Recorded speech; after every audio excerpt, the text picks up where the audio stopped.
want to get started, so 2 hours worth of Zooms I've been on. Almost 11:02.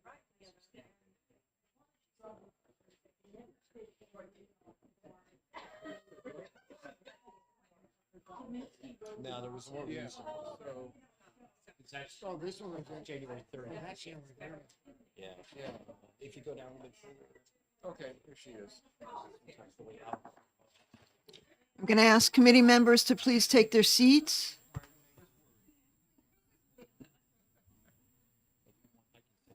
Yeah, I should. Can you please? Yeah.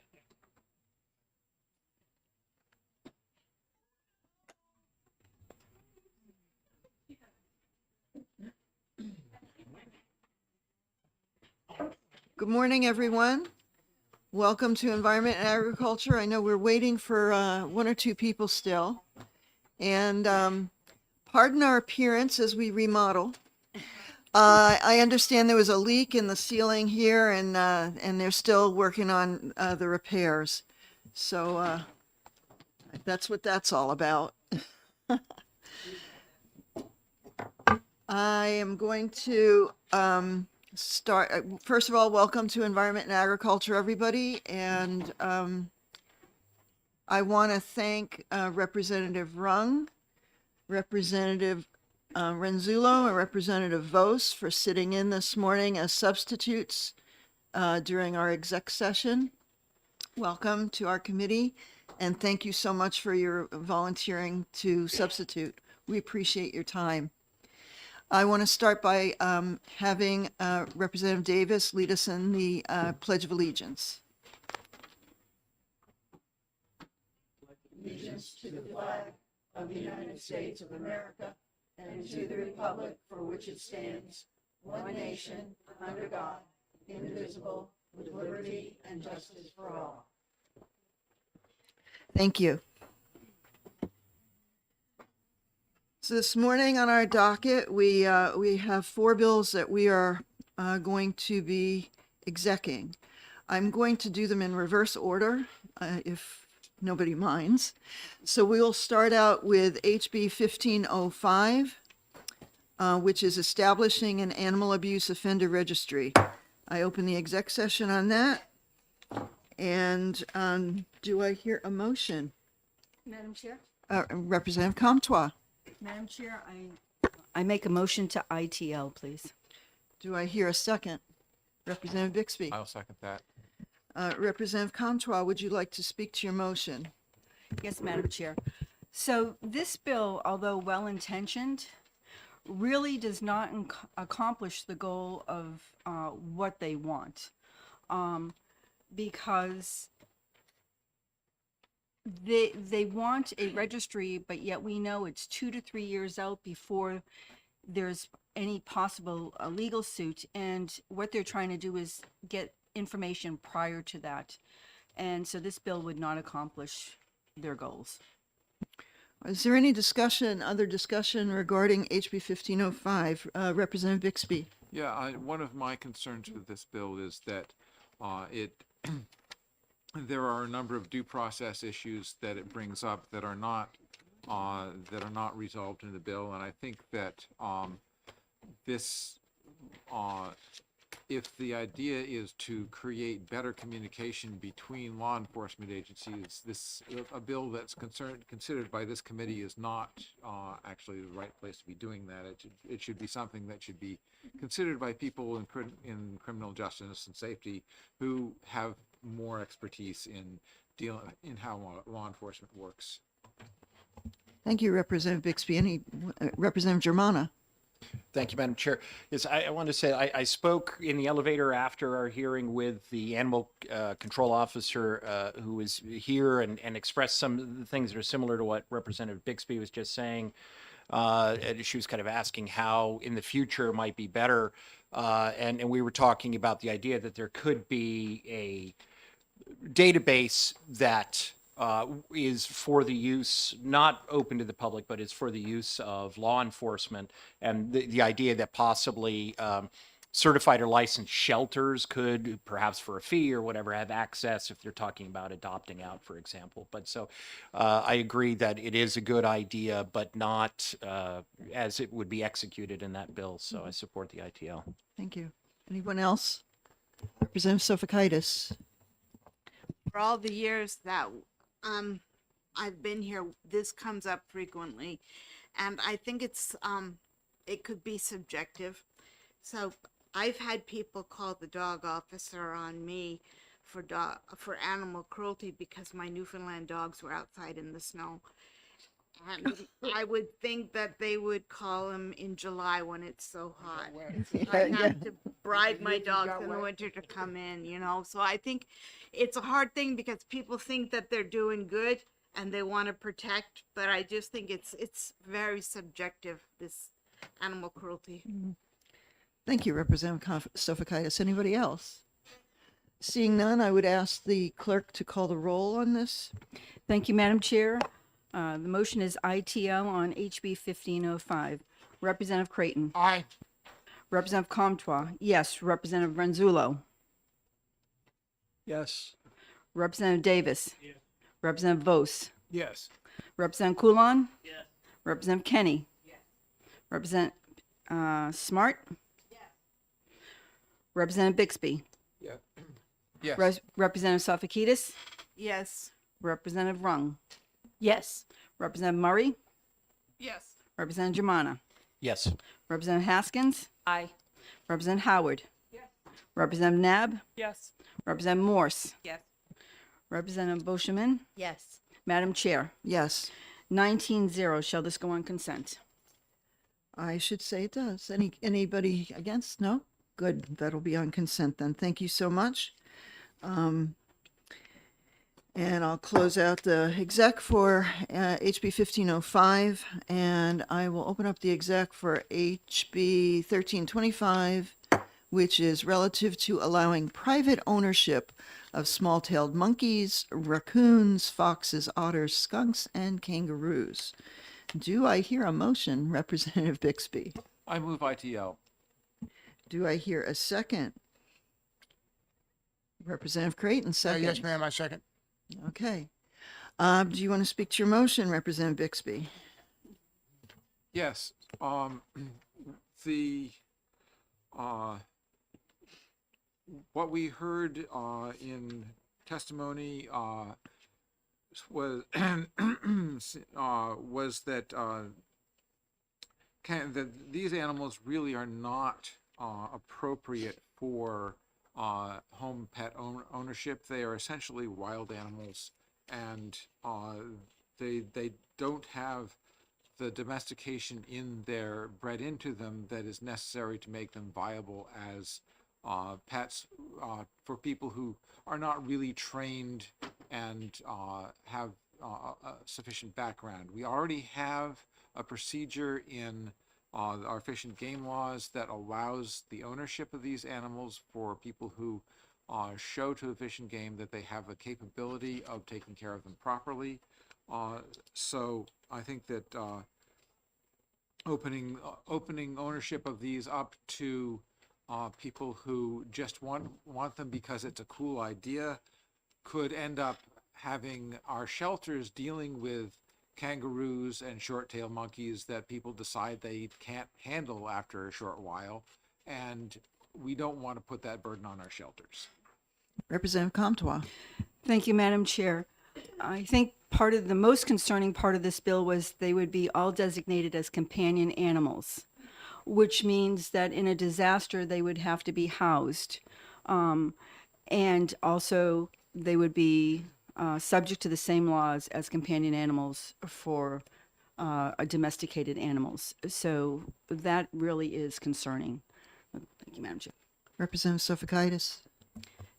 Did they happen to say how many, are there any of these animals here, like kangaroos? Do we have kangaroos in New Hampshire, or is it just something in aspiration? I have no answer. I belong to quilting guilds all over the world because of YouTube, and so they show these kangaroos from Australia, and they're little shits. I mean, they beat up. Excuse me. You know, I can't imagine them being a companion animal. And in Australia, they use them for animal food. But I mean, they can beat the crap out of somebody. They're not just like a little thing that you can go to the movie with. Well, I can appreciate that, Representative Suffolkitis, because I have a friend of mine who lives in my town who was stationed at a base in somewhere in Malaysia, and they had a pet short-tailed monkey. He told me that they are perpetually vicious and angry and petulant 2-year-olds. That's how they behave. And there's no reasoning with them. There's no training them.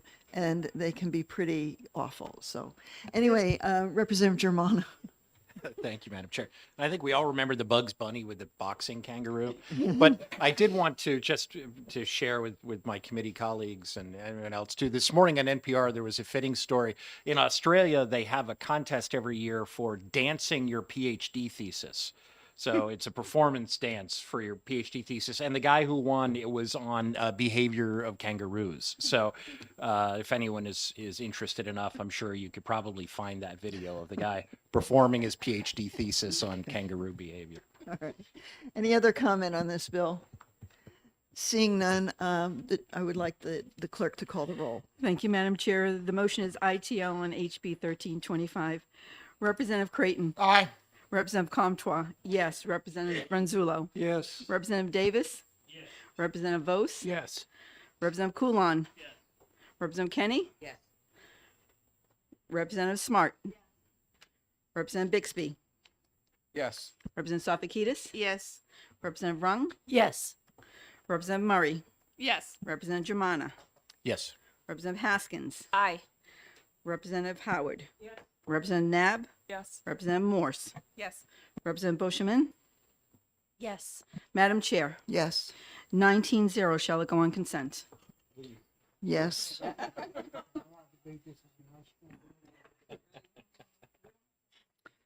Okay, I'm going to close the exec on HB 1325. And I'm going to open the exec on HB 1351, prohibiting the sale and use of adhesive-based rodent traps. And I am going to move ITL on this bill. And do I hear a second? Representative second. Creighton? Representative Creighton seconds. And I'll speak on my motion here. Now, we know that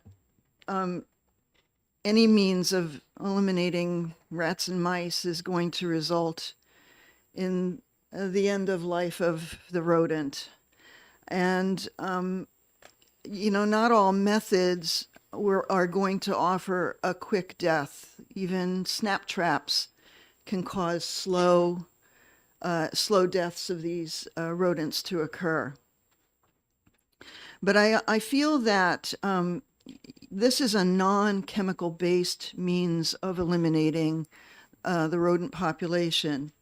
And I really hesitate to take away that option, especially since this kind of option is used in places where chemical baits and pesticides is something that shouldn't be used, or whether it be around in food services, any place that food is grown or food is held. I just think that to eliminate a non-chemical based elimination, a trap, is not really a prudent thing. And they use them in commercial kitchens and hospitals, schools, and other places where these chemicals are inappropriate and not safe. So that's why I am against this kind of banning. Representative Bixby. Yeah. So, we also heard testimony about a couple of aspects. One is the the cruelty of this way of dying for the target animals. And although the instructions on the label do say that the animals should be euthanized properly, there's no instructions on how that would how one would do that. So it seems like that is a gap in terms of the education that would be necessary for non-professionals to appropriately use these traps. Another issue that was brought up was that the bill as written could cause a certain amount of uncertainty in terms of whether how glue traps for insects would fall under this would be affected by this bill. And glue traps for insects are an important part of integrated pest control, because you use those glue traps in order to figure out what the current population of pests, of insect pests, is that you would need to provide the threshold for further treatment. But a third element that we heard testimony on was the problems with bycatch from traps that had been inappropriately placed in places where wildlife or pets could get into them. So I'm wondering if there is something that can be done to improve the way that these traps are used, and I think that perhaps an interim study might be a more appropriate motion. Representative Comtois. Thank you, Madam Chair. From an agricultural standpoint, we need all options at our disposal to help with the rodent problem. As we discussed in committee, the rodents have a 2-year life cycle. And if you take off 6 months of that, they can breed 25 times over 18 months with an average litter of 6. Multiply that exponentially. They are a public health issue. They create disease. They create problems in agriculture, with our grains, with the food supply for our animals. We need options. We don't always want to use the bait or the poisons because we don't want our animals getting to these rodents that have died from poisons and then poisoning our other food sources. They are vital to places to put them in a farm stand out of the way to help keep them from eating the foods that are there. They are vital in our homes as part of a solution. They're not we need options, and we need all options on the table to utilize to help with this problem. So I am supporting ITL. Representative Haskins. Thank you, Madam Chair. Respectfully, I'm going to vote against the ITL. It seems to me that it's 2024 and we have other options. I did survey a few of the stores in my area on the seacoast, hardware stores, lumber store, and they have the snap traps. They have the electronic ones, which I think is a 21st century device. I think we can do better than this. I do think that the insect strips should be exempt from this. We're talking about rodents, not insects.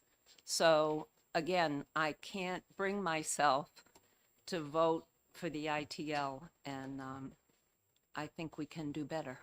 Thank you. Okay, Representative Germana. Thank you, Madam Chair. I agree with Representative Haskins that from what we heard, it seems apparent to me that there are other less inhumane methods of disposing of rodents, dealing with rodent infestations, which I think we all agree is something that we need to do. So I think there are other less inhumane tactics, and I also think that there are plenty of other tactics that don't have the same potential for negative impact on other animals that are not supposed to be, targeted. We could do more work on this bill, as has been suggested, if we wanted to kind of clarify, for example, the difference between rodent traps and insect traps. And so for that reason, I would support Representative Bixby's suggestion of interim study. And finally, this is, I have to say, an issue on which I received a lot of emails from constituents, from actual constituents, from folks in my district in Keene who were very passionate about the inhumanity involved in this method of dealing with rodents. So especially to serve the interests of my constituents, I'll also be opposing the ITL. Who? Representative Howard. Thank you, Madam Chair. I was somewhat moved by the testimony of the professional in his use of them, and I'm wondering if there's a way to limit it to that, because I feel that they handle them more responsibly, or not necessarily more responsibly, but more likely to be responsible in the collection and humane disposal of these things. But on the other hand, I wonder how is it possible? Isn't it going to be difficult to what's the word? To patrol this? To actually make it possible to stop the sale of these things? Representative Nab. Thank you, Madam Chair. I also wanted to say that I'm planning to oppose the ITL, and I would support a motion of interim study. And part of that is because of the testimony handed out to us that day that shows that the CDC, the New Hampshire Fish and Game Department, the U.S. Fish and Wildlife Service, the AVMA, the Canadian Veterinary Medical Association, all of these organizations oppose the use of glue traps. And to me, that's a compelling argument to not use them. But I noticed in the Farm Bureau's written testimony, they also mentioned doing an interim study and getting some input from the Pesticide Control Board. So for that reason, I'd be willing to support a motion of interim study. Thank you. Representative Creighton. Thank you, Madam Chair. Yeah, so last year we listened to the rodenticide bill, and the testimony from that was that to amplify what Representative Compton said, that 1,200 rats can be offsprings from just a male and a female in one house. And then we had the pest control guys come in and say, hey, if you get rid of rodenticides, then you'll have mouse droppings and baby carriages and in beds and all that kind of stuff. And so this is the second bill we've seen in 2 years to pull back on the ability to control pests in homes, in farms, and other places. And many of the other traps, I use a 5-gallon bucket that has a trap door on it. That's very effective. But then that's depending on how often you check it, how they die in there. That could be perceived as that as well. You don't, what are you going to do with those mice? You're going to kill them, or you're going to let them go in the woods? What are you going to do with them? But at the end of the day, it eliminates that health risk from my house. So I'm supportive of ITL on this, because I think that from a health perspective and from a safety of food perspective, we need to have those methods available to get rid of those rodents. Over. Any other comments? Seeing none, I request the clerk to call the roll. Madam Chair, the motion is ITL on HB 1351. Representative Creighton. Aye. Representative Comtois. Yes. Representative Ronzullo. Yes. Representative Davis. Yes. Representative Vos. Yes. Representative Coulon. Yes. Representative Kenny. Representative Smart. Representative Bixby. No. Representative Sofakidis. No. Representative Rung. No. Representative Murray. No. Representative Germana. No. Representative Haskins. Nay. Representative Howard. Representative Nab. No. Representative Morse. No. Representative Boschman. No. Madam Chair. Yes. Motion is, it's 9-10, motion fails.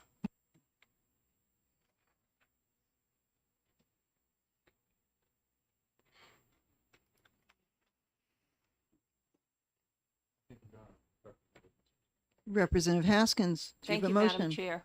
I move interim study on this bill. Representative Germana seconds. Representative Bixby, would you like to speak to your motion? I believe that it's I'm sorry, Representative Haskins. Representative Haskins. That's quite all right. Sorry. No problem. Well, I think the arguments have been outlined that we would like to look at what are the 21st century options. I think we all have the goal of being the most humane method of getting rid of pests that do the harm that has been stated. But I really think there are other options, and we need a little more data about how available those options are, where they can and can't be used, and I'd be happy to be part of that. Okay. Any other, Representative Germana? Thank you, Madam Chair. And I wanted to speak also to a good point that Representative Creighton brought up before, which is thinking back to when we looked at the rodenticide bill last year. And I know I, for one, when I first came into that bill, my initial reaction was to be in favor of that bill, but we heard some really compelling testimony from the pest control specialist and from some other folks who testified, and came around to the conclusion that that bill as it was written was not appropriate, that it didn't give people a tool that they needed to be able to control possibility of rat infestations, rodent infestations. And so, we didn't end up passing that bill. So I hear what Representative Creighton is saying about, we see these bills come back. In that case, we heard the testimony, and a lot of us ended up agreeing that that bill was, in the end, taking a necessary tool out of the hands of people who need it. This is a case where I think with some more study to differentiate between different kinds of glue traps, and also to think about how this fits into the larger arsenal that folks have at their disposal for dealing with rodents, I think interim study is an appropriate motion. So thank you. Representative Bixby. I'd also like to point out that on that rodenticide bill, we moved that interim study and did have input from the Pesticide Control Board before we disposed of it in the fall as recommending. Actually, we moved it, retained that, and then we did the ITL in the fall after we had gotten information from the Pesticide Control Board, and I'd actually like to get some updates from them about what the current federal status is, because there was part of the reason that we eventually ITL that was because of potential federal legislation that would affect it. But on this topic, I think that it makes sense to do a study to figure out what options there are for making sure that the traps are handled better. Okay. Any other comment on this? Seeing none, I would like the clerk to call the roll. Thank you, Madam Chair. The motion is interim study on HB 1351. Representative Creighton. Aye. Representative Comtois, no. Representative Renzullo. Aye. Representative Davis. Yes. Representative Vos. Yes. Representative Coulon. No. Representative Kenny. No. Representative Smart. No. Representative Bixby. Yes. Representative Sofakidis. Yes. Representative Rung. Yes. Representative Murray. Yes. Representative Germana. Yes. Representative Haskins. Aye. Representative Howard. Yes. Representative Nab. Yes. Representative Morse. Yes. Representative Boschman. Yes. Madam Chair. Yes. 15-4.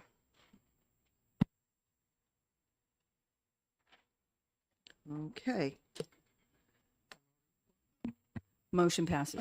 Who would write the minority report? I will. Okay. And You moved it. You get the report. I'd be happy to help it. Thank you. okay. I'm going to close out the exec for HB 1351 and open up the exec for HB 1221 relative to including solid waste landfills in the definition of development of regional impact. Now, as I understand, there was an amendment that was forthcoming for this, and it has not come to us yet. So I would be looking to move this exec session to next week and also have Representative Germana give us an update on what was happening with this bill. Thank you, Madam Chair. And I appreciate the willingness of the chair and the committee to exec this next week. I've been working with the prime sponsor to amend a couple of parts of the bill that we talked about. For example, one, the distance that we would be talking about. Originally, I believe the bill was at 20 miles. We were looking at changing that to 10 miles. And then also the trying to make sure that when we're talking about watersheds, we have the right maps that we're referencing. And so we have that information. We submitted it to OLS. Unfortunately, the amendment we received back yesterday was missing some of that vital information. So we are continuing to work with them. We should have it very, very soon. So the committee will have a week to look at the proposed amendment.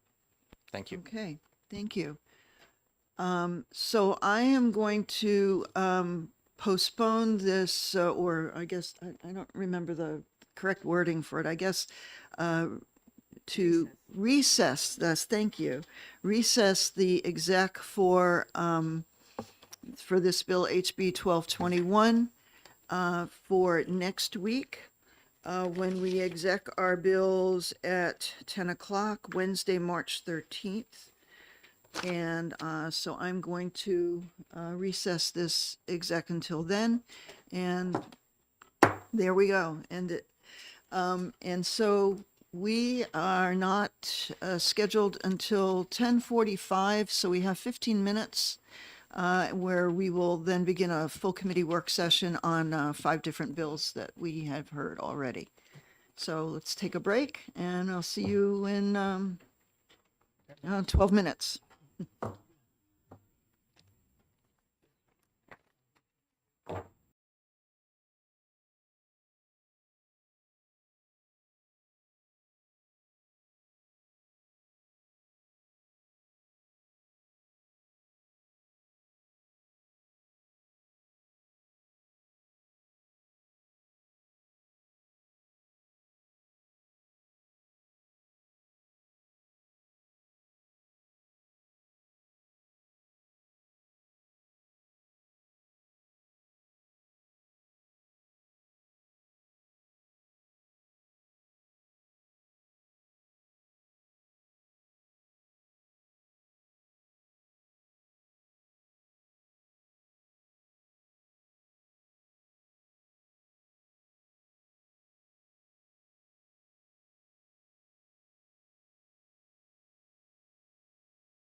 I'd like committee members to please take their seats. We're going to be getting back to our agenda.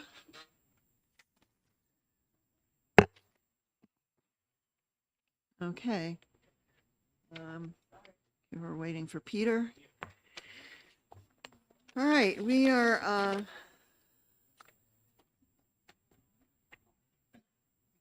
yep, we're gonna get started on, I'm gonna open up our full committee work session. And the first bill that we are going to discuss, and we have until noon today, to go through these 5 bills and just see where we are, and what's going on with them. So the first bill that we want to discuss is HB 1316 relative to co-ownership of dogs. And we heard some testimony about that last week. I will tell you that my own thoughts on this bill is that I don't know that we need to change anything statutorily regarding this. It seemed to me that what we were having to look at is really a local zoning issue that's been a problem. And I'm not so sure that further defining co-ownership of dogs in our statutes would really make any kind of difference. I don't know any other thoughts on that? Representative Howard. I agree, Madam Chair, and I think that the enforcement of zoning is difficult, but it does fall in the purview of the city or the town rather than here at the state level. Yeah, because it would seem to me that if this person is running a doggy daycare of some sort, that's a business that would have to be declared with the Secretary of State's office, and there's a whole protocol that goes along with that. It's not just that someone is deciding to quote unquote watch a friend's dog for the afternoon. This person is running a business, and there are local zoning ordinances regarding these businesses. So, yeah, I'm not real keen on making any kind of changes. Representative Bixby. Yeah, so I see a couple of issues. One is that there is a practical, there's an existing practice in terms of co-ownership of dogs that is in the show dog world, and that is done entirely through contract law. Right. And that's probably where it really belongs. The other thing is that the description of the problem we heard in Manchester was really an issue of fraud. Exactly. That people who wanted their dogs taken care of by this particular person would have that caretaker added to the dog's registration. And this seems like something that would probably be more in the Attorney General's ballpark than ours. Exactly. Any other comments on this bill? Representative Sofakaitis. I'm not sure if you all know how much money is tied up in show dogs, but what you're paying for in show dogs is you're paying for the lineage. So I have Newfoundland dogs, and when you buy them from a reputable breeder that has a huge show thing, you end up paying that money that she's put into her line. And the line that I have actually she pulled in another dog from Poland so that she could keep her line fresh and good. And so I know we're going to hear a bill this afternoon about the dogs and cats with mushed in faces, but that is a problem of poor breeding. And so co-ownership of dogs I would say that some of these dogs are $20,000 and $30,000. It's a significant amount of money to co-own a dog at that level. Any other discussion about this bill? Concerns? Okay, well, yeah, I mean, I do see that with this bill, the problem that it's trying to solve really is an issue of fraud. It's an issue of local zoning. And I don't know that making any kind of change to co-ownership in our statute is going to change anything with having to do with the issue that's being dealt with in Manchester. So with that, I guess we have no other conversation on HB 1316. And so move on to HB 1173 relative to the disposition of vicious dogs. Anybody have any idea, thoughts on that bill?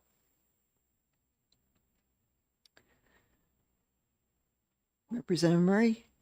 Thank you, Madam Chair. If just so I'm sure that we're talking about the requirement for muzzling, is that correct? No. No. This is a bill that provides for the euthanizing of dogs that Oh, attack Thank you. humans I apologize. or domestic animals. And I mean, as far as I'm concerned, we already have statute that deals with dogs that are vicious and that cause damage. So Representative Bixby? Yeah, and the existing statutes that deal with dogs that are problematic, vicious or causing other problems, does allow local law enforcement and the courts to impose restrictions on animals that are being deemed vicious, and those measures could on multiple after multiple offenses include euthanasia, but making it required does not leave enough human discretion in the process, and there needs to be human discretion in order to, for instance, one issue that was brought up was, what if the dog that you have two dogs, one is that get into a fight, one is a dog that initiates the problem and by harassing the second dog responds by defending itself and causing a bite to the dog that started the problem. But the dog that would be under this under this bill, the dog that responded is the one that would be subject to being euthanized. If a dog is on its own property guarding sheep and someone trespasses, if that happens twice and that dog bites a trespasser, that dog would be euthanized under this bill. Mm-hmm. That is not appropriate. Right. And there needs to, the current law that has the ability for the law enforcement and the judge to use discretion is the way it should be. Mm-hmm. Which is RSA 466:28, I believe. Thank you, Representative Germana. Thank you, Madam Chair, and I agree with much of what Representative Bixby just said, and just for the committee, and I could send it around if anyone wants to see it. Michigan State University, their Animal Legal and Historical Center has a list of all of the states who have dangerous dog laws, including euthanasia laws, and then most of them are, as Representative Bixby was describing, discretionary, so that there's a panel or that there's an official and evidence is weighed. A few states do appear to have mandatory, but those appear to involve really vicious attacks. We're not talking about a bite that breaks the skin. We're talking about a significant, mauling, a really tragic event. So, and I can send that link around if anyone wants to see it, because I think it's a good comparison with other states. But I agree, it's something that should be left up to officials or panels or some level of human discretion. Mm-hmm. So thank you. I agree with that. Anyone else have any comments on this bill? Okay, seeing none, we can move along then. HB 1501, repealing the requirement to register dogs annually. There's been a lot of emails flying back and forth regarding this bill because I know Representative Hobson was contemplating submitting an amendment to this bill, which would get rid of the entire bill, but address a problem having to do with notification if somebody is delinquent in obtaining a dog license. Then the town clerk has to send them some sort of notification in the mail, certified mail. And in statute right now, there's a specific dollar amount that they specify should be spent or is allowed to be spent. And postage has gone up since the statute was enacted. So she wanted to put in an amendment that would change that to allow for proper postage to be, take, so that the town doesn't have to pay that difference in postage, that the postage is then paid for by the person who the mail's being sent to. Anyway, so there's been some discussion about putting an amendment on this bill. But the underlying bill itself, I think repealing the dog licensing is not something that I would be in favor of, simply because of, we do tie this into getting rabies vaccinations, and that's important that everybody does that. Anybody have any other comments about it? Representative Bixby. So, I think that the underlying bill, in terms of repealing the license or changing the license frequency to, for instance, biennial, which was I believe an amendment that had been proposed at some point, I think is inappropriate. I think that over the years we've had various bills that try to amend the licensing cycle, and we've had testimony from the state veterinarian that we do not want to mess around with the insurance of vaccination that the licensing the licensing system gives us. Rabies is is almost universally deadly in humans if it is not caught before symptoms begin to exhibit. And I believe that back several years ago, Dr. Crawford said there was only one known person who lived after contracting rabies, and that person probably wished they were dead.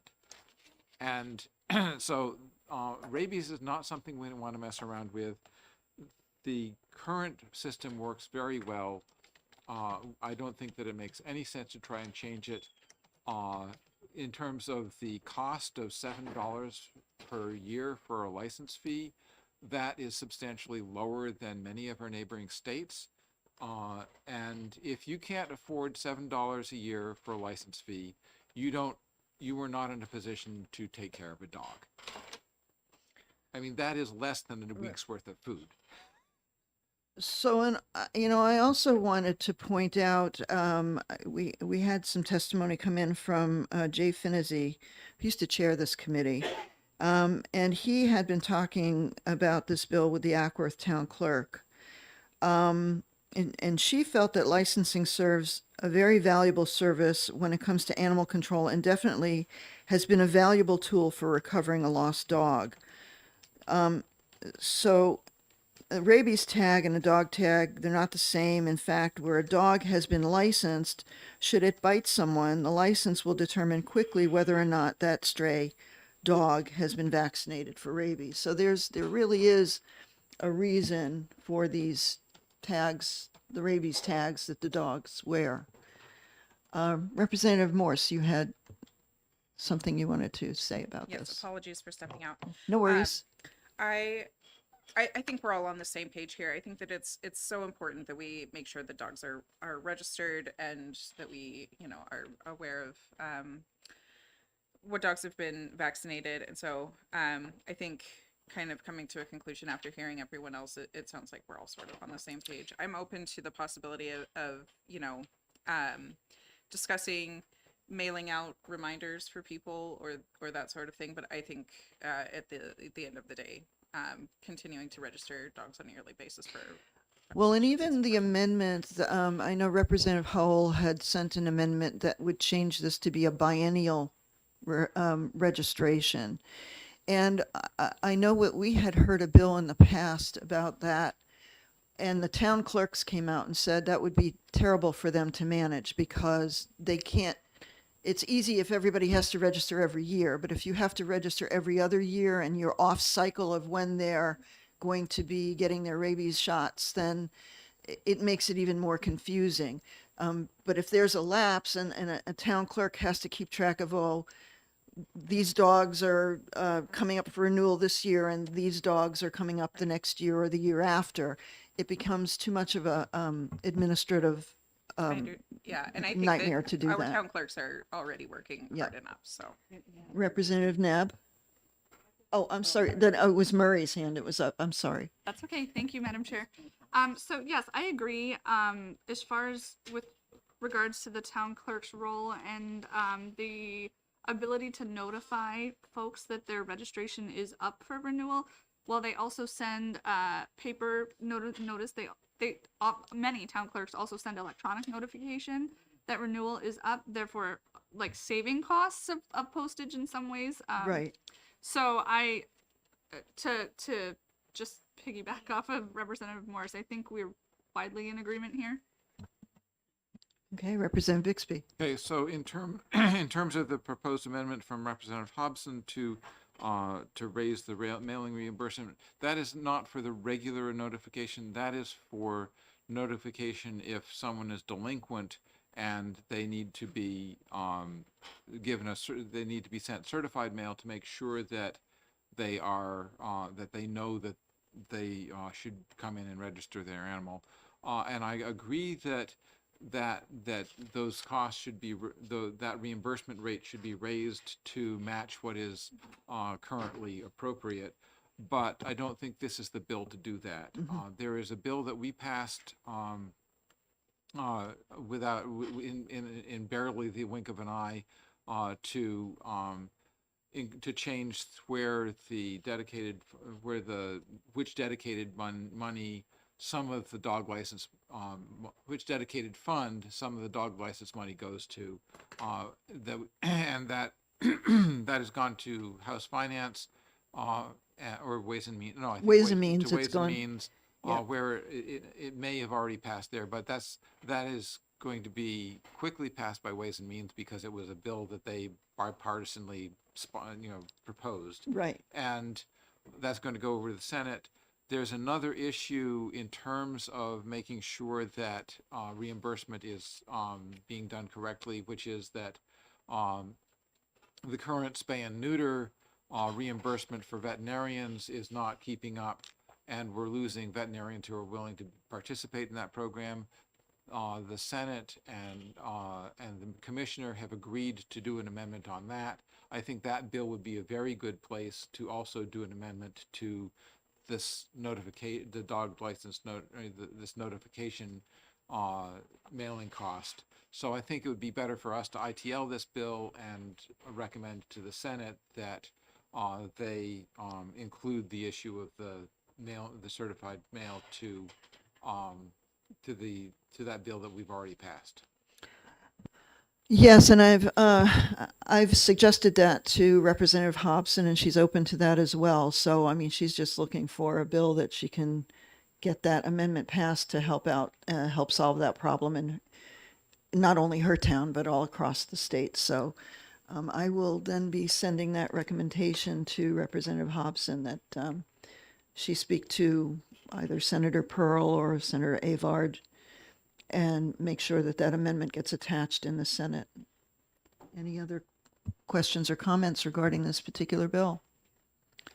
I mean, otherwise, I don't I don't see that it's prudent at all for us to either repeal dog licensing registration annually or even make it biennial or triennial. So, any other comments to that effect? Seeing none, I think we'll move on to relative to exemptions from the rabies vaccines on HB 1556. Anybody have any questions or comments about that? I did send out an email to you all with some feedback from our state veterinarian, Dr. Crawford, on the issue of exemptions.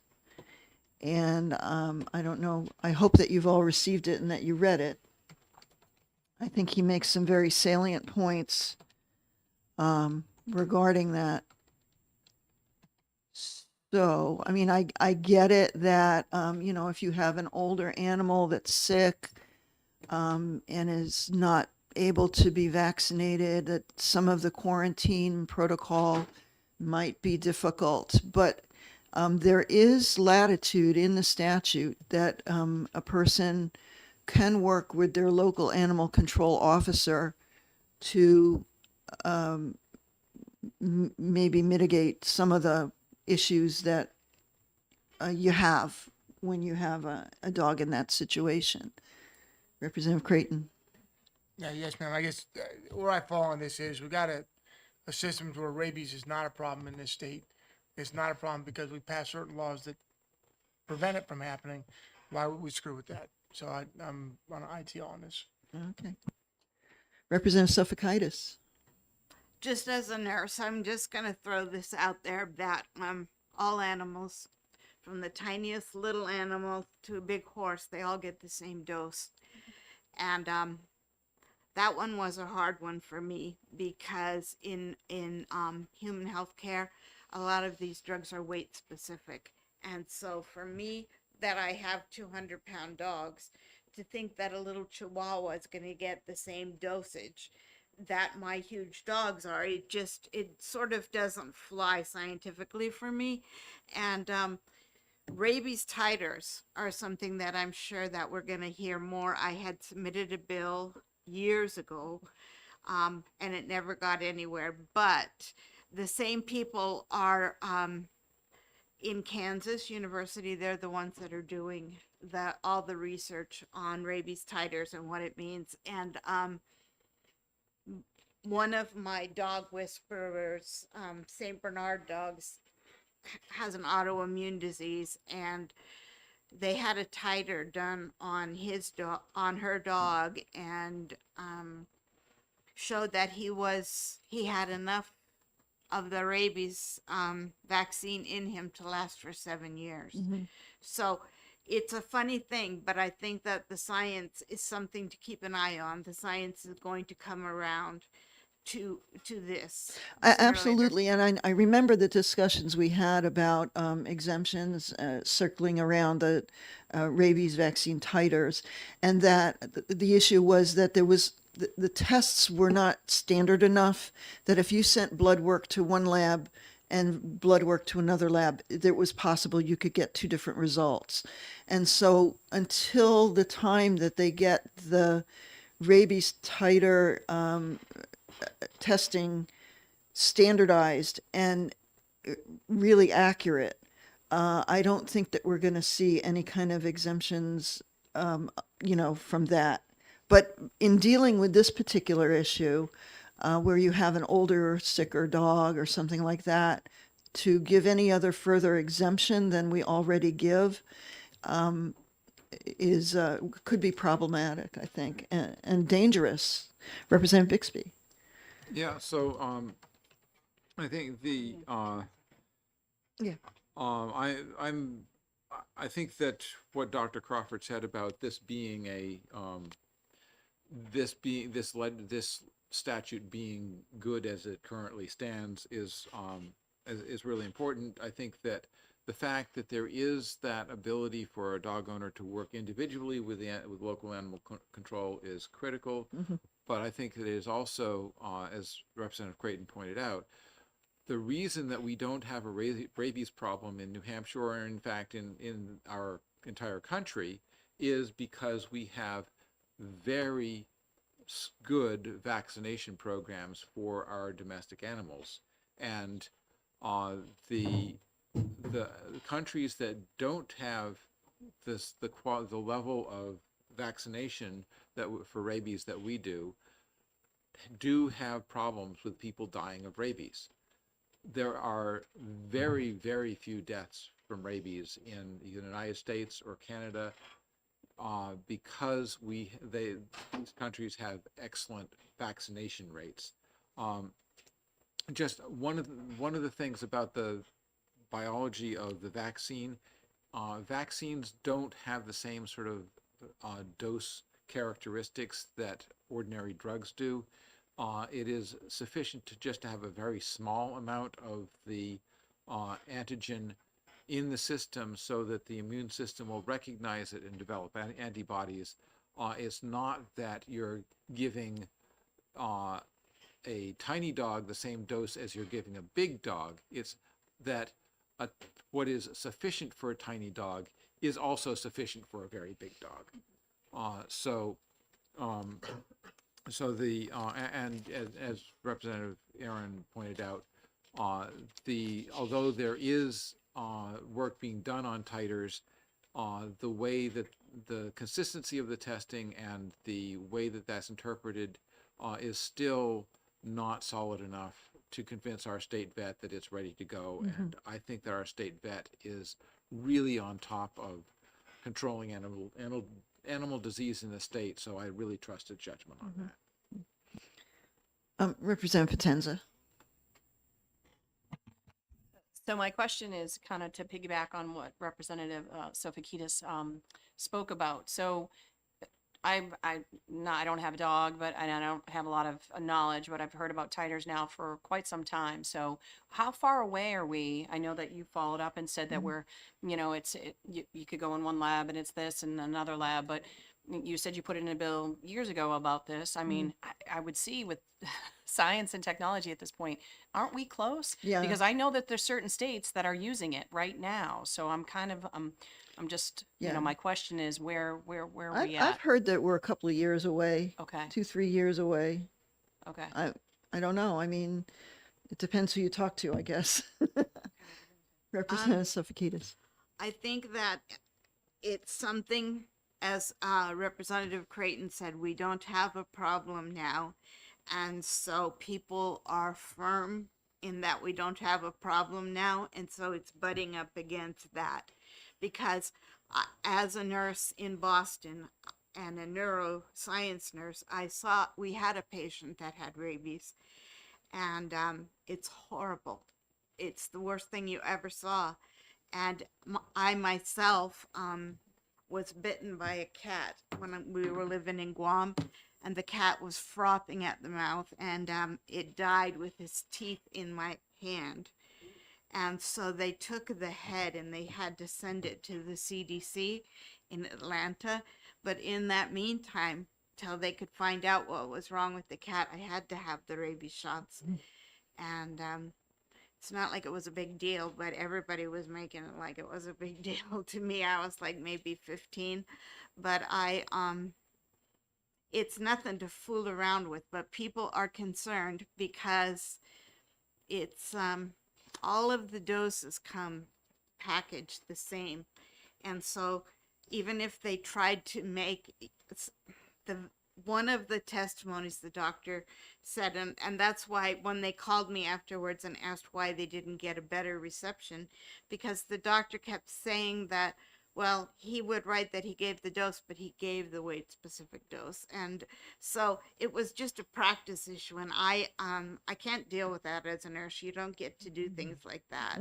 And so I was very upset with him because I think that this is a thing that its time will come, that we have science and people will understand the science, and then I think that's when it will change. But it's going to be a slow thing because the downside is so awful.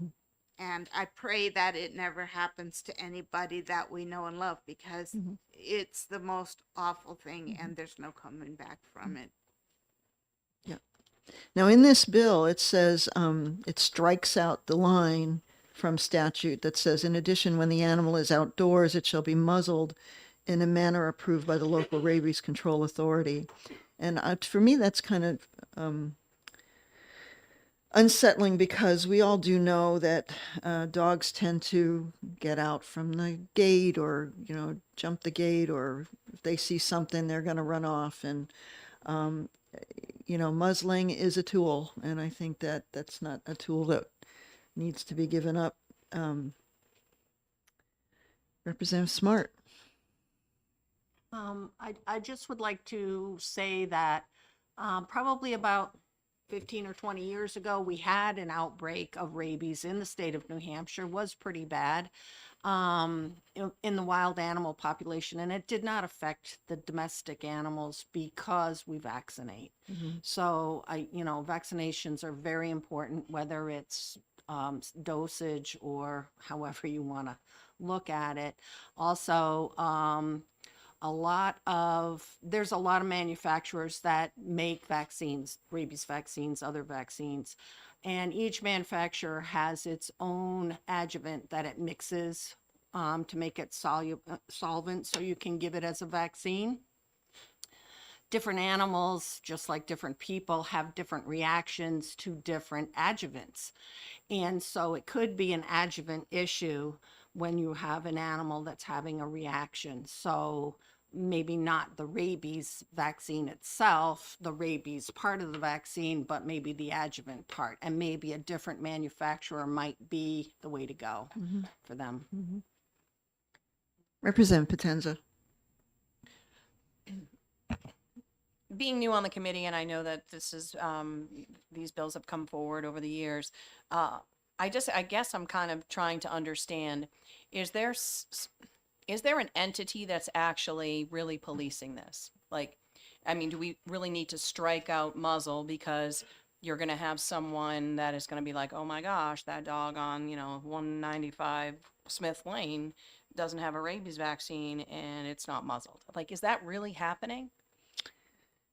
It's hard to say. I mean, we do have animal control officers who are aware of dogs in their area who have the exemptions. And from what I understand, let's see, Dr. Crawford, I had asked him how many dogs currently have rabies exemptions in New Hampshire. And when he last ran the data, March 2023, there had been 1,628 exemptions issued in the 15 years since the exemption process was implemented. Some number of those were repeats from prior years, but that means there would be at least 110 exempt dogs and cats in New Hampshire based on legislative changes last year. They don't get involved with the renewal process as much. So, there are dogs that we are aware of that for one reason or another don't react well to the rabies vaccination. So they have an exemption. And I think the animal control officers in those areas are aware of who those are. Do they go to these people's houses every day and make sure that they're muzzled and that they're in isolation? Probably not. Yeah. But seeing as, we have a protocol in place in statute, I think that makes a statement, and many people will take that pretty seriously. I agree. Yeah. Representative Creighton. Yes, ma'am, and that's a great question, Representative Potenza. I would flip it to the other way from if something does happen, and say your dog does get an exemption, and the vet says, okay, well, if your dog's outside, you gotta have a muzzle on it. Okay, it's up to you to do that. But if the dog does get away and it doesn't have a muzzle on it, then the state has a recourse because you were told to get this exemption. These are the rules. You failed to follow the rules. So rather than someone looking in someone's backyard for this dog, it's if you violate it and something does happen, then we have you're something liable. to fall back on, and I think that's fine. So Representative Comtois. Thank you. Actually, Representative Creighton basically said the same thing I was going to speak to. Yes, because as a dog owner, I know that when my rabies are due, it's one of the things that I'm adamant about, because if my dogs get loose, as they sometimes do, going after whatever they see in the woods, the fear for me is if they ever bit somebody and they weren't up to date on their rabies, I mean, I could be liable, and it would affect my entire, everything. So I think anybody that's a responsible dog owner who has an exemption will be following the law, just knowing that. Representative Murray. Thank you, Madam Chair. I also think it's important to note that in this conversation about rabies exposure and muzzling, whether it's an exempt animal or not, there are circumstances in which animals are fully vaccinated for rabies, have encountered an animal that's suspected to be rabid, and is placed in quarantine, and the muzzle requirement is there as well. So I would just, remind folks that I think we're all, again, on the same page here, but there are other circumstances in which that is an appropriate set of circumstances that requires it. Representative Howard. Thank you, Madam Chair. I just wanted to, regarding the rabies outbreak of several years ago, I just wanted to commend the committee for not making it so that raccoons can't be pets, because they were the big purveyors of the, the rabies episode before. Yeah. Okay. Any further discussion? I think we're pretty much on the same page with that bill. And while I have some compassion for the issue of having an older dog that's sick and maybe you have trouble keeping a muzzle on them because they're vomiting because of their illnesses or whatever, I think there's a bit of discretion here. You work with your animal control officer on how to manage that properly within the guidelines. And I don't think that there's a need to strike out all of this stuff from our current law. So that's kind of where I am with that. And the last bill that we wanted to talk about that we heard in committee is the architectural paint recycling bill, which is HB 1504. And I invite Representative Murray to talk about that. Thank you, Madam Chair. This is a concept that I think, while I can't speak for other members, I'm actually really excited to see this before our committee for a couple of reasons. I know that my wheelhouse has sort of been solid waste management, and also then the conversation around paint recycling. And we know that there's a significant portion of paint, architectural paint, that is making its way into landfills. And some best practice methods that I think are starting to be more widely accepted as maybe less preferable disposal method is dumping it into kitty litter and adding weight to our tonnage and our landfilling. So this program would really be an opportunity to sort of stand up another smaller form of extended producer responsibility. We know that there are other programs throughout this the nation that Paint Care has managed and works. I have gone back and looked at previous iterations with the subcommittee of the legislation, thanks to Kristen Grant, our researcher. And there are some things that are lacking in the current piece of legislation that we do need to work on. I understand that there are conversations about, what direction we need to go here, if it's possible to get a working piece of legislation. I'd like to give that some, more time here to get to a place where we can get something that maybe gets a little bit further than it did in previous iterations. It had made it all the way into the Senate. So I would like to be able to work on that. Representative Comtois. Thank you, Madam Chair, and thank you, Representative Murray, for really working on this. Do you think an interim study on this would be helpful so that we can really delve into this and come out with a really good piece of legislation in the fall?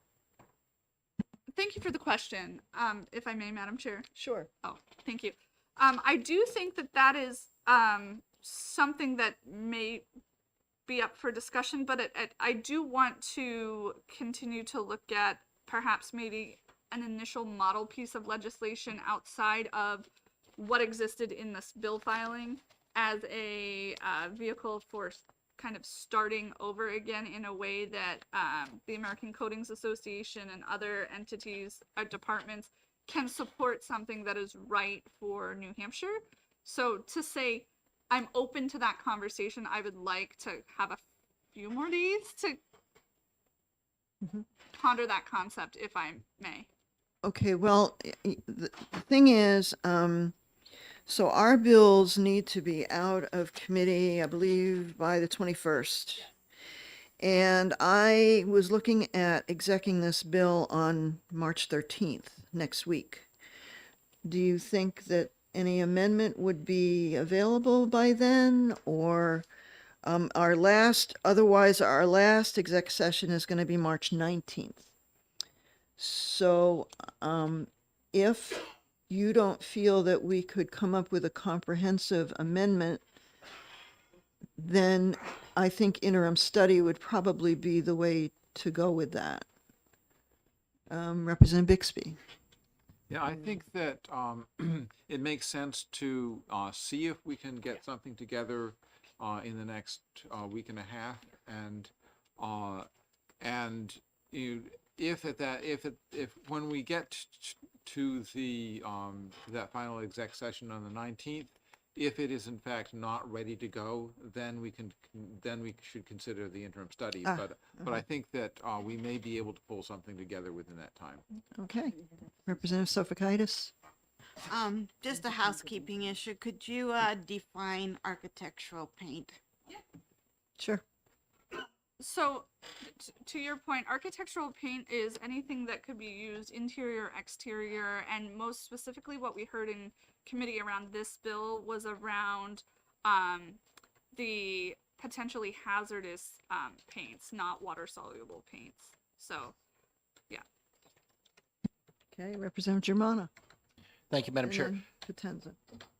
Yes, I'm hopeful that we can actually, to Representative Murray's point, Representative Bixby's point, actually come up with something within the time frame that we're looking at here, because with Paint Cares, for example, these programs exist, right, in a lot of places. We're not reinventing the wheel.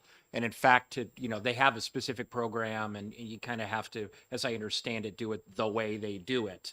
For example, and I think it's a good example of EPR because it's an industry-driven example of EPR, right? So I think there are lots of good examples of this in practice, and so I think that we should, on a relatively short timeline, be able to map out something that could work as a test or pilot program here.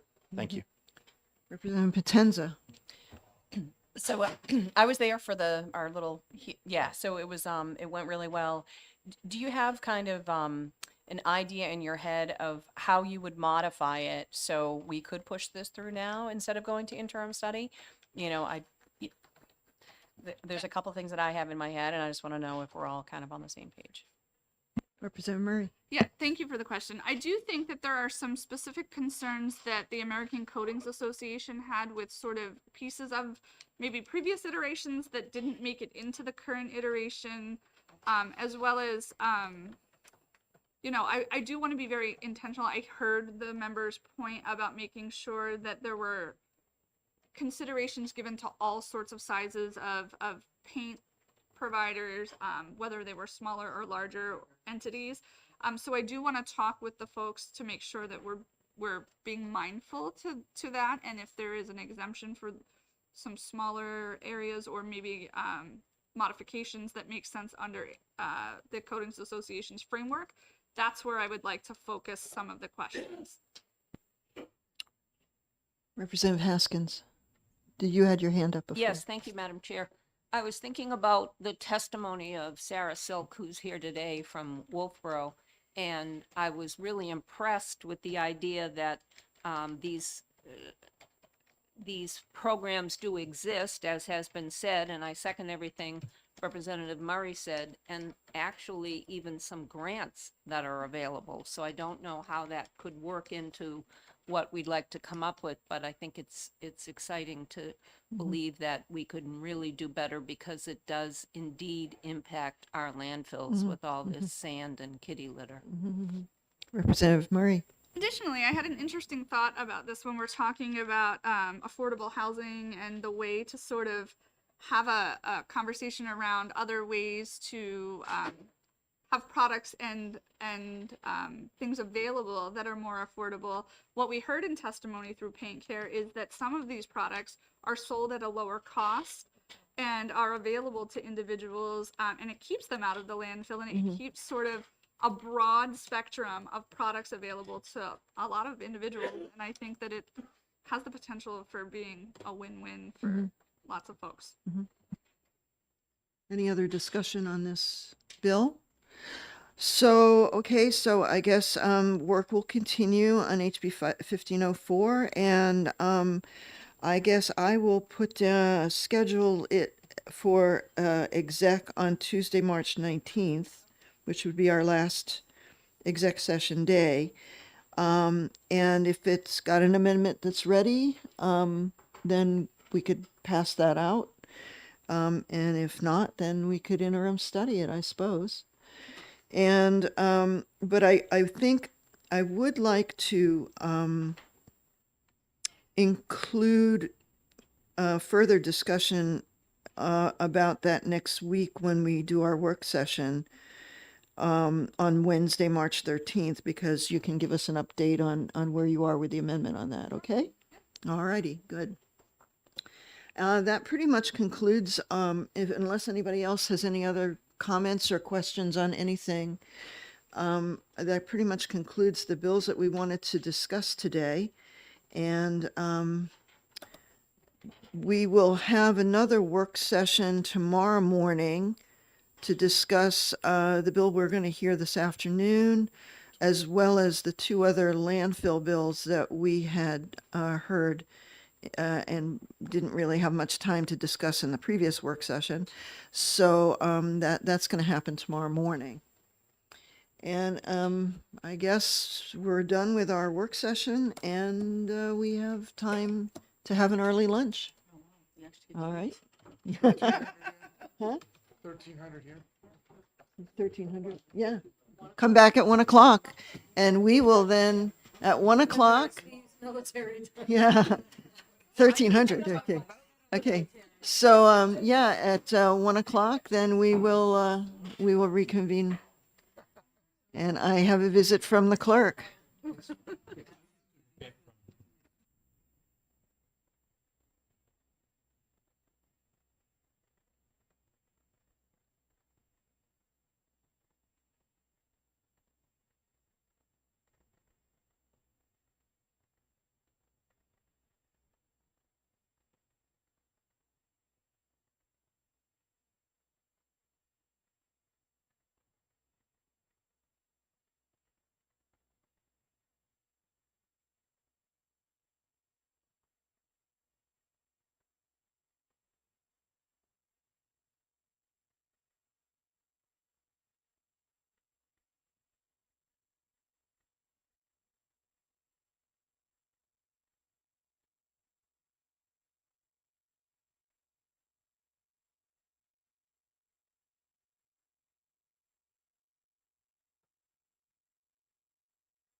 Which three are we doing this afternoon? One?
Show them, go ahead.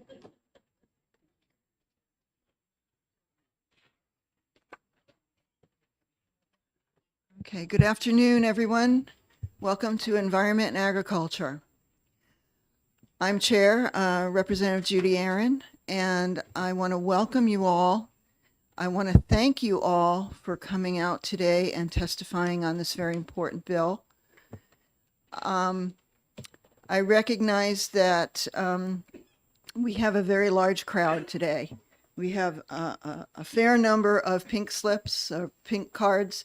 If you intend to speak, I would appreciate you fill out a pink card and pass it up as soon as possible, so we have them all. A couple of rules for us. After the sponsor of the bill introduces the bill, we will be we will be calling people up individually from the pink cards. And I'm going to be setting, because we have so many people here and so many pink cards, I am going to be setting testimony at 3 minutes. At that point, the committee will take the opportunity to ask you questions. They may or may not ask you questions. My vice chair is going to be letting you know what your time is by when you get to the 2-minute mark, he'll show a yellow. When you get to the 3-minute or close to the 3-minute, he'll flash the pink, the orange one, so that you are aware of the time. And that's pretty much how we will proceed today. And I also want to make it clear that we are all to be respectful of everybody's positions and what they have to say. I would expect that nobody would make any disparaging remarks against any particular people or organizations. And let's just hear what you have to say, your experiences. We're interested in hearing your expertise or just your opinion on this particular piece of legislation, just this bill. And that, with that, I am going to open up the hearing for HB 1102, which is relative to the definition of animal cruelty. And I am happy to hear our sponsor, Representative Reed, introduce this bill to the committee. So good afternoon and thank you. Thank you, Madam Chair, and thank you for your opening remarks. And thank you, honorable members of the committee. For the record, my name is Ellen Reed. I represent Rockingham 10, which is Newmarket and Newfields. For me, the genesis of this bill goes back over 20 years ago when I watched a televised news segment covering a woman who had originally had a single cat that had a deformity of its front paws. So it kind of sort of looked like a mangled kangaroo. It had very short front paws that were twisted. And she inbred that cat with its relatives until she had dozens of what she called twisty cats, and wanted to register this as a recognized breed. And I thought, good God. And I think everyone who saw that piece, the understanding was this was ridiculous, that this was inflicting cruelty in the name of wanting to start a new breed or breed an animal and then sell the progeny. And I think it was universally seen as ridiculous.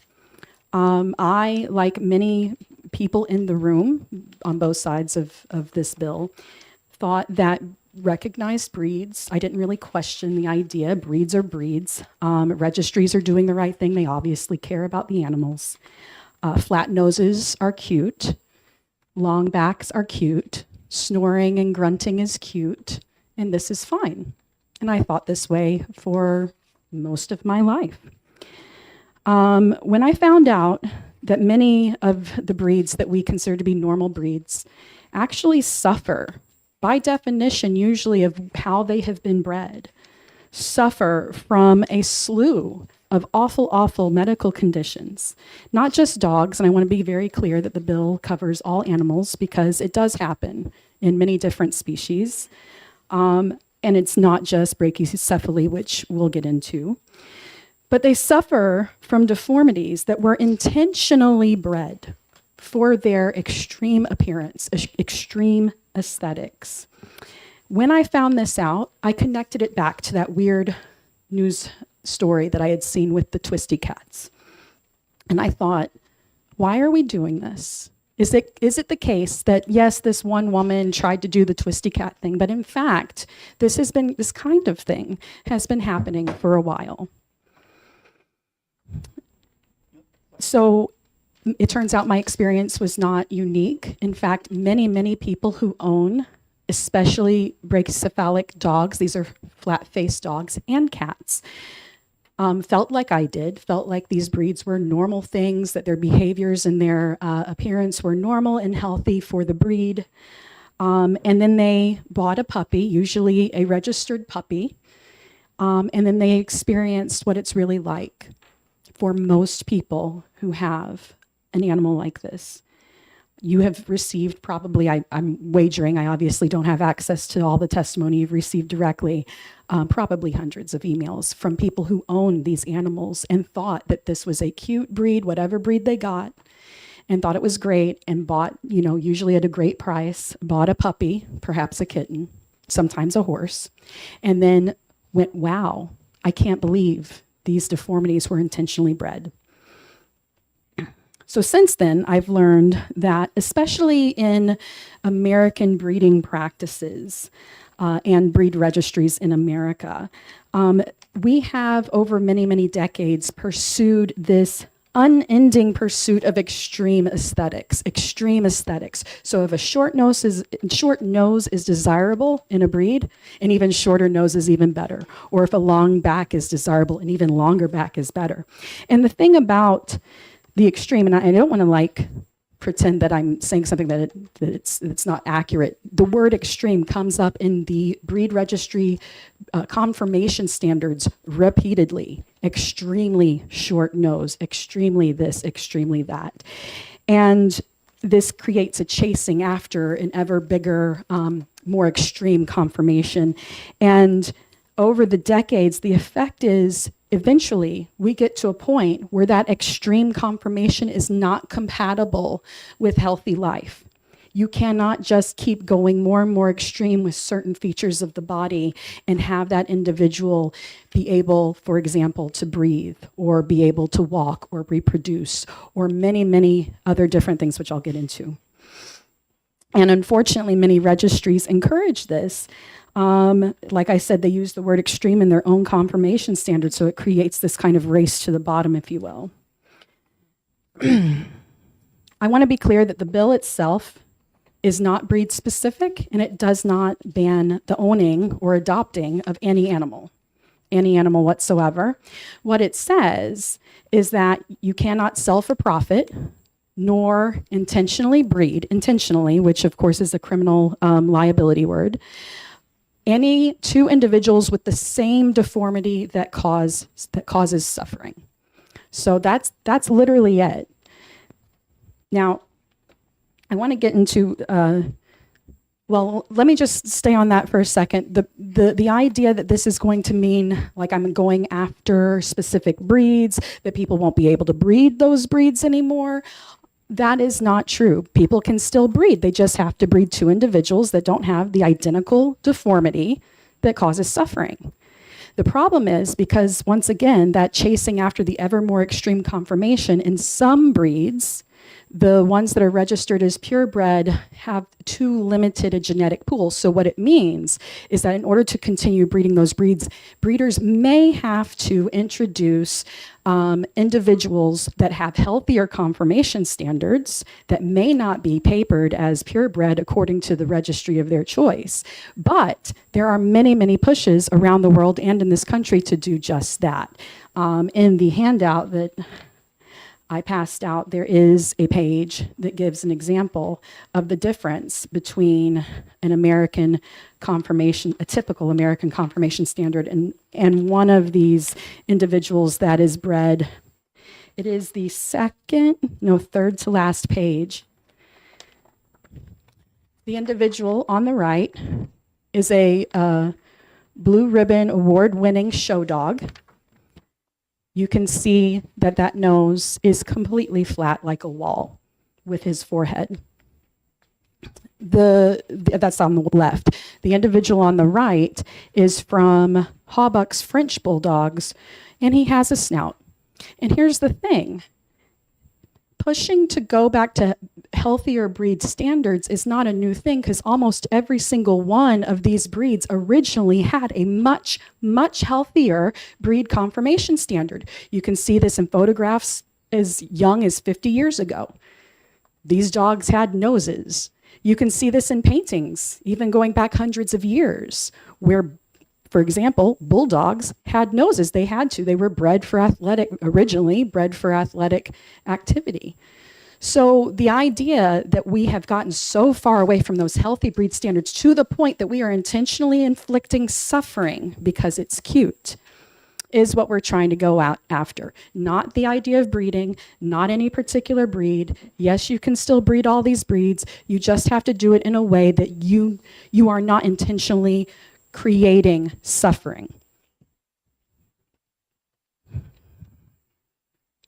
So I list as one example, and it's just a for example, it's including but not limited to brachycephaly, which is the term for a short nose. This is what is common amongst like French bulldogs, Boston Terriers, pugs, also Persian cats, things like that.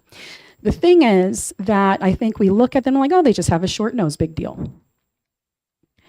When they have bred to shorten the nose, the bone and especially the soft tissue, the soft palate, didn't go anywhere.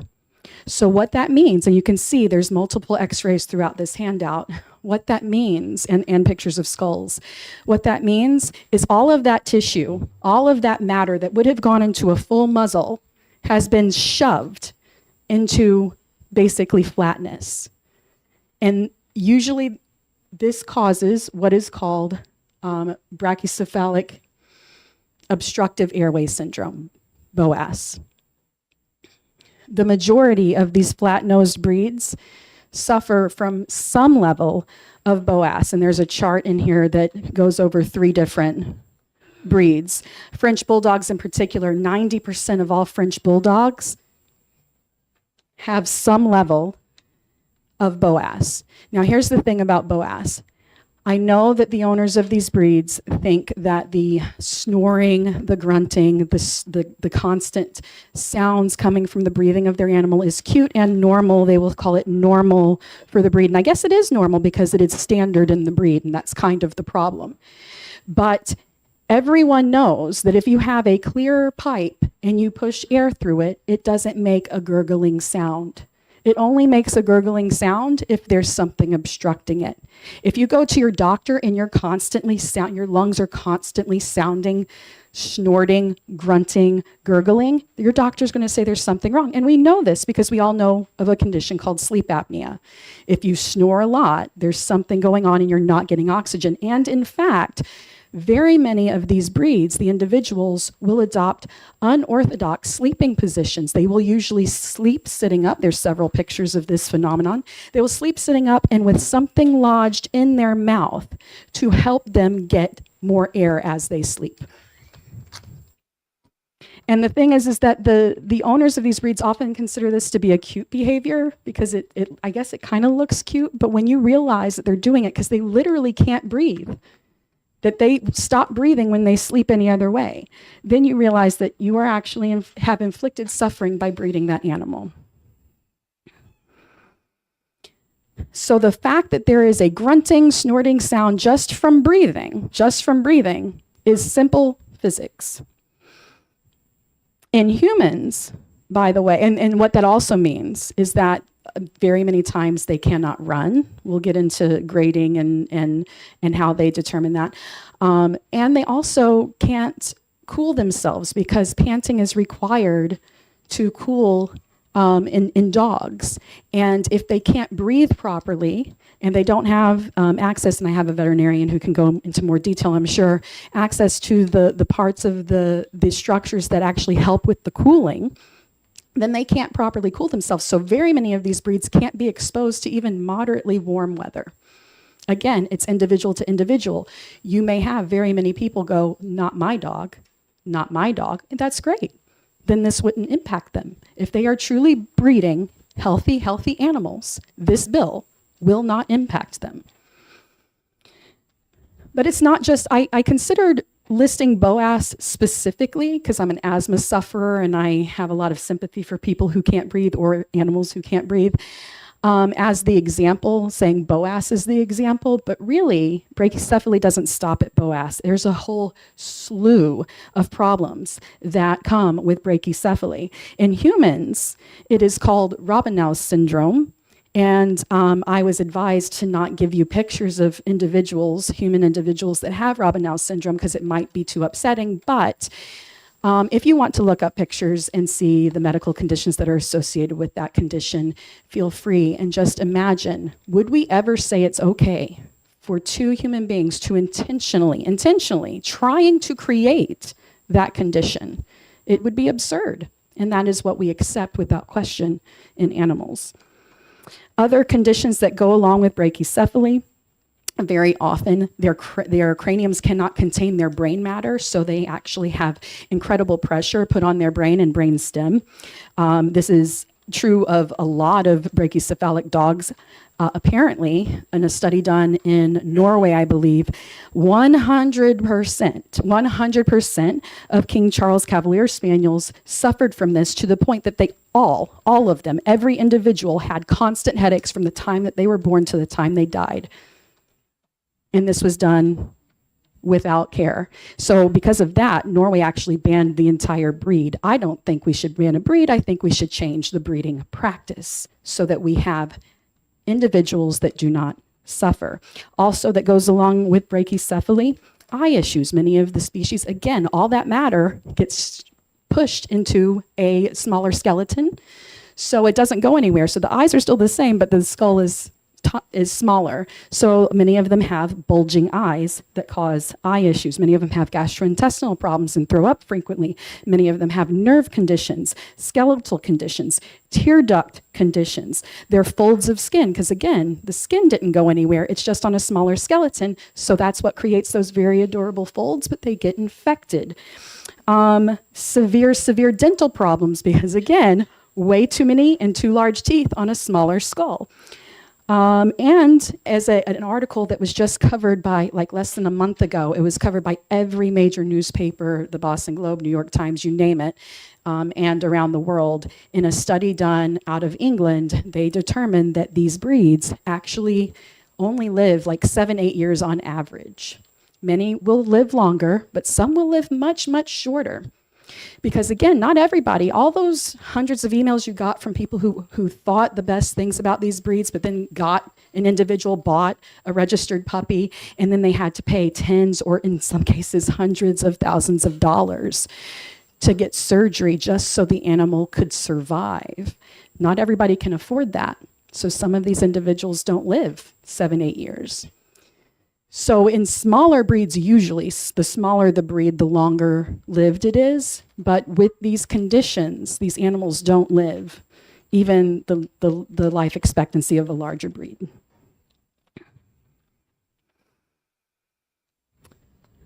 So I want to connect with how this is cruelty. I think that, Madam Chair, I really appreciated your comments at the beginning about being respectful, and I don't know, but I'm hearing very disrespectful comments behind me, so I don't know if it's time to remind the people behind me.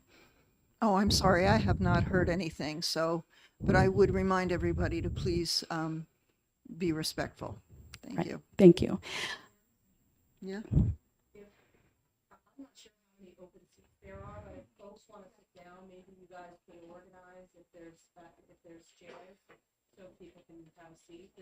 There are some empty seats over here and in the middle. No, that's quite on fine. Yeah, there should not be anybody standing behind committee members. So please find a seat or you will have to wait outside. And there are seats up front here.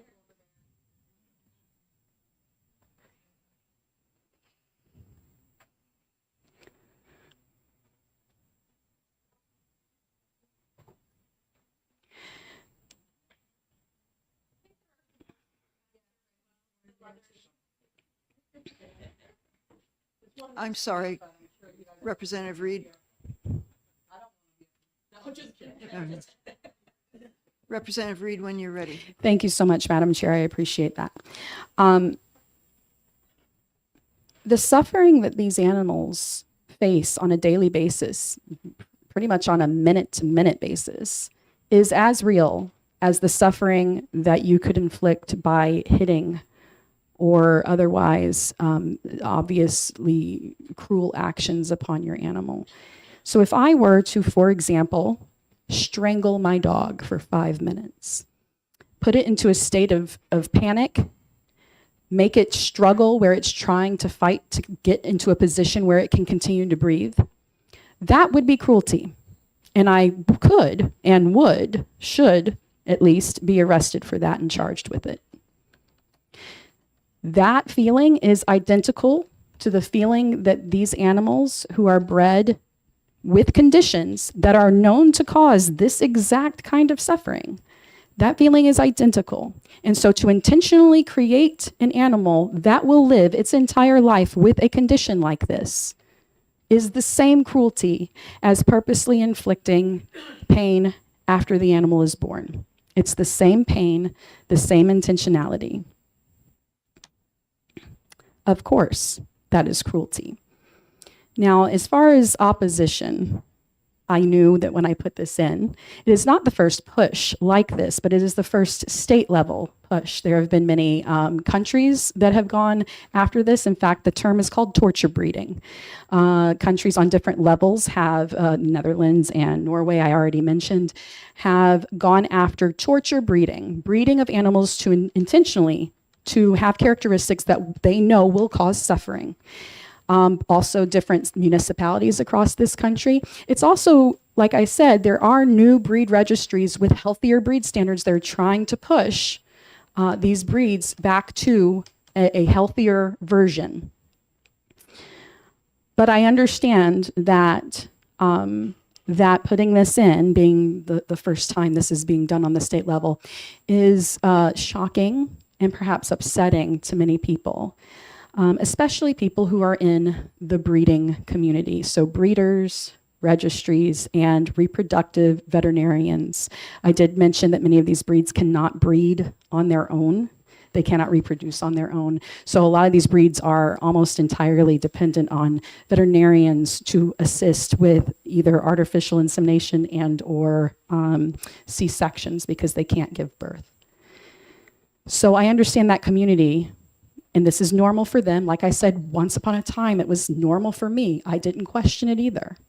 But I'm really hoping that people who say that they care about their animal, because you will get, I think you said about 50 people coming up to say they love their animal.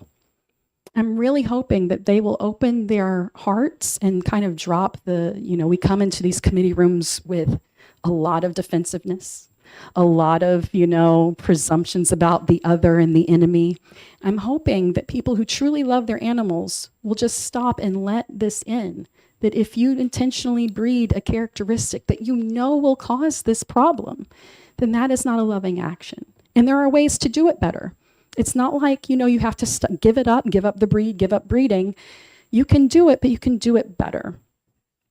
So some of the opposition you will hear, and like I said, almost all of whom will have a personal financial. Representative Reed, I would caution you on supposing what people may or may not say.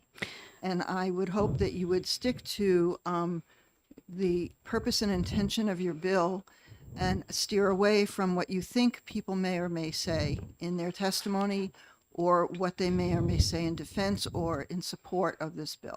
I appreciate that comment, Madam Chair. As you know, it is standard practice to address opposition, since I will not have a chance to come back at the end and address the opposition. Also, this is not supposed. This is based on social media posts, letters that the committee has heard that I was copied on, and articles. So these are things I've already seen as arguments. Thank you.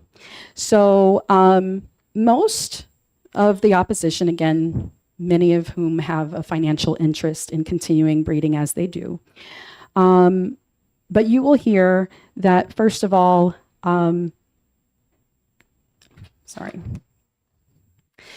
that their dogs are healthy. If their dogs are healthy, this doesn't impact them because, again, the language of the bill specifically is preventing breeding two individuals, not even just one. Like, you can still breed one individual with a deformity that causes suffering, but you just can't breed two that have the same deformity that causes suffering. So if their animals are healthy and they're doing it the right way and they're not suffering, then this bill does not impact them. They will also say they love their animals, and I'm happy to hear that. But if they know what they're doing is causing suffering, then I would argue that I have greater love because I don't want them to cause suffering to those animals. Some will argue, and I've seen this, that it's unconstitutional. I don't think there's any kind of legal background to that whatsoever. Obviously, we do all kinds of laws, especially and regarding animals and what is cruelty. As a teacher of the United States Constitution, I can say there's nothing in the Constitution regarding animal breeding practices. And some will actually acknowledge that there is a severe problem, because there is a severe problem. It's really undeniable. But they will say that the answer is not to legislate it. The answer is education and private breed registries changing their confirmation standards, which I hope they do. But we know that that has not worked. In fact, that the trajectory has been continually to get more and more extreme, because again, those extreme aesthetics, the more extreme you are, the more desirable, which means you can charge more for the progeny. They have created an independent grading system specifically for the BOAS, the breathing issues, but too few individual dogs are graded according to that. Most breeders don't test them according to that scale. I applaud the ones that do. And then only breed dogs that, but again, the breathing is only one aspect of brachycephaly. There's many, it turns out when you shorten a skeleton and don't shorten everything else that goes along in the body, there are a lot of problems with that. And brachycephaly is just one of very many different problems that very many different breeds have because of the never-ending pursuit of those extreme conformations.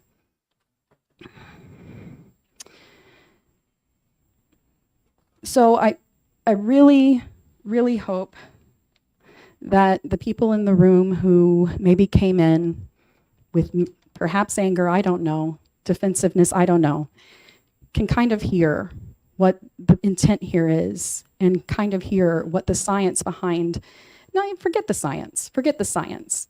It says a deformity that causes suffering. That's all you need to hear. If you are intentionally creating a deformity that causes suffering, how can that be okay? I think anyone who comes up and goes, I should be allowed to do that, I do that. I intentionally create deformities that cause suffering in animals. I do that and I want to keep doing that. If anyone essentially says that, they are telling on themselves. So in closing, I would just like to say that it's obviously cruelty to intentionally inflict suffering on an animal, whether it's from its birth or afterwards. And we legislate against cruelty because it's unethical, and we have to do the right thing as legislators.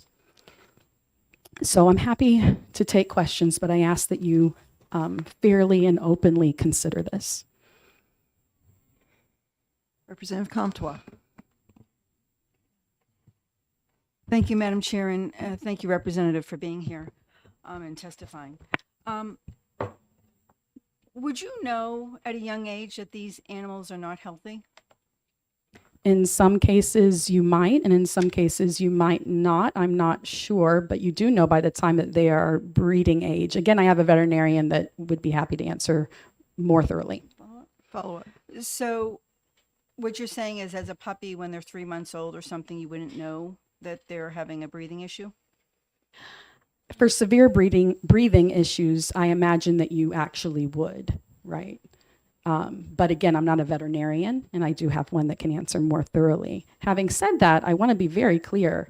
This is not at all about going after breeders who sold their puppies and then later there was a condition found. I understand a lot of people have come to this issue because that's what happened to them, but this isn't giving like a right of like civil action against a breeder. This is just saying, once they're breeding age, you cannot intentionally, that means knowingly, as in you know what the condition is, and these animals have that condition and you know it, breed two individuals with identical deformities, so not any other condition, deformities that cause suffering. Representative Comtois. Thank you. Yes, please. Thank you, Madam Chair, and thank you again. So I'm just looking at the language because it says, so if you sell an animal that has a birth deformity that causes suffering, you're in violation of this. It's considered animal cruelty, even if you don't know that the animal has a birth deformity, according to this, or you intentionally breed, which that part I can understand, with the intent to sell two individual animals of the same birth deformity. But if you sell an animal that has a birth deformity that causes suffering and you sell it unknowingly, you're still guilty. Is that correct? Thank you so much, Representative, for pointing out that I had as you may know, in criminal justice law, there are 4 mental states of culpability.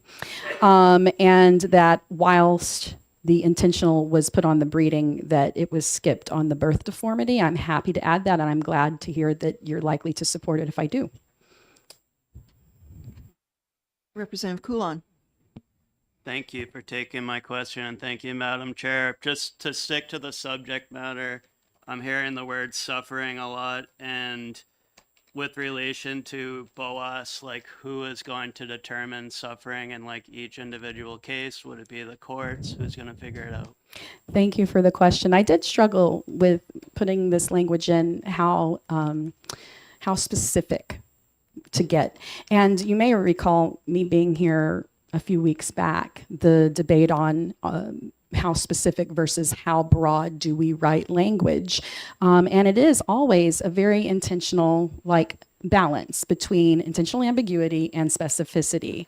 At that point, I was arguing about listing specific, like I did with brachycephaly here as an example, listing specific other practices that were cruelty.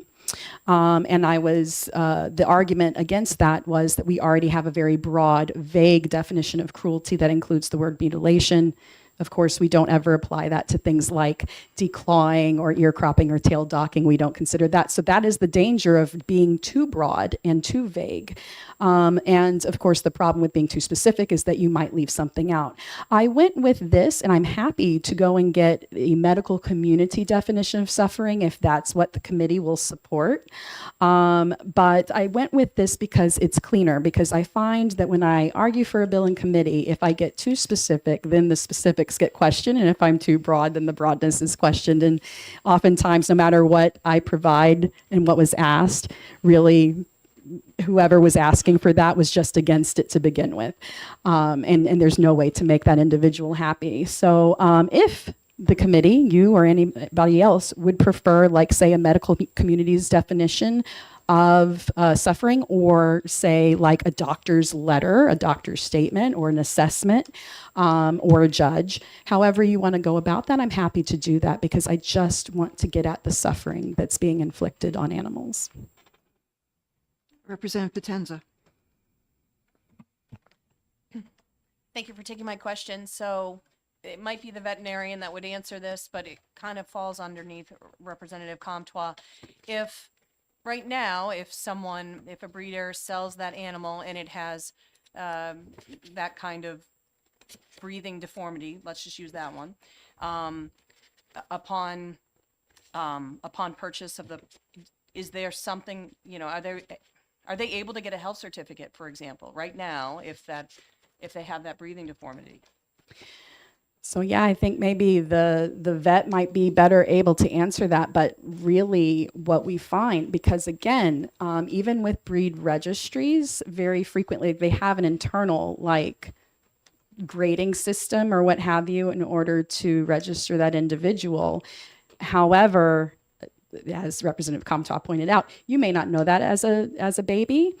But also I hear, and I'm not a breeder, so I can't speak specifically to this. I hear that, it's not like a doctor or a vet literally comes out and like tests it for all the wide range of conditions that could possibly exist.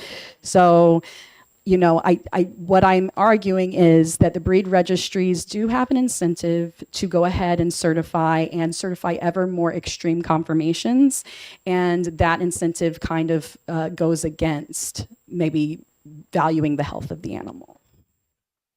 Representative Davis and then Bixby.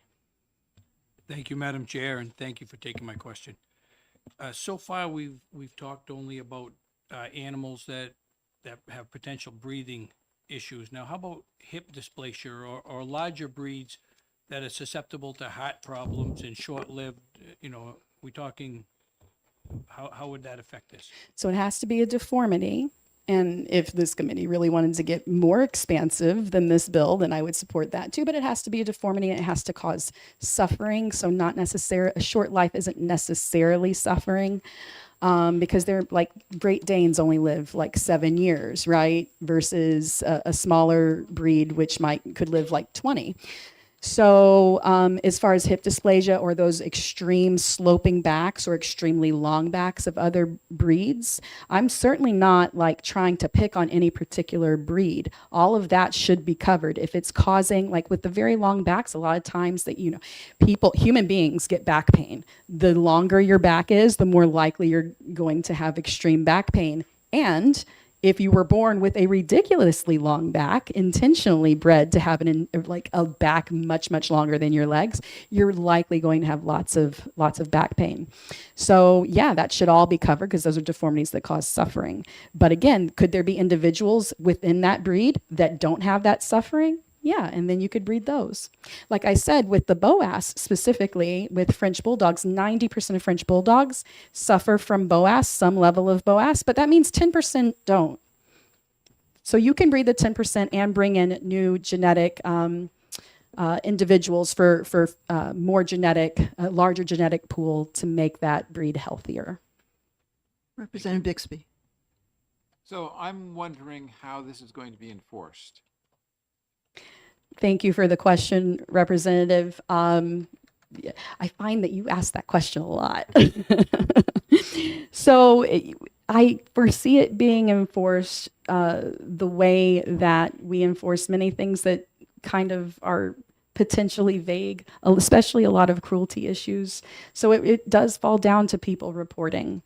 And that's true of a lot. It's true of domestic violence. It's true of a lot of things that people have to report what they see and then somebody investigates.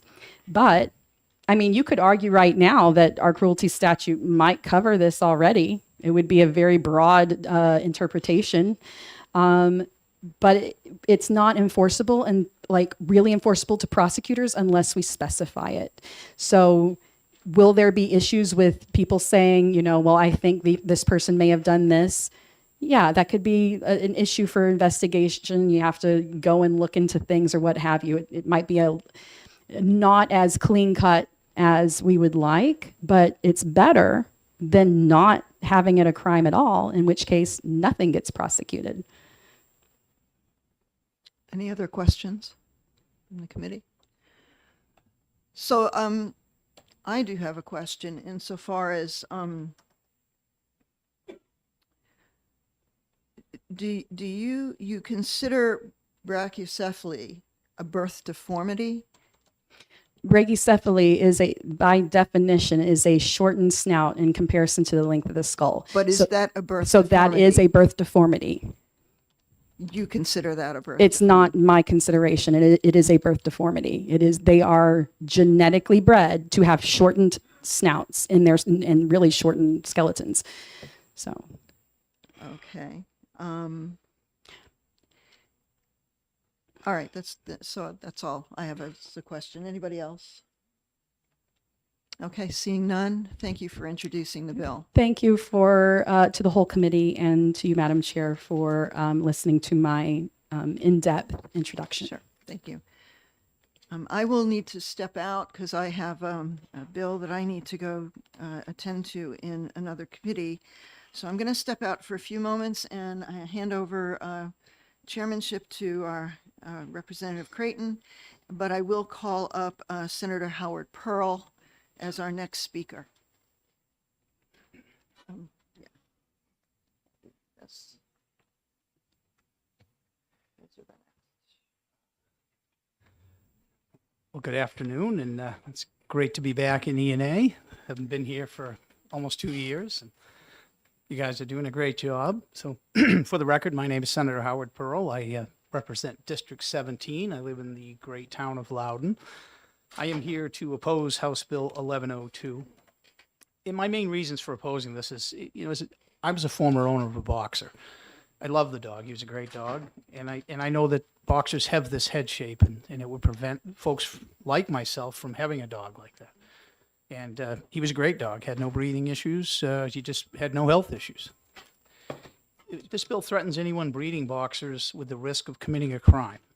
And it would result in no New Hampshire residents breeding boxers or other breeds with this head shape. That's a problem. New Hampshire's always been a very friendly state to breeders and to animal agriculture. And when we start putting things in place like this, we're really threatening that, and that is very much a part of our heritage. I guess notably, this bill does not ban buying a boxer or any other dog with a short and wide skull. So if I wanted to have another boxer, if this bill were to pass, the only way I could do it would be to travel out of state and get one, and wouldn't be able to get one from a local New Hampshire breeder. And over the many years that I sat on this committee with many of you, we've always known and heard about the great relationships that our New Hampshire breeders have with their customers. And I think this bill would put that in jeopardy. That would be very concerning. When you're selecting your dog's breeder, you want to be able to meet that local breeder. You want to be able to meet the puppy's sire, and you want to be able to meet the dam, and you want to know who they are and what you're buying. And having the ability to see that is one of the distinct things that makes New Hampshire great, that we can have those opportunities for our buyers of dogs to come and see the breeders and really get to meet them. That's something we want to be real careful to protect.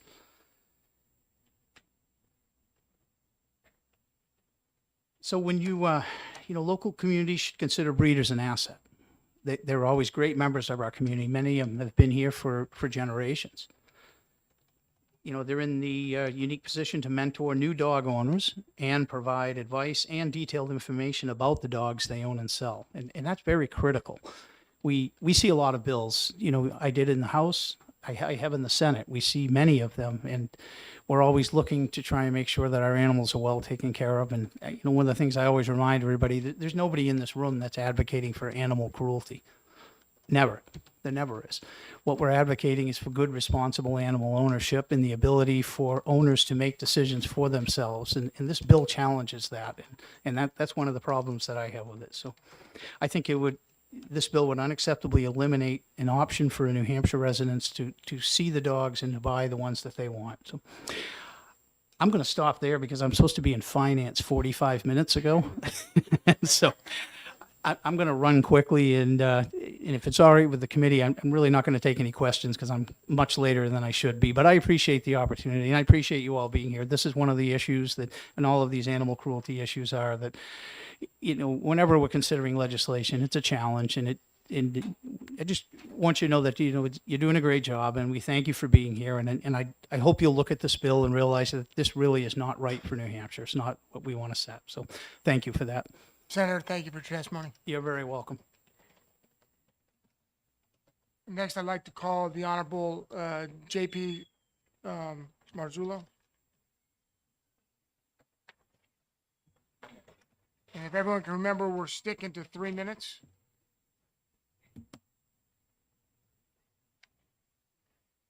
Took me a minute to walk here, so. Thank you for giving me an opportunity today to speak to you. And as Howard said, it's great to have all the representatives here and listening to this bill. I have several issues with it.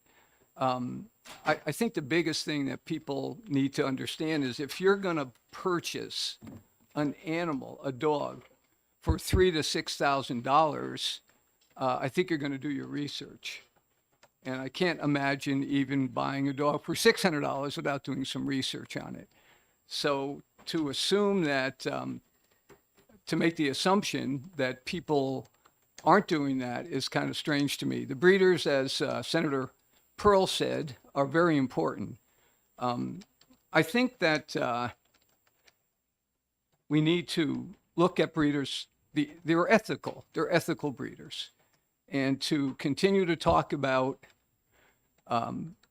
information that is on the web or you got from a veterinarian, that's fine. But in the long run, we all have to make that decision. It was my choice to have a bulldog. I knew what I was getting into when I purchased it. It was my choice to now have a Frenchie. She is cute. She doesn't sleep the way it was explained. She sleeps a little differently. But that's not the issue. I think what we're here today to find out is how do we move forward with something like this? And as the senator pointed out, none of us in this room on either side would be comfortable hurting an animal. So I think we need to keep that in focus.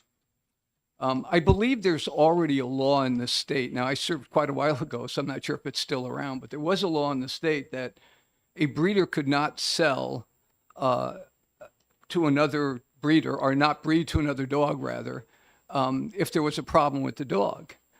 And they could not sell that particular animal to anyone. And they needed to tell people that. So I believe there is a law in place. I would have to check on that, but I could be wrong. So I think that's something to keep in mind, that we already have a law in place that says you can't do that. I had so much to talk about, but I think everything has come out already. I also think that we have very capable veterinarians in this state, and we don't need to be listening to somebody from out of state or out of the country. It was mentioned a few times that studies were done in the UK and in Norway. I think that our forefathers fought to keep those laws out of our country, and I don't think we need it today. We don't need a law that's brought to us from someplace else, or feel that that's a place that we should look to for information. We have very capable people in this country that can give that information to us. I also think that, I think you've hit your oh, 3 I'm sorry. minutes. 3 minutes. Okay, I'll wrap it up then. So thank you so much for giving me this opportunity. I would be glad to talk to anyone after about why we purchased the dogs we have and that they're very healthy. As Representative Reed said, we would come up and tell you how happy we are with their dog, and she's right in that fact. So thank you so much for having me today. Okay. Thank you, Honorable Past Representative Marzullo. I do want to point out RSA 437:5 regarding the transfer of animals and birds does say no licensee under the subdivision shall transfer other than to a qualified veterinarian or licensed animal shelter facility any maimed, sick, or diseased animal or bird other than is permitted under RSA 437:8, nor shall any licensee treat inhumanely any animal or bird in his or her care, possession, or under his or her control. So I don't know if that was the RSA that you were referring to, but I do know that any animal that is transferred does need a health certificate. So presumably the animal does have to be healthy when it's Right. sold. That being said, we all recognize that a health certificate sort of is a snapshot in time. You cannot predict what kind of conditions an animal is going to develop. be they, caused by congenital issues or genetics or anything else. But my question to you is,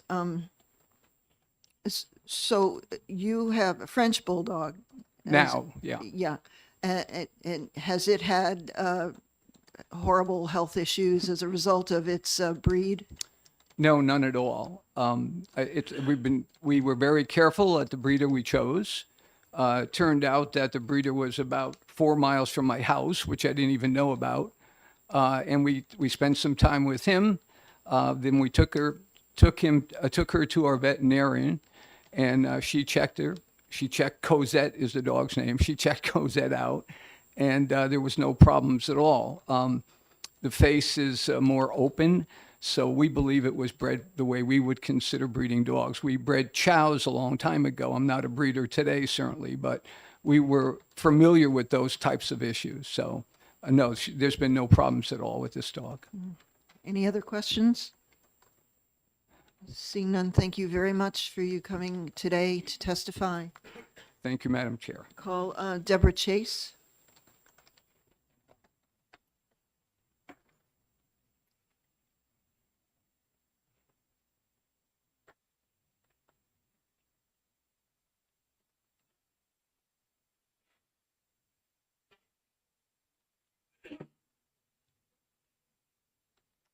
Good afternoon. Good afternoon. Thank you for having me. Let me put my reading eyes on. I did want to speak to, as far as people choosing and buying from breeders. People get them because they're cute. They don't always do their research. Anyways, this is just my personal experience. I've always loved bulldogs. Since the first one I've met with my customers, I've wanted one for years. Couldn't afford it. As I got older, I could, so I started doing my research. Big difference from the old English Bulldog, Britain, English Bulldog, how they're bred here. Night and day. They're healthier in Britain, they're longer legs, bigger snout. Here, they have, trying to make the bum as tiny as possible, the head as big as possible. They have to have, not all of them, some of them have to have C-sections, and if they're a breeder, that's constant scar tissue, and again, not good for any animal. The wrinkles, the flat face, the soft palate. I belong to a bunch of bully breed rescues. The stories are horrific. I'm not saying that all bully breeds have problems, but the ones that do are horrible. People give up their dogs. They drop them off at a shelter because they cannot afford the surgeries to make them healthy. For instance, Long Island Bulldog Rescue. You could look on their site and see the horror stories. They go on. The kind of running joke, not joke, if you're going to get a bulldog, you better have $20,000 extra in the bank for surgeries or really good insurance. I am fortunate that my girl has, she's healthy and she can breathe. And I would love to see the breeds go on, ethical. That's all it takes. Thank you. Thank you. Any questions from the committee? Seeing none, thank you for coming today. Thank you. I call Lisa Freeman, the Honorable Lisa Freeman.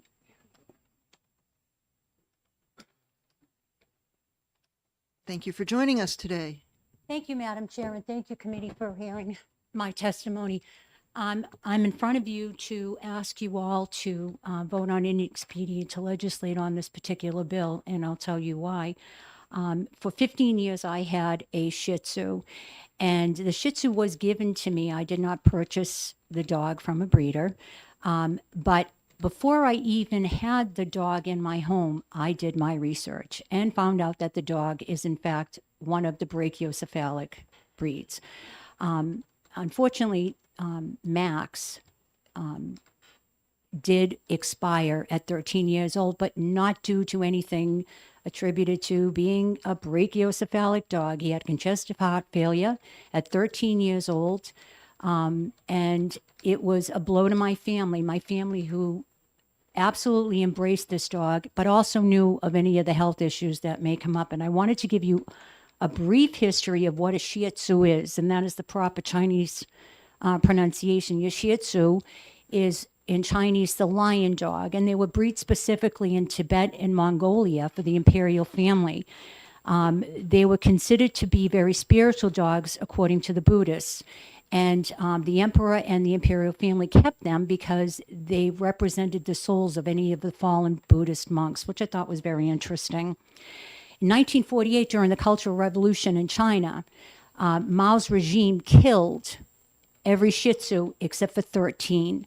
And they were smuggled into England and Norway to be bred and then subsequently brought to the British Isles and the United States. That's animal cruelty. Having a brachiocephalic dog does not equate animal cruelty.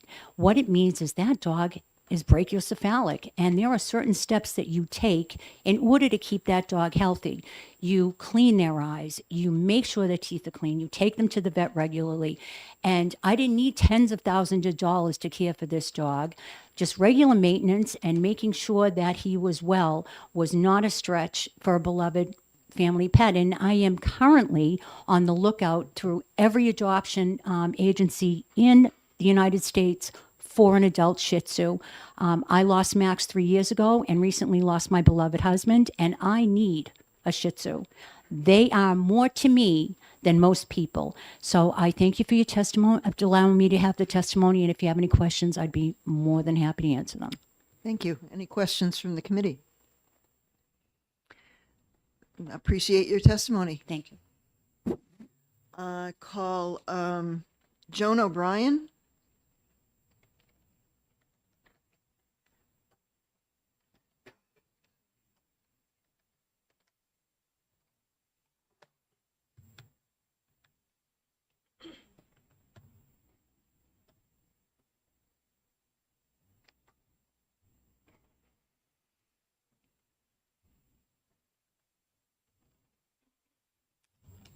Good afternoon.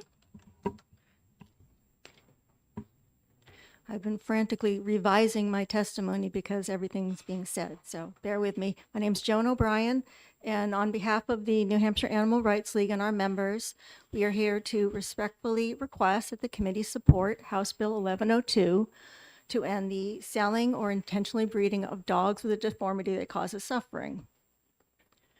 I'm going to focus on brachycephalic dogs since that seems to be the focus of the conversation around this bill. It is highly distressing to know that right now, millions of dogs, millions of flat-faced dogs around this state and country are struggling just to breathe. And more are being brought into the world every day. As the bill sponsor explained extremely well, these dogs they've been bred in a way that means their anatomical features can't function properly. Tinkering with nature to produce dogs that serve our needs, whether it's for appearances or function, has upended survival of the fittest. The health of brachycephalic dogs is so precarious that most commercial airlines won't even allow them to fly because so many have died in flight. While veterinary intervention can alleviate suffering from some dogs, many, if not most, will never be helped because their suffering goes unnoticed or because surgery is unaffordable. Given the exponential popularity of all these flat-faced dogs, we have on our hands a canine welfare crisis. It's a crisis that warrants legislative action to bring about as swift as possible an end to this type of breeding as possible. Thank you. To close, I think the breed registries have kind of lost control of enforcing standards, and the consumers are not educated. Many don't even care about registering their dogs. Visit one of New Hampshire's puppy stores on a Saturday and you will see for yourself. So we hopefully will support this bill. Thank you very much. Thank you. Any questions from the committee? Happy to take questions. I'm interested to know if you know what the breeding standards are for these particular breeds. I did happen to carefully read the breed standards for a pug in preparing for this hearing. About a 50-page document. Okay. And did you find anything in the breeding standard that would indicate that if the dog was bred according to the standard, that it would be unhealthy or sick or in need of surgeries? Yes, I did. I can't quote it exactly, but there are some of the standards include a flat as face as possible. That is by definition brachycephalic. So the standard actually says in it the flattest face as possible. Yes, it does. Okay, and where did you see this? Was this a The certain American Kennel Club has a link to the breed standards for all the popular dogs. Okay. Would you suggest that every brachiocephalic dog is unhealthy?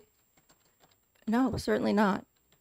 Okay, so within the breed or within, I'm just trying to tease out that brachiocephalic does not necessarily equate to suffering.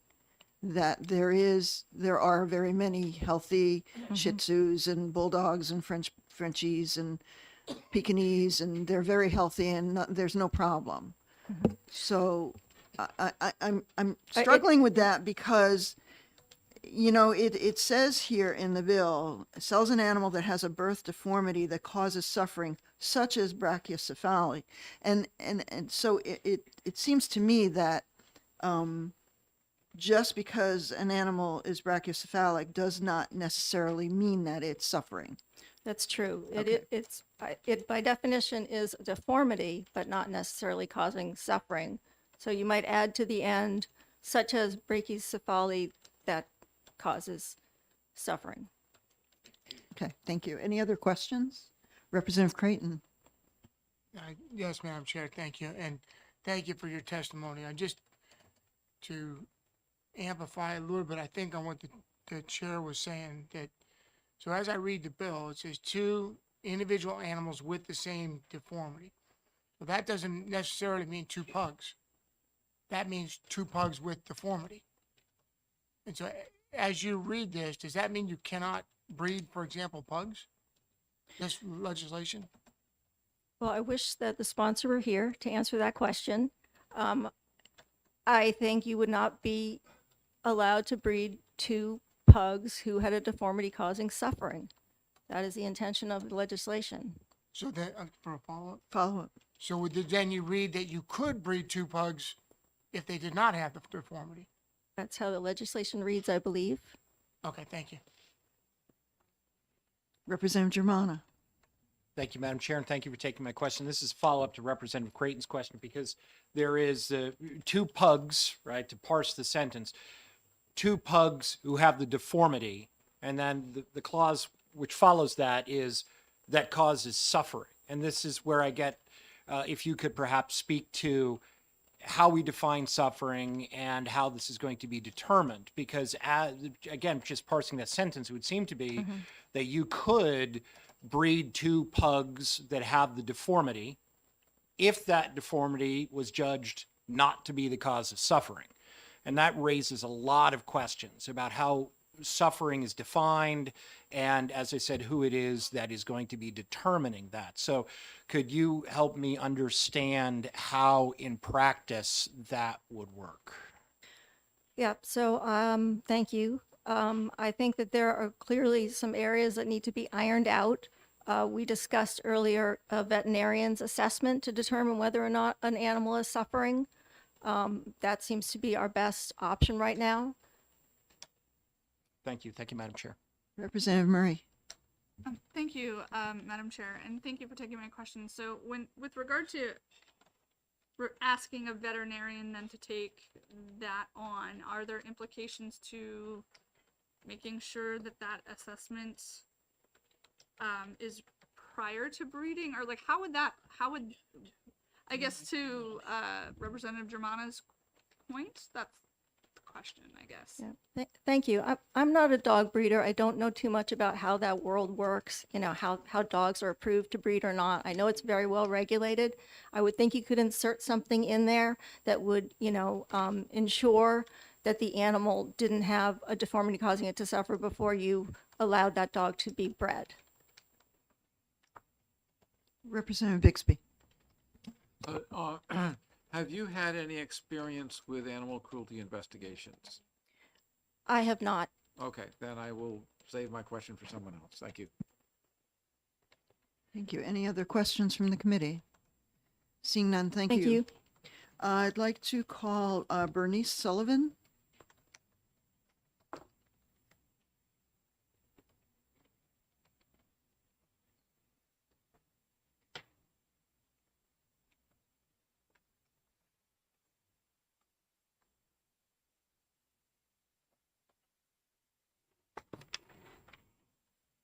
Welcome.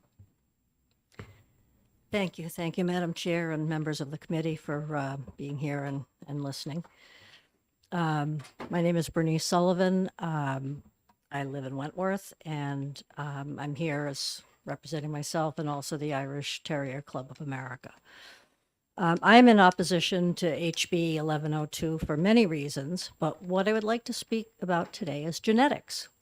And I'm sure you all got up this morning and thought, I can't wait to hear about genetics. But it'll be very brief.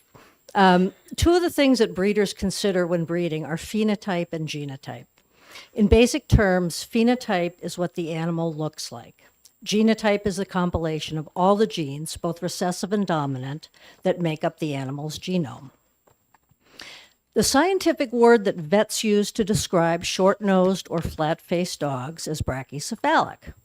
This comes from two Greek words meaning short and head. Brachycephalic describes any dog whose muzzle has a short or pushed-in appearance.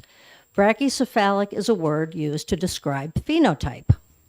It is not a condition, nor is it a disease or a deformity. Breeders are trying to produce puppies that meet their breed standard. Most breed standards arise from and encompass the original or current purpose of the breed. In no cases do breed standards call for a breed to be deformed or to breed dogs to suffer, language contained in HB 1102. Including a word like brachycephalic, which is descriptive of a type of skull structure, in a law about animal cruelty is a false equivalency of a body structure with a potential health complication which could arise. There are many illnesses or injuries that can be linked to structural issues. Is a breed with long legs that is more apt to tear an ACL deformed? Is a dog with short legs bred to go into a small space to catch vermin deformed? Who is the arbiter of what constitutes these so-called deformities? This type of language and legislation can lead to many more problems. Will the next prohibited phenotype be chondrodysplastic? This could extend to agricultural animals. Briefly, chondrodysplasia describes animals with short legs. This phenotype is characteristic of many breeds of dogs, such as corgis and dachshunds. It is also present in Irish Dexter cattle. I used to breed Dexters. The chondrodysplasia trait in Dexters is a desired trait that came about because of a gene mutation. It can also lead to dead calves.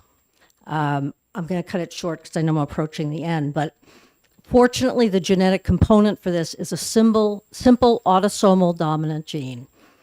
And there's only a 1 in 4 chance that can happen.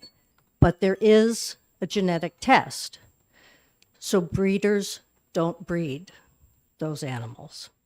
This proposed language does nothing to prevent cruelty. It merely muddles the waters around breeding and creates the potential to reduce genetic diversity or even eliminate some breeds entirely. Thank you. Representative Germana. Thank you, Madam Chair, and thank you for taking my question. I appreciate the science lesson. It's helpful. and the clarification about a phenotype. We're talking about a phenotype when we're talking of brachycephalic animals. I'm just wondering, does it, in your estimation, make the bill any better if it were to specify, rather than the phenotype, the syndrome that is often, or at times at least, associated with the phenotype, right? The brachycephalic airway obstruction syndrome. Does it make it better to say that you can't intentionally breed two animals who have the same syndrome, which is by definition a pathological condition? Right. That would be very hard to determine ahead of time, because does that animal develop it at 1 year old, 2 year old, 5 year old? Many dogs are bred at 2 years of age. So has it developed at that?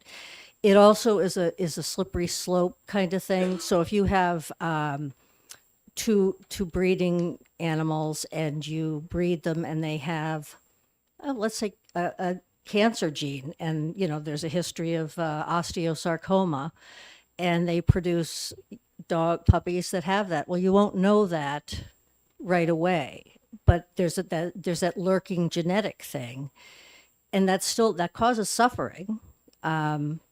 But it's not something you can know when you're breeding. May I follow up? Follow up, sure. Thank you. Does the language in the bill about intentionality, however, deal with that? Because you're right, you may not know at 2 years when you breed the dog, and in which case it's not intentional, even if that dog were to develop the syndrome a couple of years later. I'm just trying to understand. I see difficulties in trying to sort this out, but I'm wondering if intentionality covers the specific example you just referred to.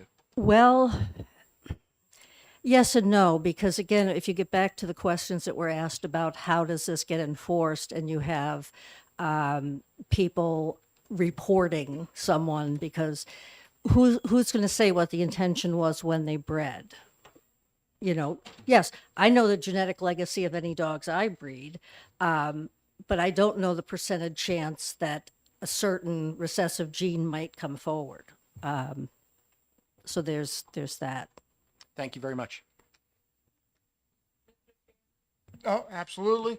Representative Haskins. Thank you very much, and thanks for taking my question. I too was edified by this conversation. I have an important question for you. Are Irish Terriers brachycephalic? Not at all. No, No. I just called it up on my phone because I Yeah. wasn't familiar with it. I Yeah. wanted to clear that up. Okay, no, they're not. There is a genetic condition which we're searching for a gene right now that could potentially cause suffering. It's a bladder stone type of thing, and we try not to breed for it, but it can happen. And until we find the gene, we can't eliminate it entirely. Thank you. Representative Bixby. Yeah, so this is sort of getting into the genetics a little bit more. Is it possible that when you are breeding for one particular trait, let's say you're breeding for tame disposition, and are there, when you select for that, is it possible that you will get other characteristics to change at the same time because they're linked? Absolutely. Like maybe tameness goes along with floppy ears or something? Absolutely. And a lot of that, breeding is a science and it's an art, and it's a lot of luck too. So yes, there are linked things, and sometimes you can predict them and sometimes you can't. Thank you.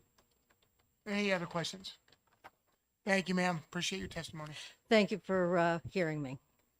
And next, if I can call Eliza Berg up, please.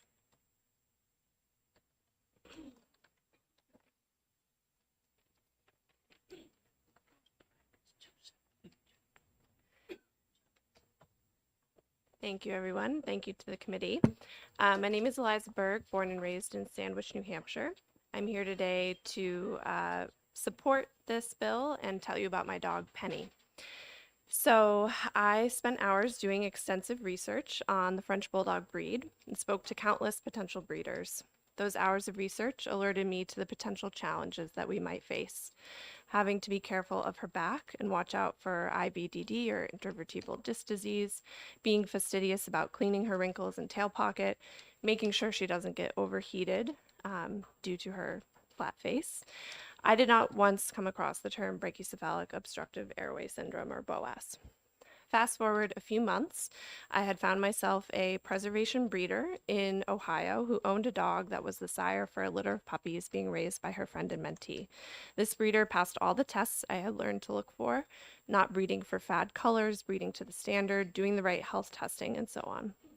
Penny was the smallest of the litter, so the breeder's vet did some additional testing on her. She was cleared to come home with us at 10 weeks. Just 1 week after bringing Penny home, she vomited and collapsed on the floor one evening, and we rushed her to the emergency pet hospital. Penny was extremely anemic and received a blood transfusion to save her life. This began a multi-year journey to diagnose Penny with iron deficiency anemia caused by internal bleeding that still has an unknown cause. She's since had one more blood transfusion to save her life. Around the same time that we were struggling to get answers for her anemia, we became concerned with her breathing. She snored to a point where I could not fathom that she was getting any oxygen at all, and would have occasional bouts of regurgitation and exercise intolerance. Thanks to a Facebook group called Brachycephalic Breathing Awareness, I quickly learned more about BOAS and the surgical options available to us. Penny saw one of the best soft tissue surgeons in the Boston area and had her soft palate shortened and her nostrils expanded. These surgeries are necessary because dogs like Penny are bred so that their internal airways become cramped and they spend their lives struggling to get enough air into their lungs. Penny's story is a sad one, but as far as I can tell, she's a success story for a French bulldog. Her symptoms weren't that severe, and she's had a relatively happy life, although we continually worry about her and she may need surgery again. There are over 23,000 people in this Facebook group. For a while after her surgery, I tried to go on and answer people's questions, giving them the support and the hope that I once needed, to not despair. After a while, it became too depressing and frustrating to see every day new people coming on, not knowing how to help their dogs that are suffering, and how many owners are woefully unaware of the basics of BOAS and the options for care. Penny has required over $34,000 in vet and testing costs, pet insurance bills, hours spent educating myself and advocating for my dog, just so that she can live what I hope is a comfortable life. There are tens of thousands of dogs who don't have that luxury. Thank you, and I'm happy to answer any questions. Representative Cottrell. Thank you, Mr. Chair. And could I get a copy of your testimony, please? Yes. Thank you. Any further questions? Thank you, ma'am. Appreciate your testimony. If I could call Taylor Lively. Thank you.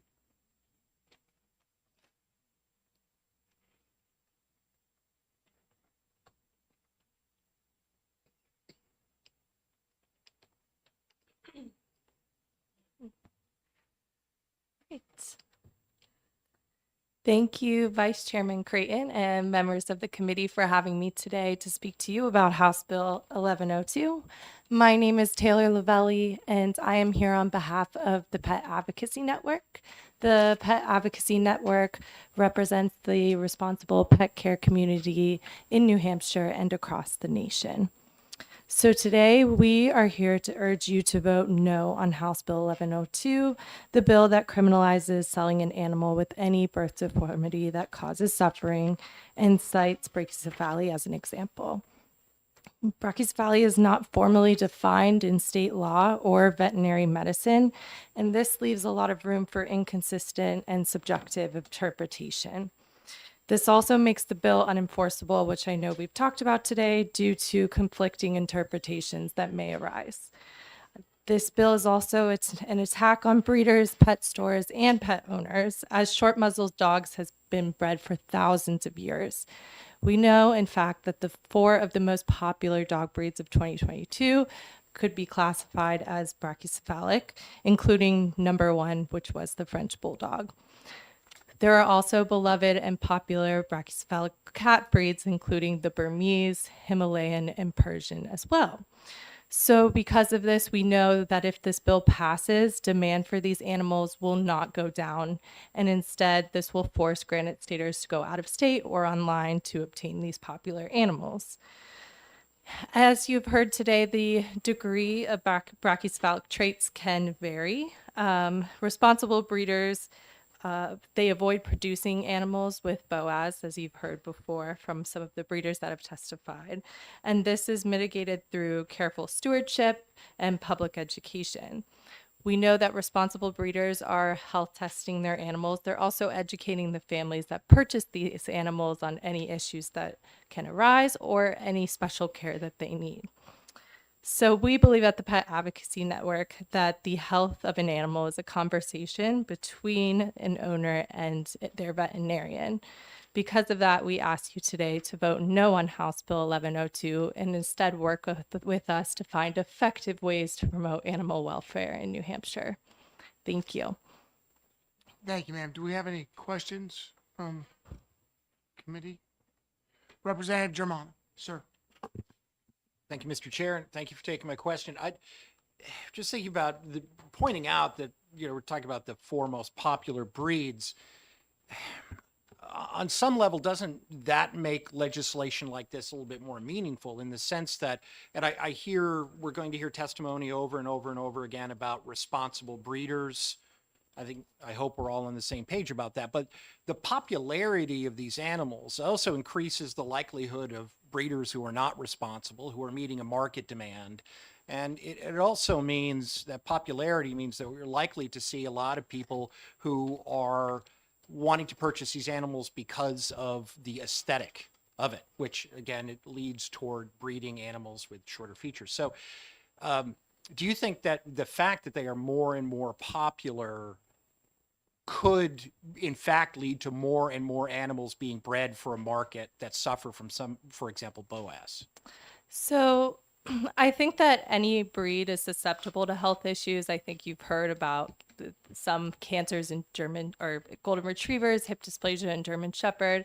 But I think what's important here is that these breeds, although popular, that brachycephalic does not equate to unhealthy. You have heard about BOAS, which can be an issue that arises in these breeds, but our view on that is that that is something a veterinarian should address, not legislation. And again, these breeds are very popular and they're also very expensive when you're getting them from breeders. So as was pointed out before, people who are paying this much money for an animal are doing their research about the health issues that can arise and having those conversations with vets as well. Thank you. Thank you for your question. I do have a question, and it's similar to one I asked a minute ago because I'm just trying to come to grips with it. As you read this proposed legislation, in your mind, does this legislation indicate that you will not or cannot legally breed these animals? So that's how I'm reading it. Again, it is fairly vague. So I think it leads to subjective interpretation, which is part of the issue, that people can interpret this multiple ways. Again, that's going to make it really hard to enforce. And so you do not differentiate the difference between a pug, for example, without deformity that causes suffering versus a pug that has deformity or suffering?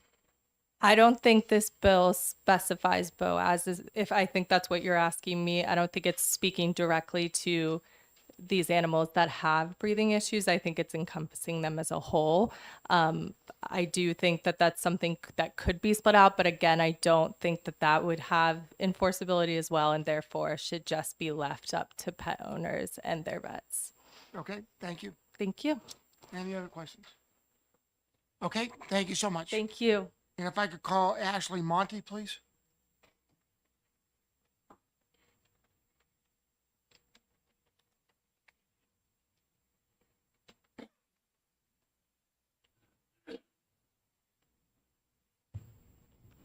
Good afternoon, Vice Chair and members of the committee.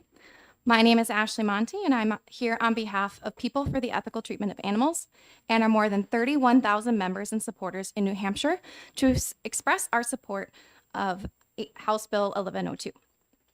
With breeders churning out more congenitally unhealthy dogs than ever, we are in urgent need of legislation to protect animals from being intentionally bred to have deformities like brachycephaly, which causes them a lifetime of suffering. Brachycephalic animals like French bulldogs, English bulldogs, pugs, and Persian cats are bred to have extremely abnormal and shortened muzzles, small skulls, and deformed bodies. There's overwhelming scientific evidence confirming that as a result of being bred to have unnaturally flat faces, many of these brachycephalic breeds suffer from terrible discomfort, pain, debilitating health issues, including a condition called brachycephalic obstructive airway syndrome, which causes them to struggle just to breathe and is actually the leading cause of death for bulldogs. Research confirms that these flat-faced, breathing-impaired dogs have a significantly shorter life expectancy than other breeds and are more likely to suffer from spinal and esophageal diseases, corneal ulcerative disease, and painful dental disease. Veterinarians around the world are sounding the alarm on the problems with these breeds, and a number of countries, including Austria, Germany, the Netherlands, and Norway, now restrict or prohibit their breeding, which they've referred to as torture breeding. That's because, purely for the purpose of achieving a flat-faced look, these breeds have been bred so that their snouts are shortened and pushed so far back against their skulls, and there isn't enough space to accommodate their normal anatomical features, causing them immense pain and suffering. Breathing-impaired breeds typically spend their lives struggling to breathe, and many of them can't even enjoy the basic activities that make a dog's life enjoyable and fulfilling, like going for a walk, chasing a ball, or playing with other dogs. These animals spend their entire existence just trying to get enough air in their lungs. Anyone who has spent time with one of these dogs has likely heard them rasping and wheezing, and those are the sounds of an animal struggling to breathe. By supporting House Bill 1102, which would ban this cruel practice of purposefully breeding chronically unhealthy, breathing-impaired breeds, the committee will help protect vulnerable dogs and cats who now, more than ever, desperately need our help. Thank you for your consideration. Thank you, ma'am. And Representative Comtois. Thank you, Mr. Chair. Could I get a copy of your testimony, please? Thank you. If you could pass that up. Are there any further questions? Representative Bixby. So, do you have any experience in animal cruelty investigations in New Hampshire? I do not. This is actually not my specific area of expertise. I'm here just to present PETA's position on the Thank you. bill. Yeah, Okay, thank you so much. Appreciate your testimony. absolutely. And if I could call Donna Albert.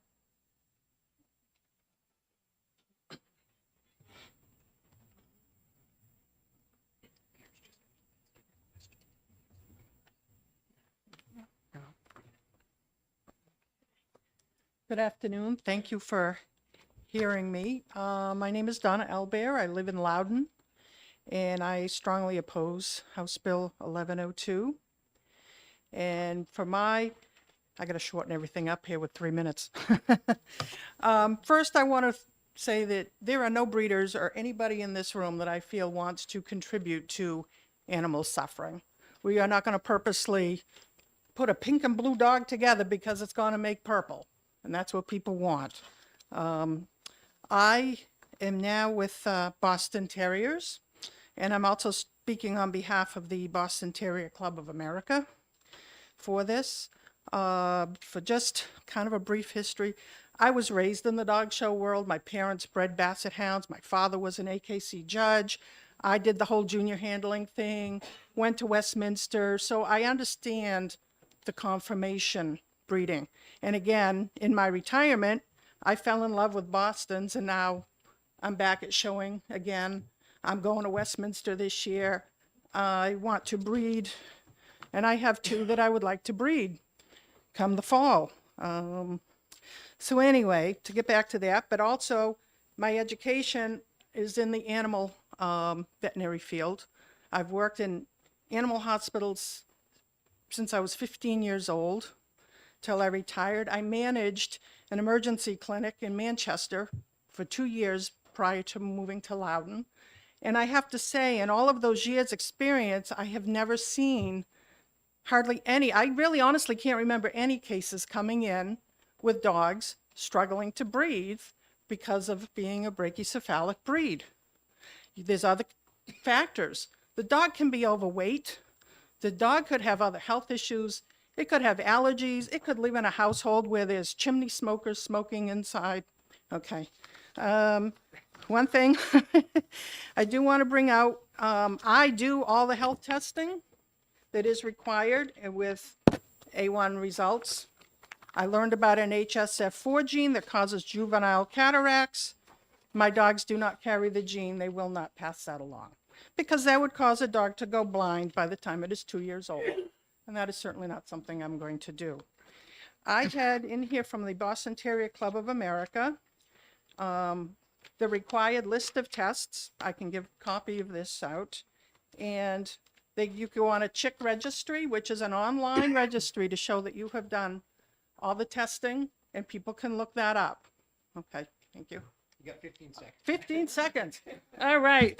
Let me look in 1 second here. Boston Terriers excel in all performance sports. And it has been clocked in at 26.96 miles an hour for one of them doing a fast cat run without having problems breathing. Okay, they do disc dog, dock diving type thing, fast cat, the obedience things. They don't have a problem breathing. So I think to classify and group all these breeds into one dish is wrong. Thank you, ma'am. Appreciate your testimony. Any questions from the committee? Several. Representative Haskins. Thank you.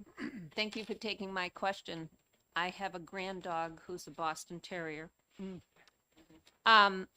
So I'm struggling. I thought when I came into this committee room today, I knew exactly how I'd vote on this bill.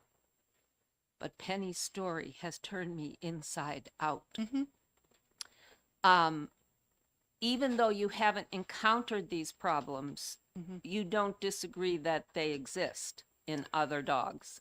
They could possibly exist in some other dogs. There could be other, like I said, other health issues that are adding to the, having breathing issues. It sounds like there were other health issues going on because I don't know of any breathing disorder that's going to require a blood transfusion. So I think there was some other health issues going on. But again, I don't know, I feel horrible for her to have gone through that. And yes, I have health insurance on my dogs, but I will say one thing. I've had one pug in my life, which never had an issue breathing, but I was concerned because we do a lot of camping and I'm thinking, oh my gosh, if we're way up north or whatever, dog gets stung, his throat's swelling up. I bought an endotracheal tube and that stays with me all the time. I have never had to use on the pug. I never had to use it on my other dogs. Follow up, if I may. Yes, ma'am. Do you know whether insurance, pet insurance, which my son has on his puppy, is, can you have insurance against a breed just because he's that breed and has perhaps a breathing problem? Are you saying not able to obtain insurance or Right. will the insurance? Well, whether will whether cover the it? insurance would cover something that's just a manifestation of the breed. I'm struggling, to know how that would work. There are as many health insurance policies out there than there are stars in the sky. I Sure. swear. Sure. But as long as my understanding would be if it's not a pre-existing condition, There's the point. then I would be confident saying it would be covered. But again, every policies are different. Thank you. Thank you, ma'am. Representative Compton, do you have a question? Thank you, Mr. Chair, and thank you for taking my question. Could I get a copy of that literature for the files, please? Absolutely. Thank you. Any further questions? Thank you so much for your testimony. Thank you for If I taking could the call time to hear Mr. me. Joel Guston.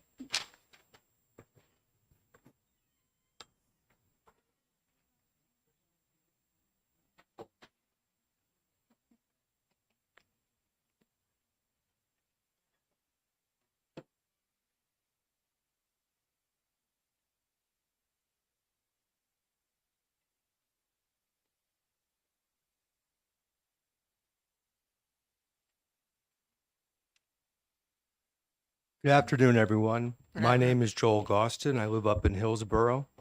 I came here today to speak in support of this legislation.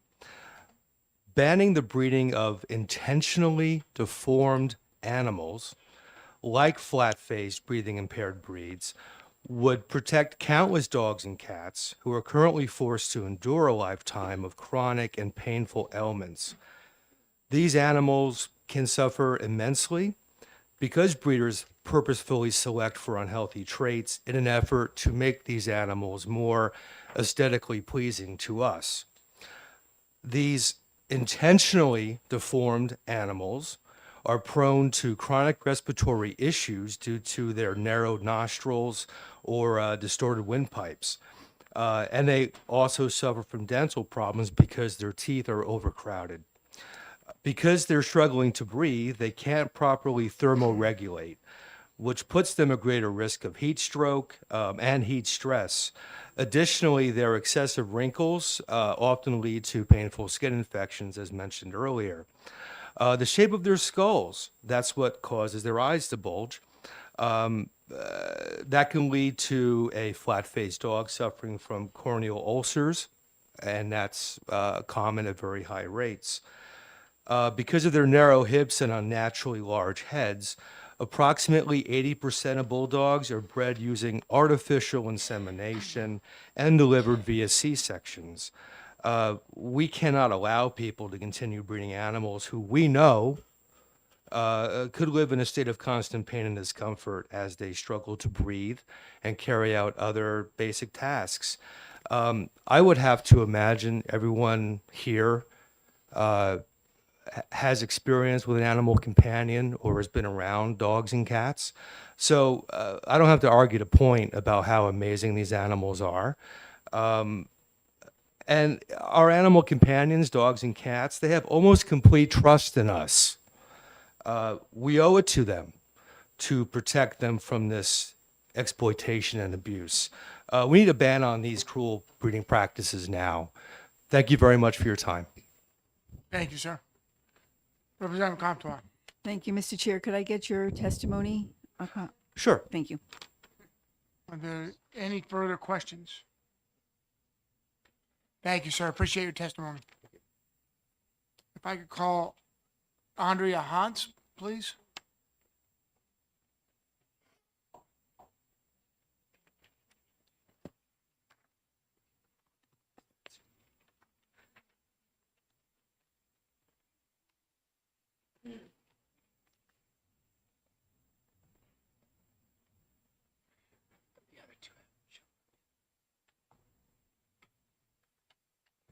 Hi there. I am Andrea Hans. I live in Epping, New Hampshire.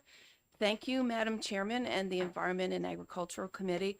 I appreciate living in New Hampshire where citizens can have the opportunity such as this to voice opinions on the potential laws of the state. I was going to read the rest of my testimony, but I passed out letters from CFA and TICA. They are the two largest cat registries, cat genetic registries in the world. And it talks about how the standards are determined. If you look on page 3 at the bottom of the TICA letter, it says, and I'll read it, brachycephaly refers only to the shape of the head and the ratio of the short length to longer distances of the head width. It is just a description of the heads of certain breeds of animals and can appear both pathologically or non-pathologically as a result of normal variation in skull shape. It is not by itself a birth deformity. Prior to the acceptance of any breed by TICA, the Genetics Committee reviews the standard and researches possible health consequences of accepting that breed. Indeed, in keeping with the health and welfare of its breeds, the TICA breed standards actually penalize bite defects and inability to breathe. Breathing problems are checked by knowledgeable and experienced judges by characteristics like the size of the nostrils, their weight, and the position of the nose line, not the brachycephaly itself. So that's part of the purpose of why we have cat shows, is so that the judge can go over breeding stock and individuals. At cat shows, you can show a neutered pet, which is probably produced by a breeder. So you can also see animals that are not kept for breeding purposes and how they conform to the standard.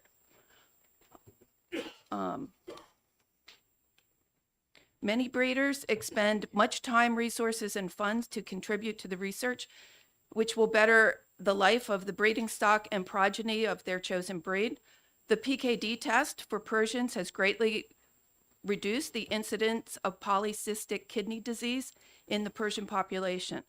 Parent cats that test clear cannot reproduce offspring that would be afflicted.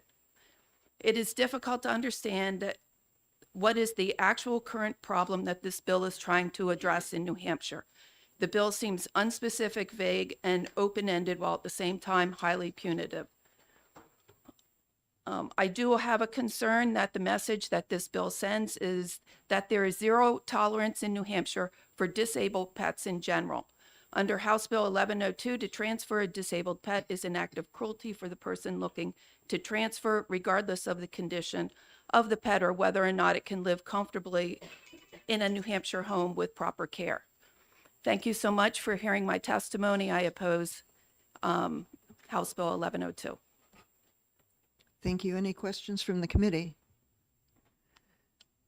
Seeing none, thank you very much for your testimony this afternoon. I call Robert Miller to come and speak.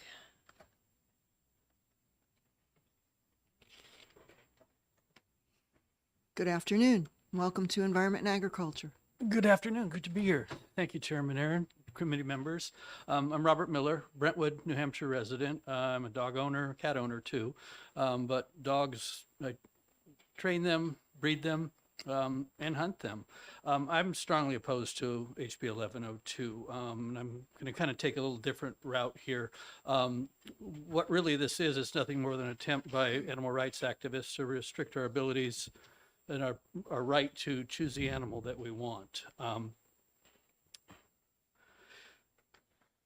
That's kind of just the hook that's being hung on the brachycephaly and cruelty and all that.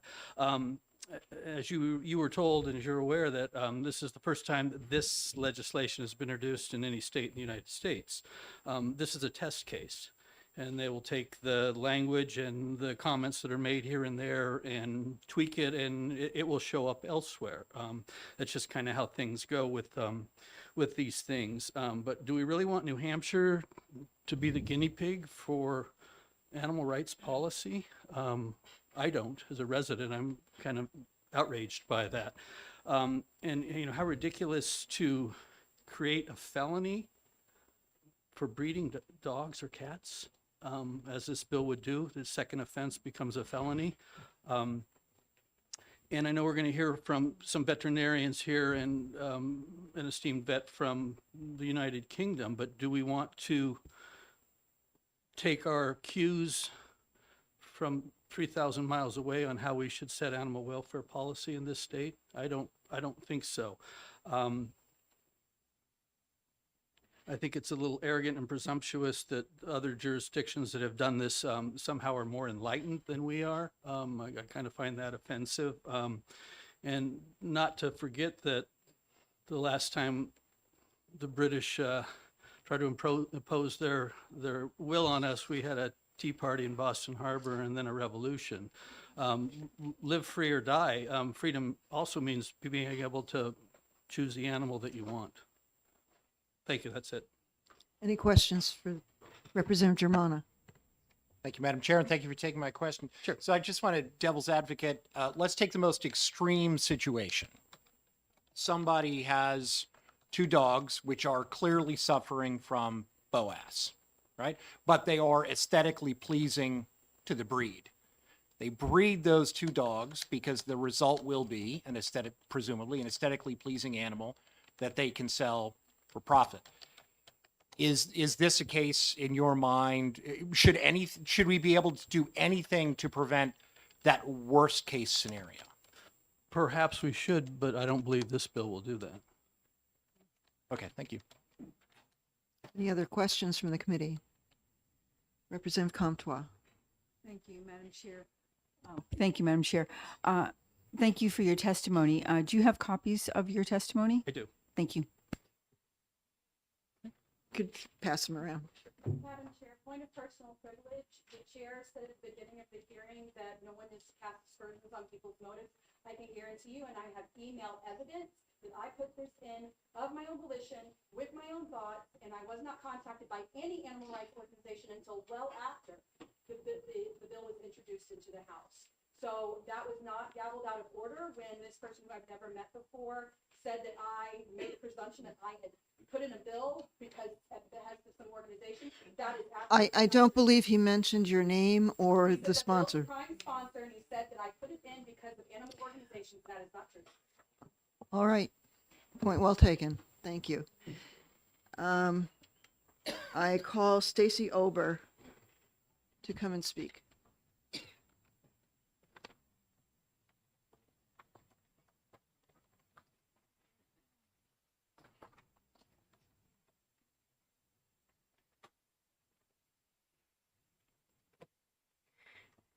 Good afternoon, Chair Aaron, members of the committee. My name is Stacy Ober. I am the New England Government Relations Manager for the American Kennel Club, and I am here to oppose House Bill 1102. Thank you for the opportunity to speak with you all this afternoon. I also want to take a moment and publicly thank the dog breeders and dog lovers behind me who have taken time from work, family obligations, and other commitments to be here this afternoon to be certain that you all have accurate information and a resource to ask these questions of those who are breeding dogs. I do want to note that I take exception to statements that have been made that breed registries are encouraging and breeders are chasing extreme conformation. That is a mischaracterization of the American Kennel Club. So I want to take a moment to do a little bit of a dive on who is the American Kennel Club, what do we do, and whether or not New Hampshire has a problem with pet-related suffering. I have shared, for instance, with you all, I had asked the parent clubs of some of the brachycephalic breeds to, in fact, submit a statement to the committee to help educate the committee about their breed standard. And it's really the Bible that they use in order to ensure that their breeding programs are being undertaken responsibly for the purpose of not only preserving breed characteristics and producing healthy, well-socialized, purebred puppies, but our affiliated clubs. I know I've shared with you that AKC is a club of clubs, and we have more than 200 affiliated parent clubs that are responsible for the individual recognized breeds. So the second handout that's going around is a public education tool that we use to help the public understand more about the breeds. When you open it up, it has all of the recognized AKC breeds as the centerfold. So it's one example of the public education that we engage in to ensure that the public has the right information in choosing the right pet for them. The parent clubs actually develop and approve the breed's official standard, which is a written description of the ideal specimen of their breed by describing its structure, temperament, and instincts. On rare occasion, the club may make revisions. So I wanted to, for the record, clarify that, in fact, breed parent clubs, it's not the breed registry. AKC is the largest purebred dog registry that maintains a registry, but it is the parent club that owns the standard for their breed, and it is rare that they will change the standard. In the packet that I distributed to you all, for instance, I'd really appreciate you turning to halfway through is a statement from the Bulldog Club of America, for instance, and they have provided the committee with an update with regard to their standard was adopted in 1896. It was amended in 1976. In 1990, reformatted to conform. Description of the gait was moved from the beginning to the end, so a technical change. And in 2016, it was amended 8 years ago to add a disqualification for certain colors. And what we know is that certain colors or genetic introduction into purebred bulldogs, for example, can introduce health problems. For instance, the merle color can contribute to deafness, for instance. So that would be the reason. It would be a health-related reason as to why the parent club would actually make a change to their breed standard. AKC strongly opposes the breeding of dogs by those who would do so without regard for the animal's welfare. And I wanted to mention all of the things that AKC does to stand up for dogs.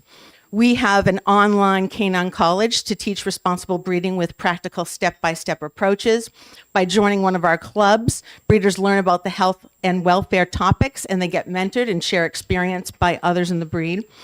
The Canine Health Foundation is funded by our clubs and has provided more than 68 million in canine health research that benefits all dogs. And we applaud the efforts of all the scientists and veterinarians who continue to work to advance canine health research and education. This is a developmental process and improvement and progress, but never is there perfection. I will acknowledge that. We also have a breeder of merit program that recognizes breeders who certify that their breeding stock has been tested in accordance with the parent club's guidelines. We support future veterinarian study in theriogenology, which is the branch of veterinary medicine concerned with obstetrics, physiology, and diseases of animal reproductive systems. Why is that? In my testimony, you'll see that it is rare that a school of veterinary medicine actually includes and requires the study of small animal theriogenology. Last, in terms of what the scope of the problem is, I have submitted to the committee. I did a public information request with the New Hampshire Attorney General's office and asked for all of the pet-related complaints over the last 3 years. And I've given a brief summary of the results. There were 4 online scams from January 1st, 2021 to January 1st, 2024. Those were infectious disease or individuals who made payments online and never received a pet. One cat breeder. I think your time is over. I want to know if there's any questions from the committee. Representative Potenza?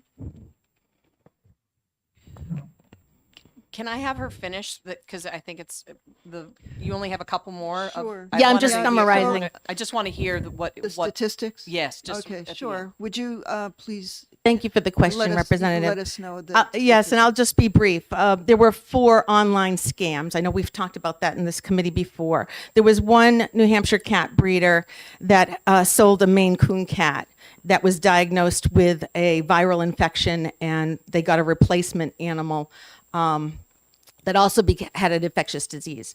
There are 4 complaints against New Hampshire pet stores, and there was one New Hampshire dog breeder.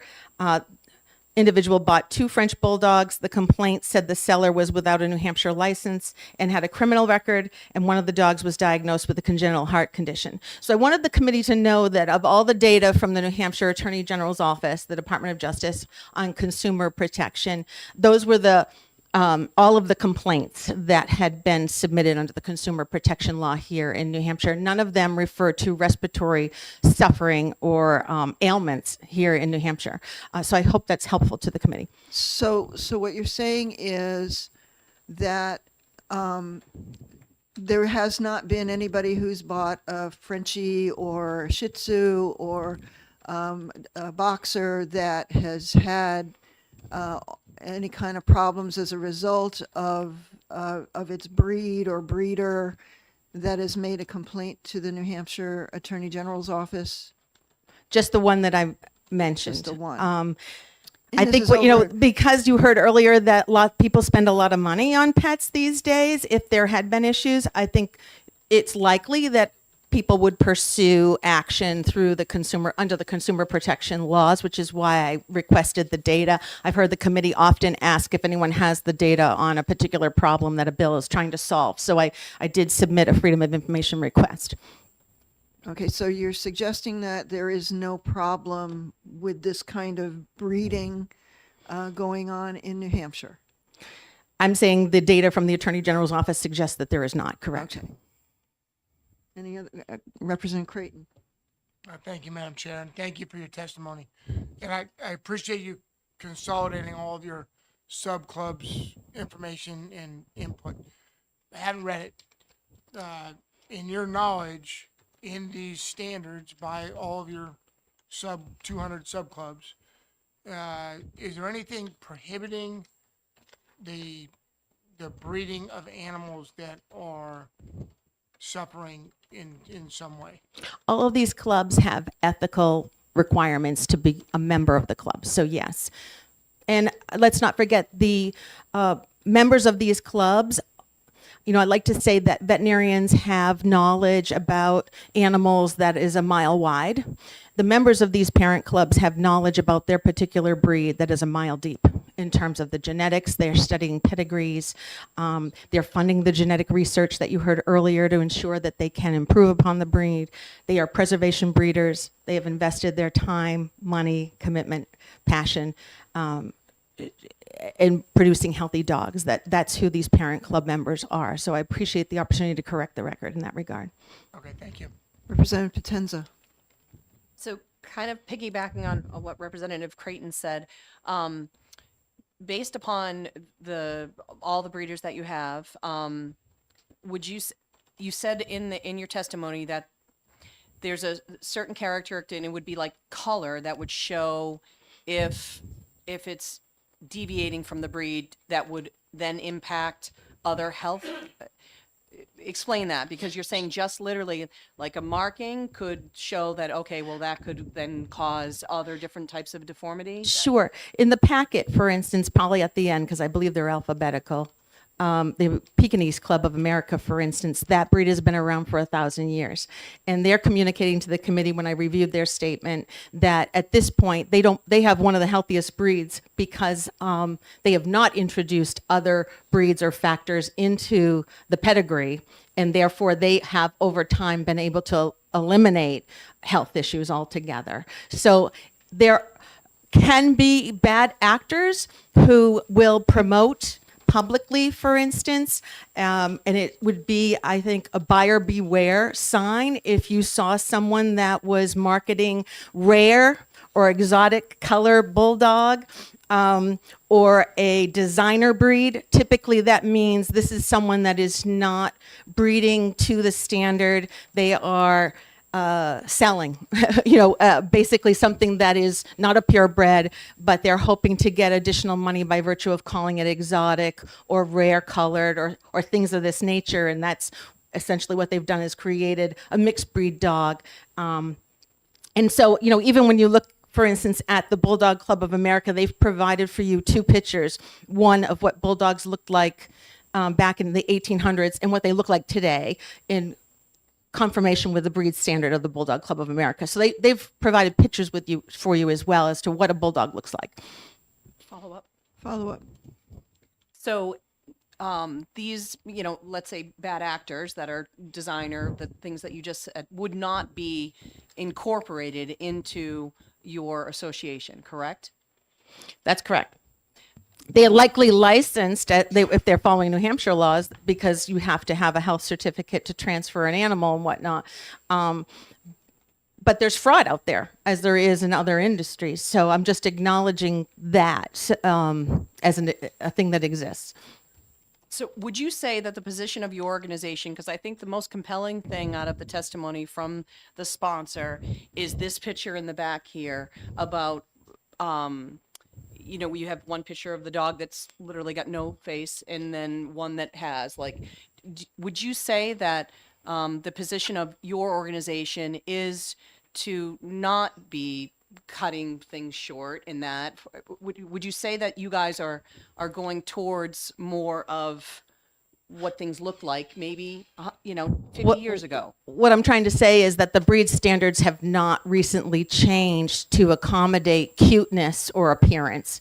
Okay. We have been committed and invested in preserving these breeds for generations and ensuring their health by funding the research and all the rest. So I haven't been privy to the picture that you've been shown, but I am encouraging you to look at the Bulldog Club of America's pictures, because earlier the statement was made that, for instance, bulldogs now have shorter legs or whatnot. So I'm just acknowledging there are pictures there for you from bulldogs 100 years ago and what they look like today. Okay. Yeah. Thank you. Any other questions from the committee? Oh, Representative Howard. Thank you, Madam Chair. Just a quick follow-up on Representative Sure. Go ahead. I'll describe this to you. So this dog on the left has a very flat face. This one has a very prominent muzzle. Does that mean that one of these would be rejected from your club because it doesn't match the picture in the blue flyer that you sent us? What a judge is doing is evaluating those dogs in the ring and how closely they conform to the ideal standard that is described in the parent breed club's standard description. I think you would be hard pressed to find a standard that says that it should have a flattened nose or recently changed to say these extreme appearances are what's being sought. I think that's a mischaracterization and misinforms the committee in making that type of statement. There are different lengths of muzzle within one breed as well. I think that's to be acknowledged for sure. Representative Bixby. Yeah, do you have any familiarity with the procedures for cruelty investigations in New Hampshire? I know someone here that does, so I'll wait and let them speak to it as an expert in that regard, but I do appreciate the question, Representative. Thank you. Thank you. Okay, any other questions from the committee? Thank you for your testimony today. Appreciate it. All right. I call Joyce Igovnis. I'm sorry if I mispronounced your name.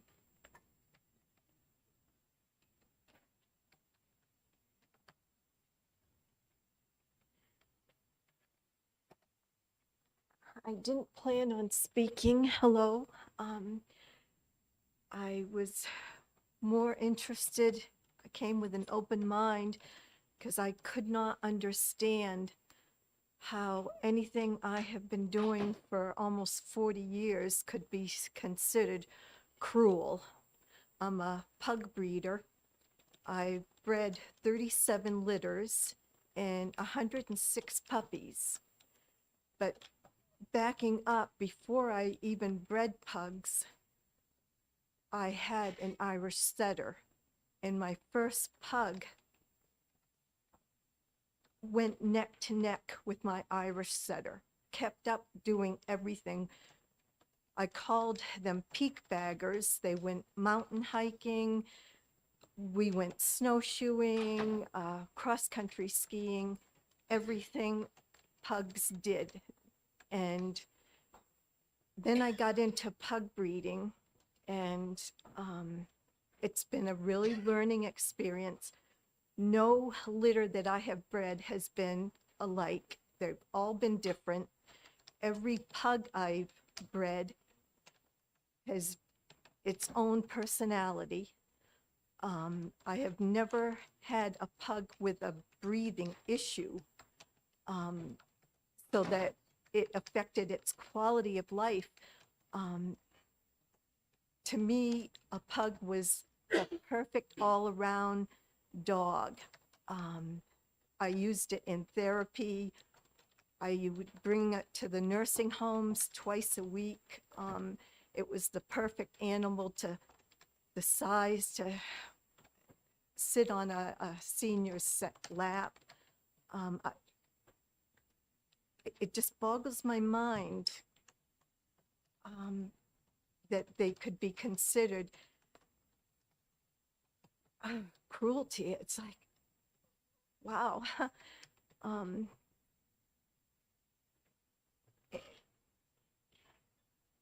So many things were brought up to point when she presented this bill.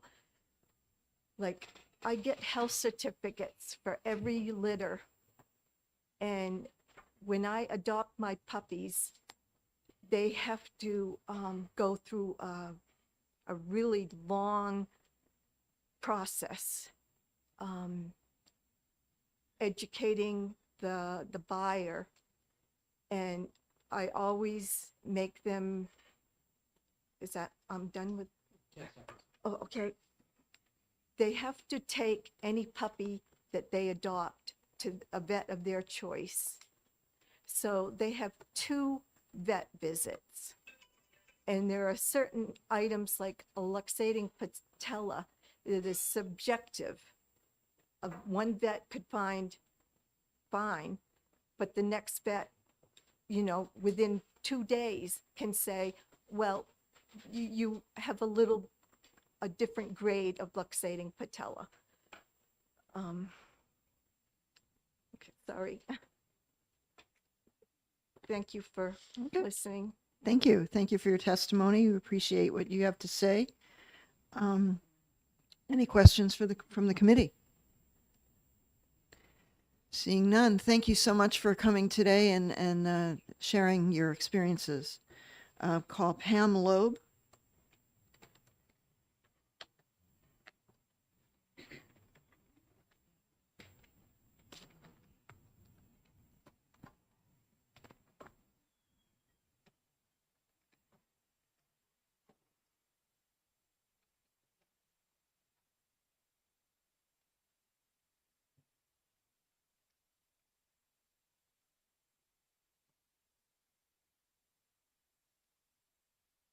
Good afternoon.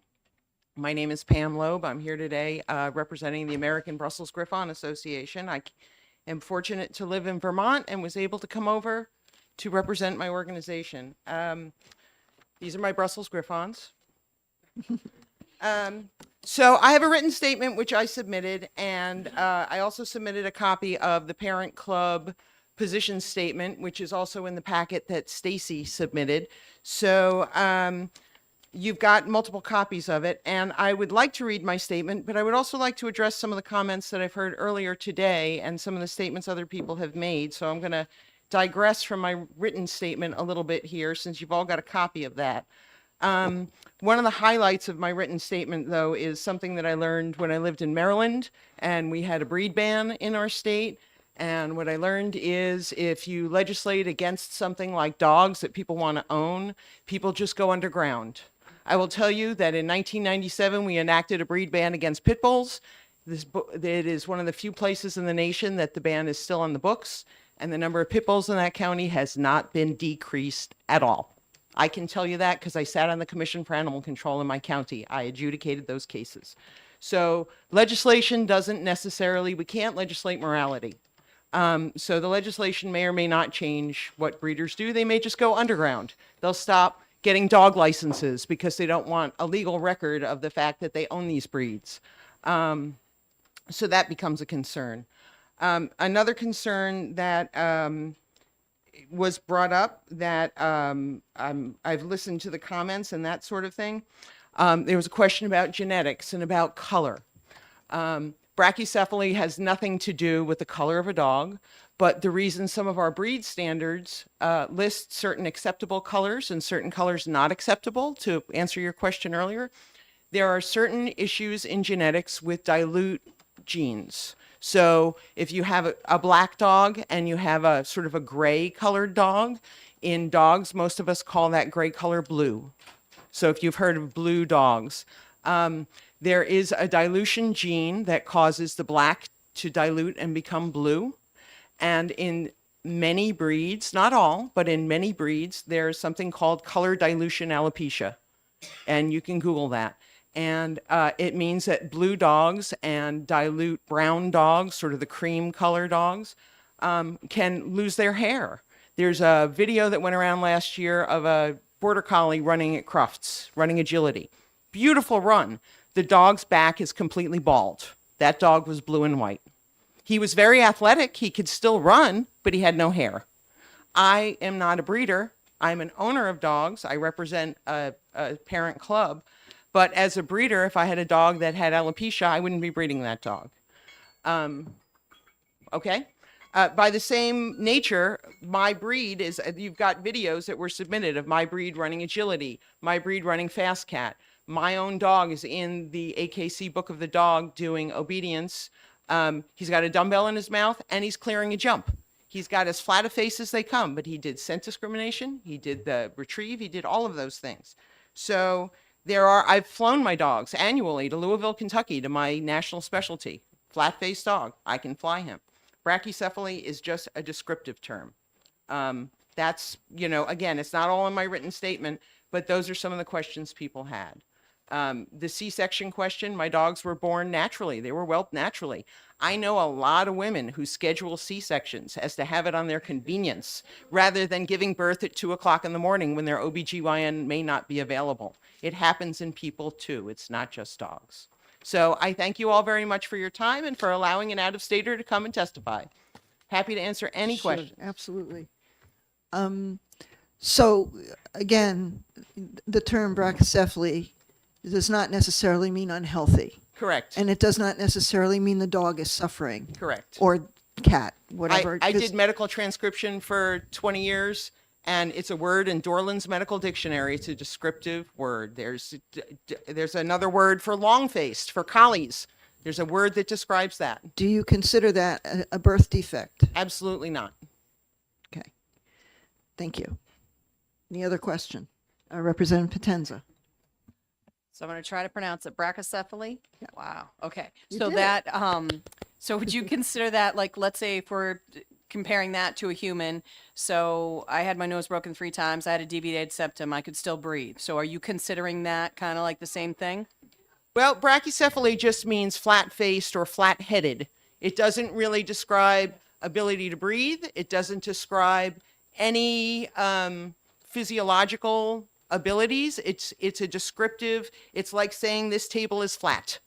Okay. It doesn't address whether this is a sturdy table or whether this is a functional table. It just means that this table is flat and the dog's face is flattened or head is flattened. Now, brachycephalic breeds can be Cavalier King Charles Spaniels. They have faces.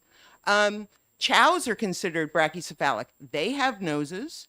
There are a number of breeds that fall under the characteristic. Rottweilers, Boxers, they have length of muzzle, but it's a shortened length of muzzle. It doesn't describe it as being ineffective or inefficient, just that it's flatter. It's just, again, it's just a descriptive terminology word. Representative Germana.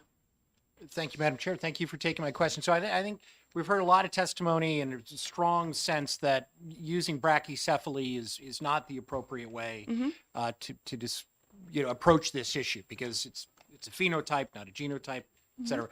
So I'll ask you the same question I asked somebody else earlier. Does it make sense?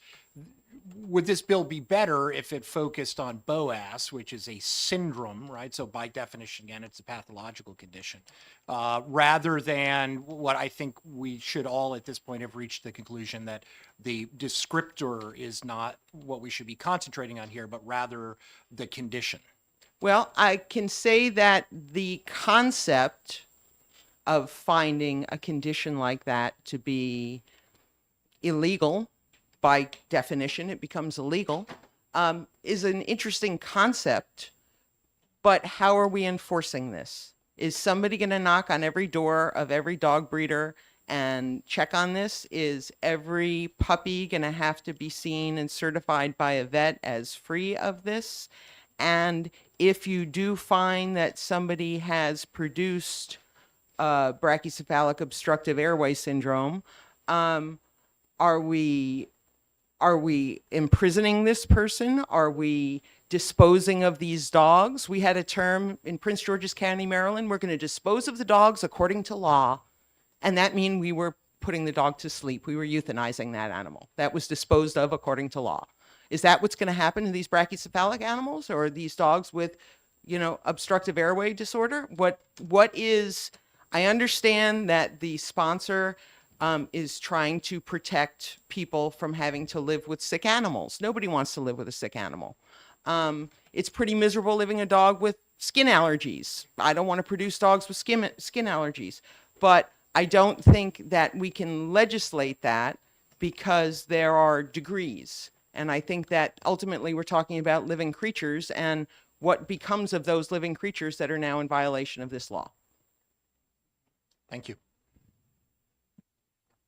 Any other questions? Thank you very much for your testimony this afternoon. Thank you for having me. I'd like to call James Cellini.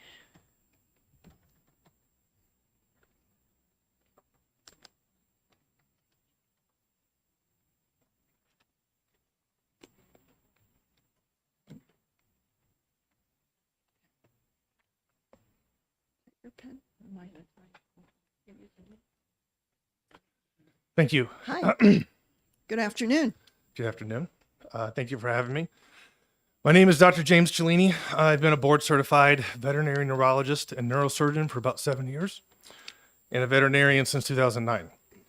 I'm currently licensed in Rhode Island, and overall I am in support of Bill HB 1102 because it is my professional and personal belief that brachycephaly is the worst burden ever placed upon companion animals.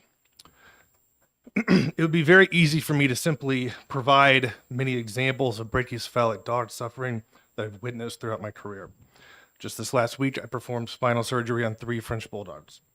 I currently work at a very large 24/7 ER and specialty center in Rhode Island, and I've spent my career working only in facilities such as this across the country during my various stages of training.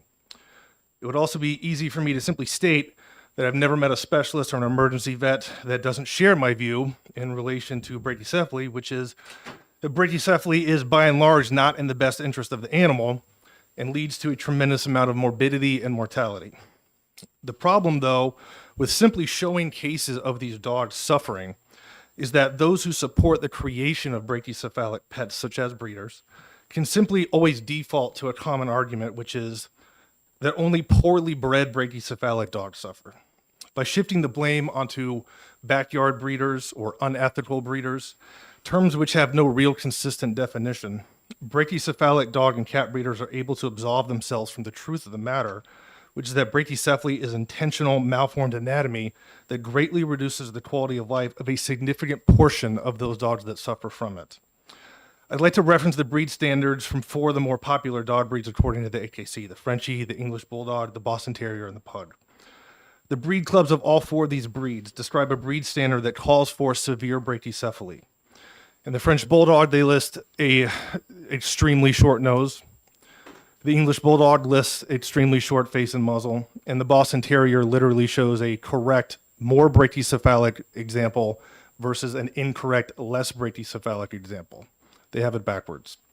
There are likely going to be many who oppose this bill while using the argument that not all brachycephalic animals suffer. Many dog owners and breed enthusiasts like to show their dogs running, agility training, and being very active in general as evidence that being brachycephalic doesn't necessarily mean you're suffering. This completely misses the point. First of all, research has shown that by and large, the public does not recognize many of the symptoms of distress that these breeds show, and they're in fact encouraged as some sort of quirky behavior inherent to the breed. I'm referring to snorting, snoring, and overall loud breathing considered normal for these breeds. Secondly, no one on my side of the argument, to my knowledge, is arguing that 100% of brachycephalic dogs are miserable and in pain 24/7.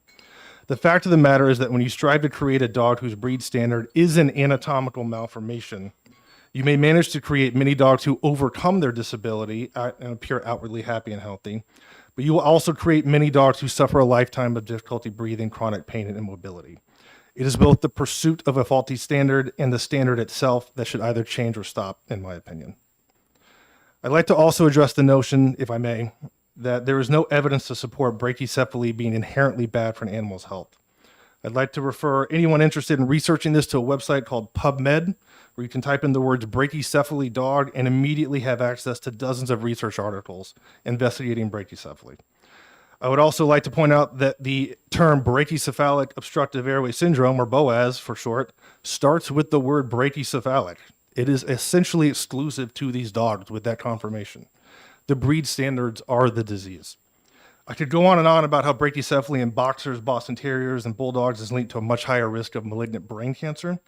I could also go on about the spinal malformations that are literally built into French and English Bulldogs and Boston Terriers, thanks to the disheveled 2 genetic variant, or how French Bulldogs frequently die from a herniated disc, or the horrific skull morphologies of Persian cats, or the fact that brachycephalic dogs have significantly shorter lifespans and are 4 times more expensive to insure for their pet owners. Okay, your time is up, Okay. sir.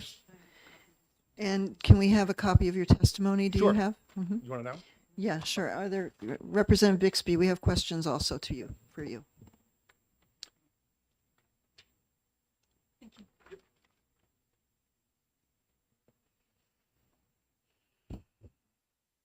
Yeah, so I was wondering if brachycephalic breeds tend to exhibit higher levels of corticosteroids? Higher, I don't know. Okay, because corticosteroids are of course a stress hormone. So Okay. you're aware of that, right? Of what a corticosteroid is? Yes. Yes. Yes, and that they're associated with higher levels of stress. Okay. Thank you. Representative Potenza. So my question is about the insurance piece, because someone spoke about that earlier. We got a lot of testimony, of course, pro and con in regards with this, and pretty much I know this from a friend of mine that they had pet insurance, and they had to spend about I don't know, $7,000 out of pocket. Some was covered by insurance for their surgery that happened to their pug. But so can you speak to that just a little bit about, because pet insurance should be a given, especially when you're spending a lot of money on a dog. So where, Yeah. So I cited that data from a paper study published in the Vet Record Journal in 2020. I think the bigger issue, are you asking like, should owners just be aware of pet insurance for these dogs? no, just like I'm sorry. the automatically pet insurance is not covering, Right. they're That- not covering for these surgeries, or they're Correct. considered. I'm hearing that more and more from clients because the pet insurance companies are getting wise to the fact that they are having to shell out 5-figure reimbursements to people for these pets. And they are thus hiking their premiums in the first place. If you look on any pet insurance premium aggregate website, you'll see that these animals have the highest premiums, way disproportional to their size. And a lot of pet insurance companies are no longer covering things because they happen so frequently in these dogs. They're just viewing them as inherent parts of the dog, more or less. And so they're declining coverage. Okay. Oh, Haskins, Representative Haskins, I'm sorry. Thank you, Madam Chair, and thank you for taking my question. Do you have access to information that would help us determine why this is controversial among animal breeders who obviously love their animals, and some have studied their breed, and yet there's a contradiction here at hand that we have to deal with as to whether or not brachycephaly is actually a deformity? Right. Could you speak to that at all? And as far as like why breeders are hesitant to Why is it a deformity in your view when it's just okay, so for one, I'm not aware of any instance in nature where brachycephaly just pops up and it's part of an animal's being. I mean, where do you see this? Anywhere. There may be some example somewhere, but the fact remains that this has been artificially selected for decades, if not maybe like a couple hundred thousands of years by now. In my opinion, I think breeders are hesitant to change because it's hard to find the genetic diversity within these breeds to do that. If you set out to say, okay, I want to make 2 French bulldogs breed and produce puppies that are less brachycephalic, but all I can find is French bulldogs that are currently brachycephalic, you're going to have great difficulty in doing that. And you're left with the situation of what's called outcrossing, where you basically mix breeds together and try to change the entire shape of the dog. But breeders, I think, don't want to do that because then they're making dogs that are not the breed standard, and they face a lot of criticism from other breeders who then will blast them across social media and wherever else and say, you're making poor examples of XYZ breed. And they face a lot of, peer pressure, I think, from what I've seen that way. So, and I think it's hard to hear, the thing I've been making and nurturing in my mind for many years and in many generations in my family is perhaps, not in the best interest of the overall dog population as a whole. I think that's hard news to take a lot of the time. Thank you. Representative Murray. Thank you, Madam Chair, and thank you for taking my question. Another question that I had was, we've spent a lot of time around the condition of brachiocephaly, but are there other conditions that you see and treat that I'm looking at the Yes. inclusion of this thank you, if I may follow Sure. up. Yeah. Thank you. And so how does one interpret, if we were looking at lines 4, 5, and 6, which conditions would be included in addition to brachiocephaly if this were to be interpreted legally? You're referring to the bill itself? Correct. Okay. Can I see? I don't remember what lines 4, 5, and 6 say. There are copies on the table there. I can just read it if you want. It's 2 lines. Oh, okay.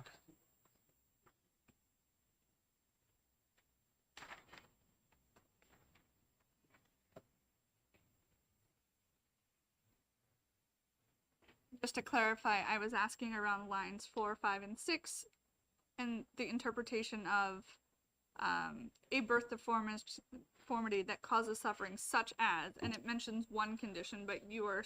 Yeah. I mean, you could name many deformities, that dogs suffer from as congenital malformations. I mean, hydrocephalus, spinal kyphosis, syringomyelia in Cavaliers. I mean, I could literally just, you can find a book and just start naming them. I do, and that gets into, I think from, you all's perspective, a little bit of a hairy situation as far as like how to approve these sorts of things, like why stop here and that sort of question. What I will say is that I think brachycephaly is probably a good starting point, because if you pay attention to like the 80-20 rule in theory, brachycephaly, I think, is going to be responsible for more of the health problems than anything else, by and large. Is it the single worst thing that could be malformed about a dog? Not always, but the sheer number of these pets times how much it affects them, I think, produces a value that probably will be the most rewarding to tackle as a whole. Representative Germana. Thank you, Madam Chair. Thank you for taking my question. So I have my kind of go-to vet in my community that I always reach out to on these issues for her advice, and she was very sympathetic to this bill. But her concern that I wish to ask you about has to do with the part of the bill that you now have in front of you that refers to the same birth deformity that causes suffering. And the question of her concern was, when she sees dogs, even as they're diagnosed with BOAS, it's on a scale from 1 to 4. Right. So how would you envision, as a practicing veterinarian, something like this being implemented? Because it's one thing to understand the purpose of it. It's another thing to say, when we're trying to judge suffering as the qualifier for whether or not animals should be bred, how, in your mind, might something like this actually be implemented? I would use the, I believe it was out of the Cambridge, the BOAS grading scale. And basically, I think the guidelines overseas is to breed only grade 0 or 1 dogs together. And I think that is a good guideline to start with. However, as a neurologist, I'm a little bit biased because, I actually don't, I only deal with the neurologic aspect of these breeds, which I see almost every day. And I do think that the disheveled 2 variant in these breeds does not get talked about enough. Studies have shown that this is fixed in French English bulldogs, and I believe Boston Terrier or pugs, but definitely French and English bulldogs. I think ridding the breed of also that spinal malformation is equally as important as ridding them of this BOAS prevalence. It's very helpful. Thank you. Thank you. Representative Creighton. Thank you, Madam Chair, and thank you for your testimony. I'm going to put you in the fight right now in the family. My daughter's a vet, and one of my best friends is a vet, and they're on both sides of this issue. Sure. So, can I ask you a question real quick? Are they on the side that the bill just has faulty language, or are they on the side that brachycephaly is okay? My daughter, 45 minutes, ripped my ear off. It's got to pass. It's got to pass. It's got to pass. It will not pass. My best friend it can't pass. Okay. So yeah, here I am. Here you are. My question, though, is really to the concept that breeders can take care of this. Right. And that's the argument from the vet that said leave it alone. Right. I think the the best answer to that is just look at the breed standards. The breed standards show, and they call for dogs with extremely short noses. If that is your North Star to create a dog, you're going to create dogs as extremely short nosed as you can as part of building this population. And if you're going to do that, yes, very many will overcome that disability, like I said in my statement, but you're going to have collateral damage in the form of just swaths of dogs as a result of this practice that are suffering from sometimes day one. Okay. And I think one of the biggest things that could change would be the breed clubs changing the language and stop. I think what the AKC rep was talking about, Boston Terrier breed standard. You can look it up right now. The breed standard shows a correct brachycephalic dog and an incorrect less brachycephalic dog. The muzzle is longer and they call it incorrect. So if you're a breeder and you want to make these dogs, you're going to look at that and think, well, I want to make the correct one, but that means everything's going like this with the muzzle. So I think that's probably the best place to start. Okay, thank you so much. Appreciate it. Yep. Representative Potenza. I love Representative Creighton's question because it's kind of like where I'm at. How can we legislate this? I think it's almost impossible. But the two other, the woman from the AKC and then the other woman that's sitting next to her, their testimonies were really powerful. So, and I'm here looking at this chart that has, says, okay, if we want to not have, the boas problem, this is where you would breed. So you're saying, is this not being followed by the breeders right now? I think it's contradictory because research has also shown that the shorter that a muzzle gets, the higher the risk exponentially of BOAS happening. That is disputed amongst the breeders, but that and another study is misinterpreted as counteracting the study that showed a very clear relationship across all dogs. As the muzzle goes like this, the risk of BOAS goes like that on a graph. Okay. I think it's contradictory because on the one hand, they're encouraging that, but then they show you a picture of a dog with no nose on their breed standard website. So I don't know how to make sense of that. How could you? Sure wouldn't follow up. Representative Creighton. And yes, thank you. One question. This is clarification because we've had, to me, conflicting testimony today on the definition of brachiocephaly. Brachycephaly, yes, sir. Thank you. As a medical condition or just a description of a flat face? It's a description of the skull. Okay. And that description. It's like saying round, like how round is something. Okay. Right. Thank you. Okay. Any other questions? Thank you for your testimony, sir. Yep. Oh, Representative Comto, I'm sorry. Thank you, Madam Chair, and thank you for taking my question. Sorry. As I sit here and listen, and I listen to, and Representative Creighton just clarified one thing along with your answer, brachycephalic is a description, it is not a medical condition. Brachycephalic. Brachys. Yep. Is that correct? Yes. May I? I just heard testimony, and I don't know if it's correct, but the breed Pekingese was discussed briefly, and that standard hasn't, my understanding was it's over 1,000 years old. But they would be considered brachycephalic, right? I believe they are, yes. Okay. Now, why would we legislate something on a breed that is over 1,000 years old that we haven't heard anything going on with regards to? I mean, we've been talking about a lot of breeds, but Pekingese is also one of these breeds. What is your suggestion, and what do we do with all of these animals if we're going to legislate that these people really can't breed again because they're a brachycephalic breed? I'm just asking.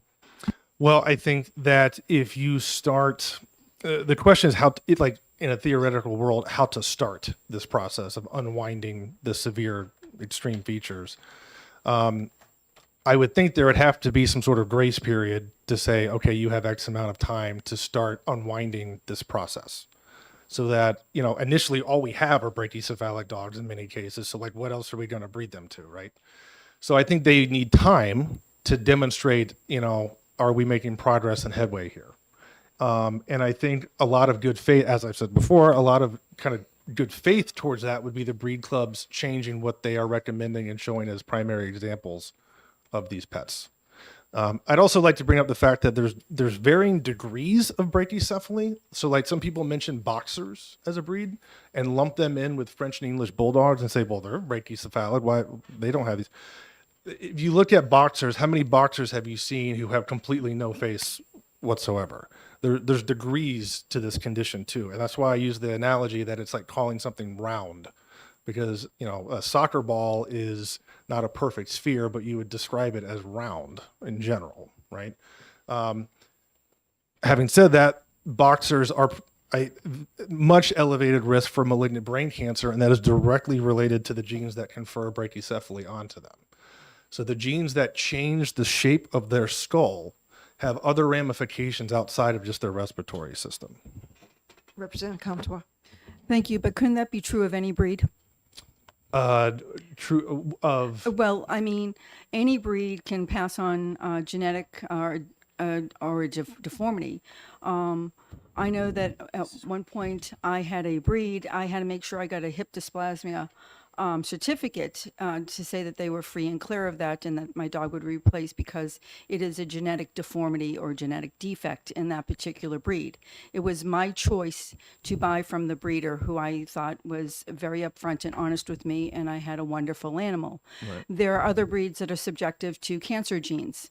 Now, what specific cancer gene? well, you know, I'm not sure, I'm not a veterinarian, but genetically, even as humans, we are predisposed by our parents, okay, to get genetic defects or abnormalities.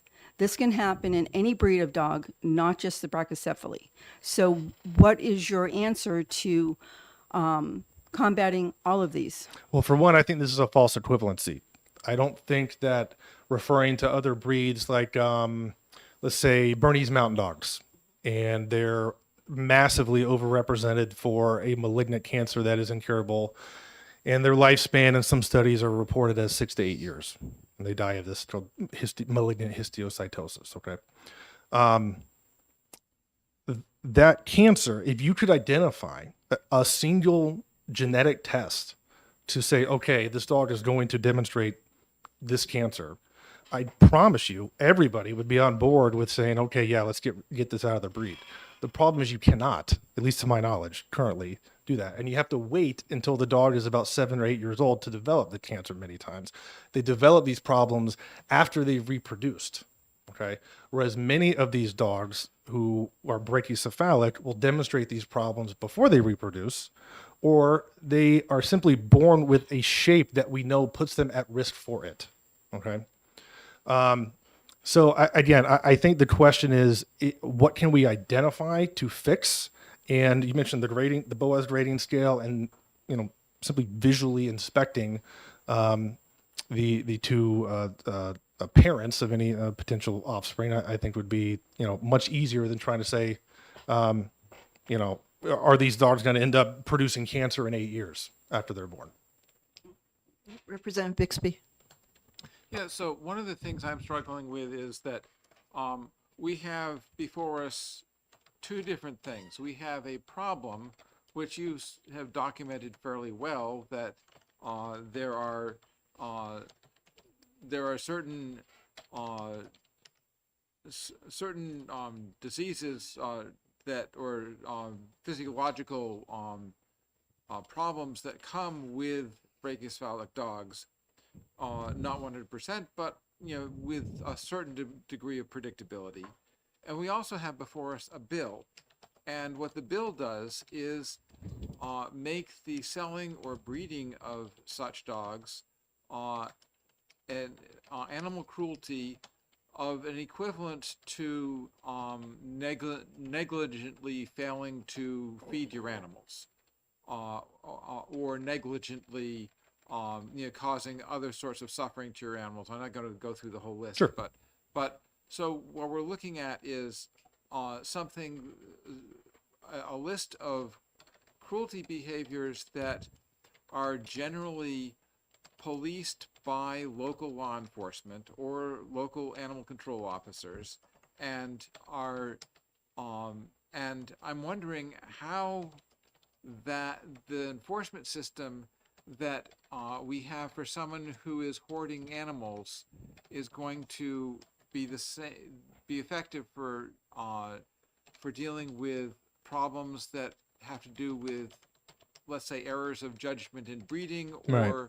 errors of in systemic practice in breeding. Right. I'm not sure how this bill is actually going to effectively address what is it seems to be a systemic problem in patterns of breeding. Yeah, no, I agree. Like that's more of a to sound crass. It's more of a you problem than a my problem. You know? But no, I hear what you're saying. That makes perfect sense. Like, how do we use what we have now to enforce this? I would say I would not rely on anything other than a veterinarian. And if you really want to be precise and fair and balanced, you should have a specialist veterinarian, such as a board certified surgeon or an internist or an anesthesiologist, neurologist. One of these types of people assess potential breed stock and make that conclusion. And you probably should wait until a certain age to assess them in the first place. Follow up, yep. I don't know if this is even within the realm of possibility, but would it make more sense, rather than having this in the criminal code, to impose some sort of legal regulation on the way that breed standards are created? I think that's a decent idea. Yeah. Yeah, I could get my head around that. Yeah. Thank you. Yep. Any other questions? Seeing none, I'm going to move along here, and thank you for your testimony today. Thank you. Angela Ferrari?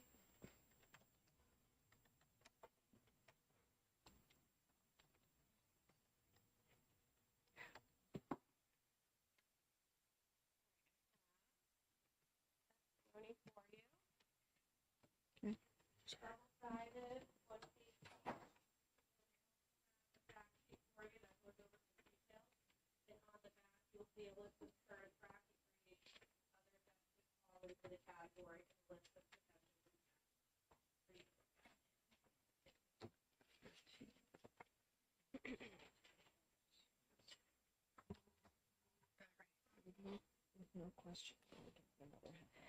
Good afternoon, Madam Chair, members of the committee. Thank you for taking the time out of your day to hear our opposition to this bill.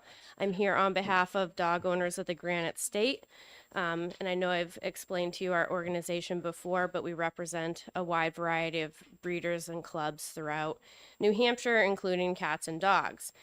I'm going to touch on a few things today. I'm going to run through them really quick. Increased seizure of dogs, undermines significance of health certificates, and the potential for legal conflicts. If you have questions on those, if I don't get to them, let me know. I'm going to touch on really quickly a few things we've heard come up today to try and clarify for you. First, I would like to say that we are all very sympathetic to Penny's story.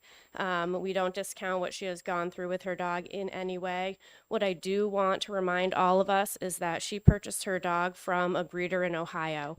And we are here today to talk about the breeders of brachycephalic dogs here in New Hampshire and identifying if we have an issue here that our legislation needs to address, which I think we have heard so far we do not. Based on Stacy Ober from the AKC's testimony on what was submitted for complaints to the department, we have not had any in regards to brachycephalic dogs. And I think that's really important when we're starting to look at making it a criminal offense or requiring other restrictions based on the breeding of those dogs. So please keep in mind that that's why we're here. Quickly to the color question that we had earlier, one piece that didn't get addressed is that there are non-standard colors, and those are signs that breeders are not breeding to the standard, and that's a red flag. So that could be something like a Merle Frenchie. If you see that, that isn't a breeder that you want to buy from. Additionally, on insurance, Trupanion offers coverage from day one on go home day, and I'm not aware of any restrictions based on breed. All right, moving forward into my actual testimony. In the event that breeding these type of dogs is officially classified as animal cruelty, it would empower officers of duly licensed humane societies to intervene by taking such animals into temporary protective custody upon probable cause of cruelty by the owners. This provision, while intended to protect the well-being of animals, also poses challenges for dog breeders and prospective pet owners. If you were to look to RSA 644:8, Roman numeral 4-A, and A in parentheses, where it states that an officer of a duly licensed humane society may take into temporary protective custody any animal when there is probable cause to believe that it that it has been or is being abused. An unintended consequence of the proposed legislation is the potential for an escalation in seizures of brachycephalic dogs or any other breeds targeted as having birth deformities by humane societies in New Hampshire. As the demand for specific breeds rises due to the scarcity of the breeders in the state, rescues and shelters may feel compelled to step in to meet demand. This could inadvertently lead shelters to be compelled to target remaining breeders and seizing their animals for financial gain. Moving forward. I believe your time is up. I'm sorry. Okay. Are there any questions from the committee? So with regard to the breeders that you mentioned about seizures, Yes. what part of the law were you referencing that? If you look at 644:8, Roman numeral 4-A, there is a specific line that says that if there is probable cause that you are inflicting animal cruelty, which we're talking about these birth deformities becoming animal cruelty, that a duly licensed humane officer would be able to go in and take temporary custody of the animals. One of the biggest questions we've had here is how are we going to determine if the dogs are being intentionally bred, if they have the deformity and have been being sold, and if we have a breeder in the state that is potentially under animal cruelty, breaking the law, these breeders could have their animals seized as part of this new law based on what we have here in place. And what about, so I know you breed animals. Can you describe a little bit about the level of control you have as a breeder regarding the outcome of the litter? Sure. Little control. As mentioned earlier, there is science behind it. It is an art, in choosing what we're going to have for the parents to try and produce the ideal puppy who's going to be healthy, good temperament, live a long life. And then there is Mother Nature. Things are potentially going to happen that we have no control over. So while we do intend to do the very best that we can, sometimes birth deformities can happen. I myself personally did have a puppy that was born with a liver shunt, which did not appear until she was about 6 months old. She was in her home, loved by her new owner. And it was a very devastating experience that we went through together. I will mention that she did go through and get her health certificate, which I think is really important, was touched on briefly earlier. But health certificates are issued here in New Hampshire by a licensed veterinarian, and they're critical documents that provide assurance to prospective pet owners. When a breeder provides a health certificate along with the sale of a dog, they are attesting to the animal's health. So are health certificates no longer a certificate of the health of an animal here in New Hampshire if they aren't there to do the job, if something was to happen down the road? So if no health issues or deformities were identified during the veterinary examination, the breeder is not knowingly selling a sick or deformed animal. But there is another piece of statute related to health certificates and the selling of deformed animals that I'd like to elaborate on, if I may. Sure. What statute is that? This is 437:8, Roman numeral 2. It allows for a waiver if the animal is being sold with a non-contagious medical condition, which could include certain deformities. The provision recognizes that not all medical conditions are necessarily debilitating or harmful to the animal's welfare and allows for the flexibility in the sale process. So if HB 1102 were to pass, it could create a conflicting situation in the law. On one hand, health certificates provide assurance the animal's health at the time of purchase, while on the other hand, the legislation may classify the sale of the dog with certain deformities as animal cruelty. So this inconsistency could create confusion and legal ambiguity for breeders and purchasers alike, potentially discouraging responsible breeding practices and limiting consumer choice. And that was 437A? 437:8, Roman numeral Oh, okay. 2. So that's in the health certificate section. So it's important to acknowledge that although veterinary examinations are critical, some medical conditions and or deformities may not be immediately apparent. So that's why we always recommend that purchasers insist on getting a contract with their breeder. Okay. Would you think that there should be any place on the health certificate to show that there is some sort of genetic issue? Possible genetic issue with the animal? I will leave that to our veterinarian who's going to speak a little bit further, but I do know when I have ever had a situation with a puppy, for example, I had one that had an umbilical hernia, very mild, didn't require any surgery. Usually as they get larger, they outgrow it. And my veterinarian did indicate that on the health certificate so that the owner was aware of the situation. So they knew what they were buying. Okay. Representative Bixby. Yeah, I just wanted to point out a slight clarification on 437:8(2) about the health certificate waiver. The reason that is there is because it is possible to have a dog that has a health problem, but it is not a contagious health problem. And in that case, it makes sense to have potentially have an owner for that dog who would be able to take care of the animal and would be aware of that health problem. There's the health certificate has to do both with screening for what might be contagious, which you just don't want to get out there, right? And also screening for hereditary problems or non-contagious problems. And the waiver allows for the non-contagious problems. The dog can still be transferred even if there's a non-contagious problem. Okay. Thank you for clarifying that. Yep, which could be a deformity. That could technically, depending on who is evaluating it, be considered to cause suffering. Okay. Any other questions from the committee? Seeing none, thank you very much. Thank you. Yeah, I think I want to take a 5-minute break in case anybody needs to go to the bathroom or just because we've been at this for 3 hours. And just a 5-minute break and then everybody can come back.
I'm going to ask our committee members to please take their seats.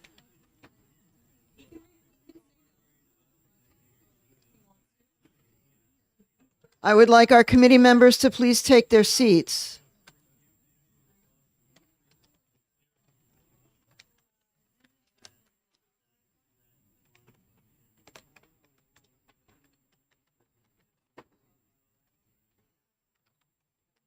Is this just one sheet? Yeah, there's another one coming. Oh, okay. Okay. Thank you for getting back so quickly. And I guess we are going to resume. We've got still several pink cards, and I hope we can get through this fairly quickly. I will say that I have one pink card that's in support, and the rest of them are in opposition to HB 1102. If there is anyone else who wishes to speak, who supports the bill, I would like to have your pink card as soon as possible. Other than that, I'm going to call Martha Nichols to speak.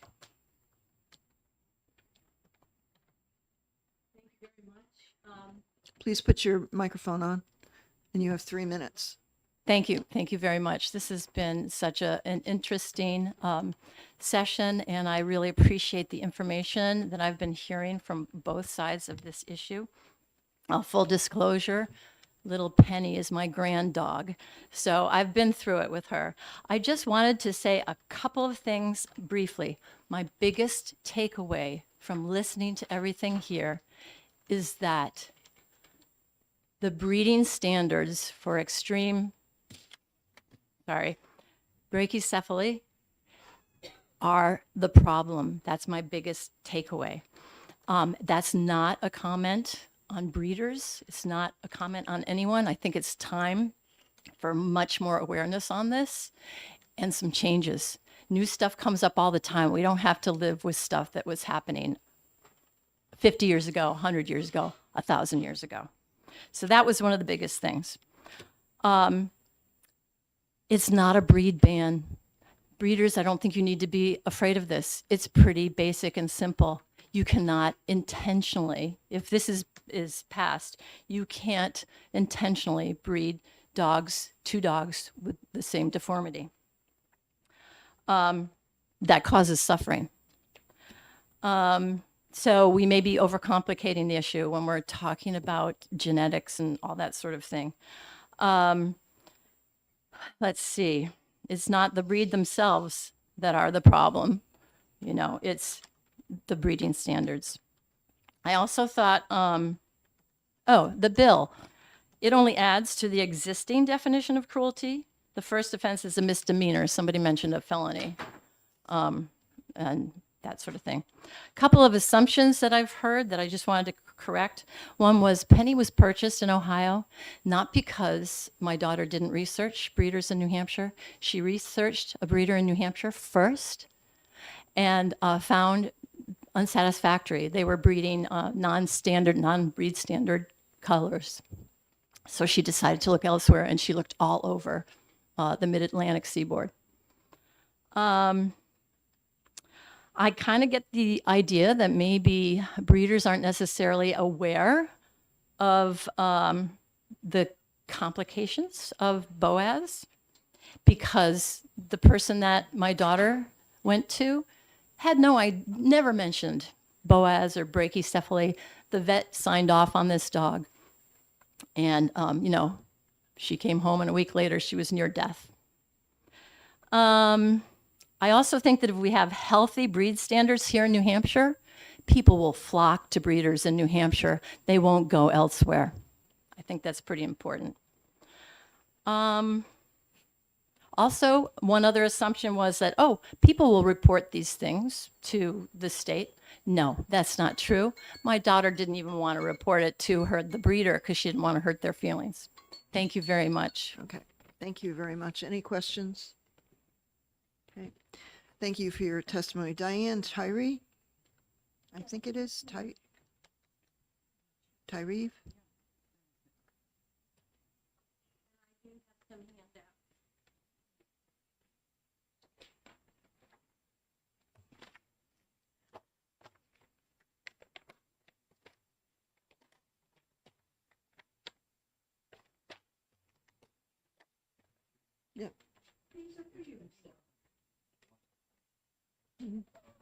Good afternoon.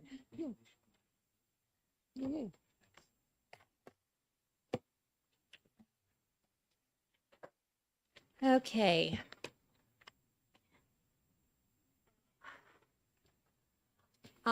My name is Diane Tyree. I'm a resident of Hollis and a former breeder of Tibetan Spaniels.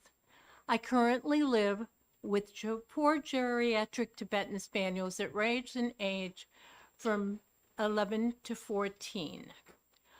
I have passed out some information about the BOAS grading or functional testing system. Everybody has talked about it, but nobody has talked about the various grades.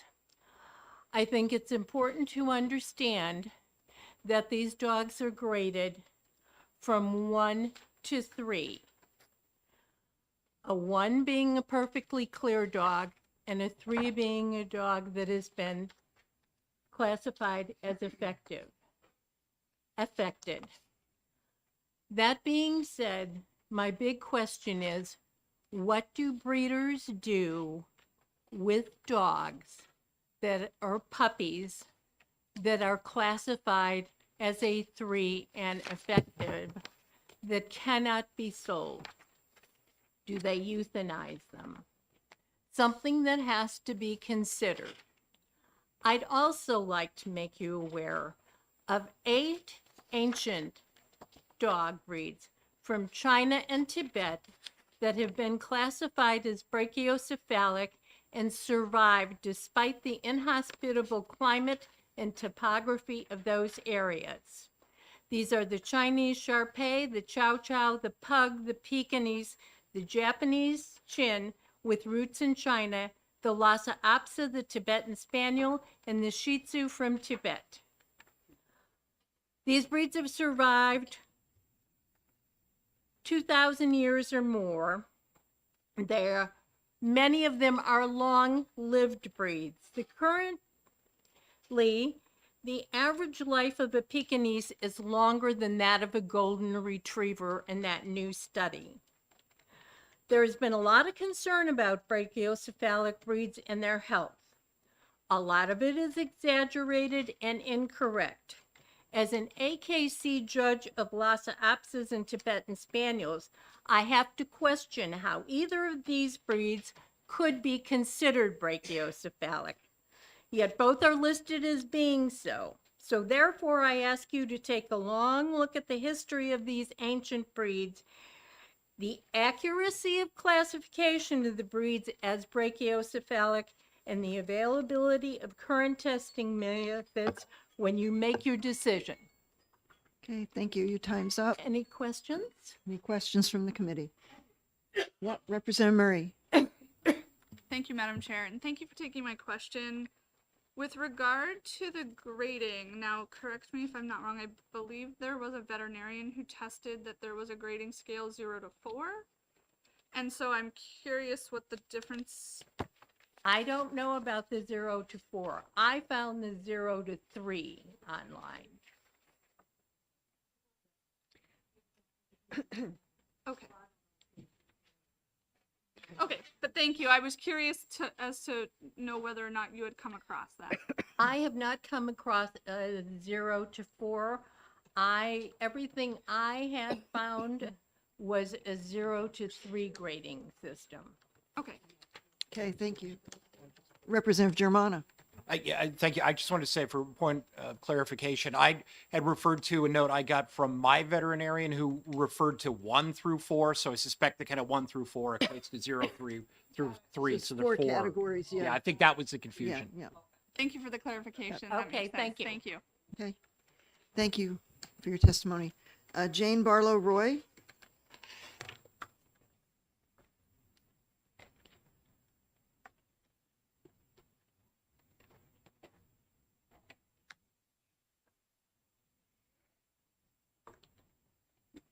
Good afternoon. I have testified in front of you guys before, but to reintroduce myself, my name is Dr. Jane Barlow Roy. I am representing the New Hampshire Veterinary Medical Association and as delegate to the American Veterinary Medical Association. I have been a private practitioner here in the Concord area for just about 18 years, and I did grow up here in New Hampshire in Londonderry.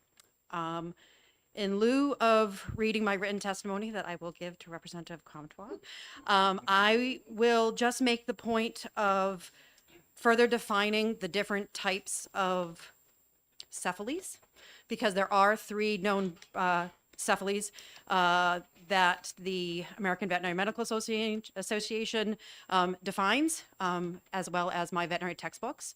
So we have mesiocephalic, which means average face, which is your Labradors and those sort of dogs. We have dolichocephalic, which is a longer nosed dog, such as your collies and your Dobermans. And then we have brachiocephalic, which is short faced dogs. Or they can also be applied to other animals, cats, and such. So with that, I defer to questions because I know your time is just as valuable as our time is. Okay, do you know if there are also cephali breeds that are in farm animals at all? Like pigs or cows or? It's been a very long time since vet school. I am a small animal practitioner. Okay. I can only remember the things that I see in my normal day-to-day life. So I'm sure there are, and I would defer to the large animal specialists. Okay. Representative Creighton. I'm sorry, are you opposed to this bill? Or I am you- opposed, yes. I'm Okay. I'm in opposition to House Bill Gotcha. 1102. Just wanted to make Sorry. sure. Thank you. For the record. Representative Bixby. So in your time as a vet, have you run across many animals that are suffering from the conditions that have been cited in the testimony today? In my almost 18 years, I have come across many different disease processes, cancers, other sorts of deformities that do cause suffering. I could probably be here for the next several hours to several days going through that. That's probably why I had 4 years of veterinary school. That's what our job was in veterinary school, was to learn all these different things. There are processes that are specific to certain breeds. And I think we would be remiss in calling them all deformities, because we do know that there are certain breeds of dogs that are more prone to heart disease than others.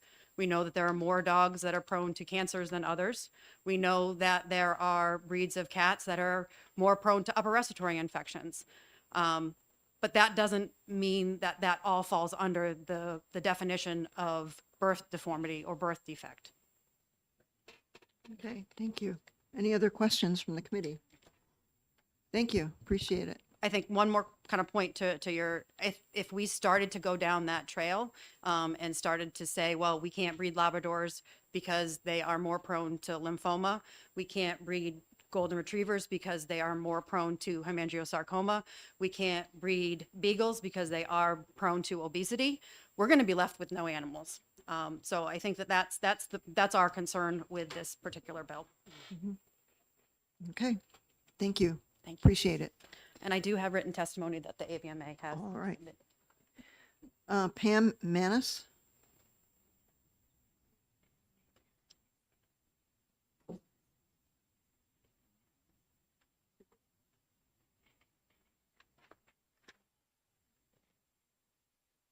Good afternoon.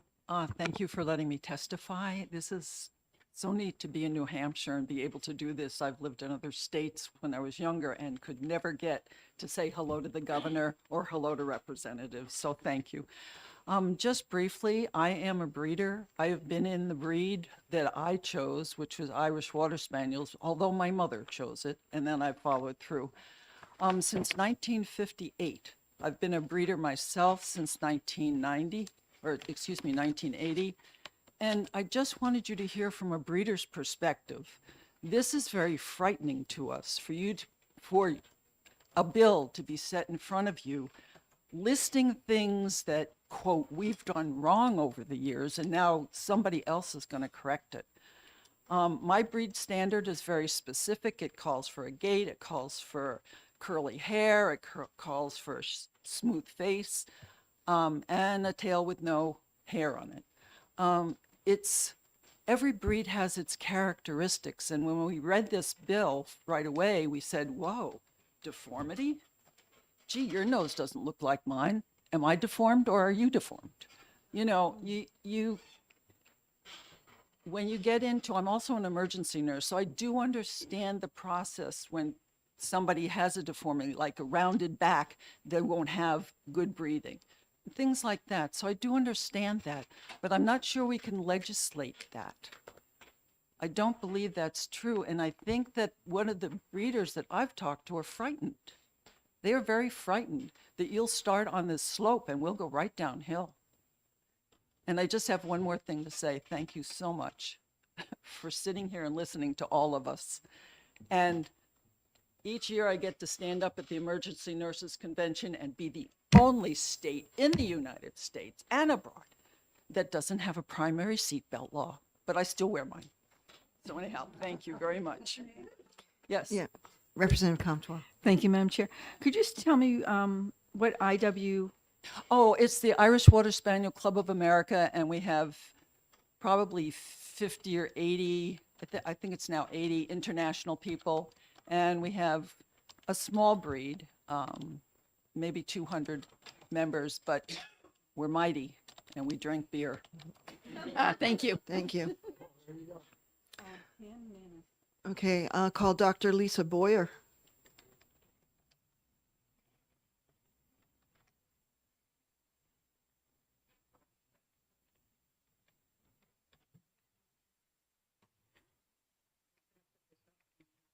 More comments about that.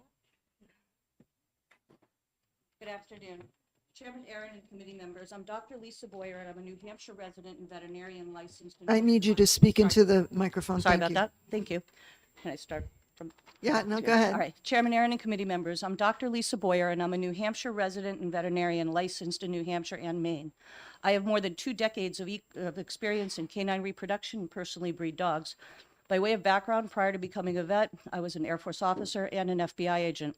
I'm an AKC breeder of merit. I have been in emergency and critical care as well as a general practitioner veterinarian for 22 years, and I'm a court-qualified expert in matters related to canine health, breeding, purebred dog ownership and registration, as well as animal cruelty and abuse in multiple jurisdictions. I've participated in cases about animal abuse, cruelty, and neglect across the country, and I currently contract with the New Hampshire Stratum SPCA as a veterinarian for this purpose. In fact, I was at a meeting 3 days ago with them, and they also oppose this bill. I have devoted my life to the health and welfare of animals, and my life revolves around dogs, both personally and professionally. I'm vehemently opposed to this bill, and it is a bill full of erroneous assumptions and unforeseen consequences. Reputable breeders do know their pedigrees and conduct recommended health testings and do their best to produce healthy dogs. It is preposterous to tell me that by breeding a healthy dog, I'm committing animal abuse, potentially a felony, by virtue of an ill-defined term alluding to a phenotypic head shape. There is no standard definition of brachycephaly, and I've given you some research to support that.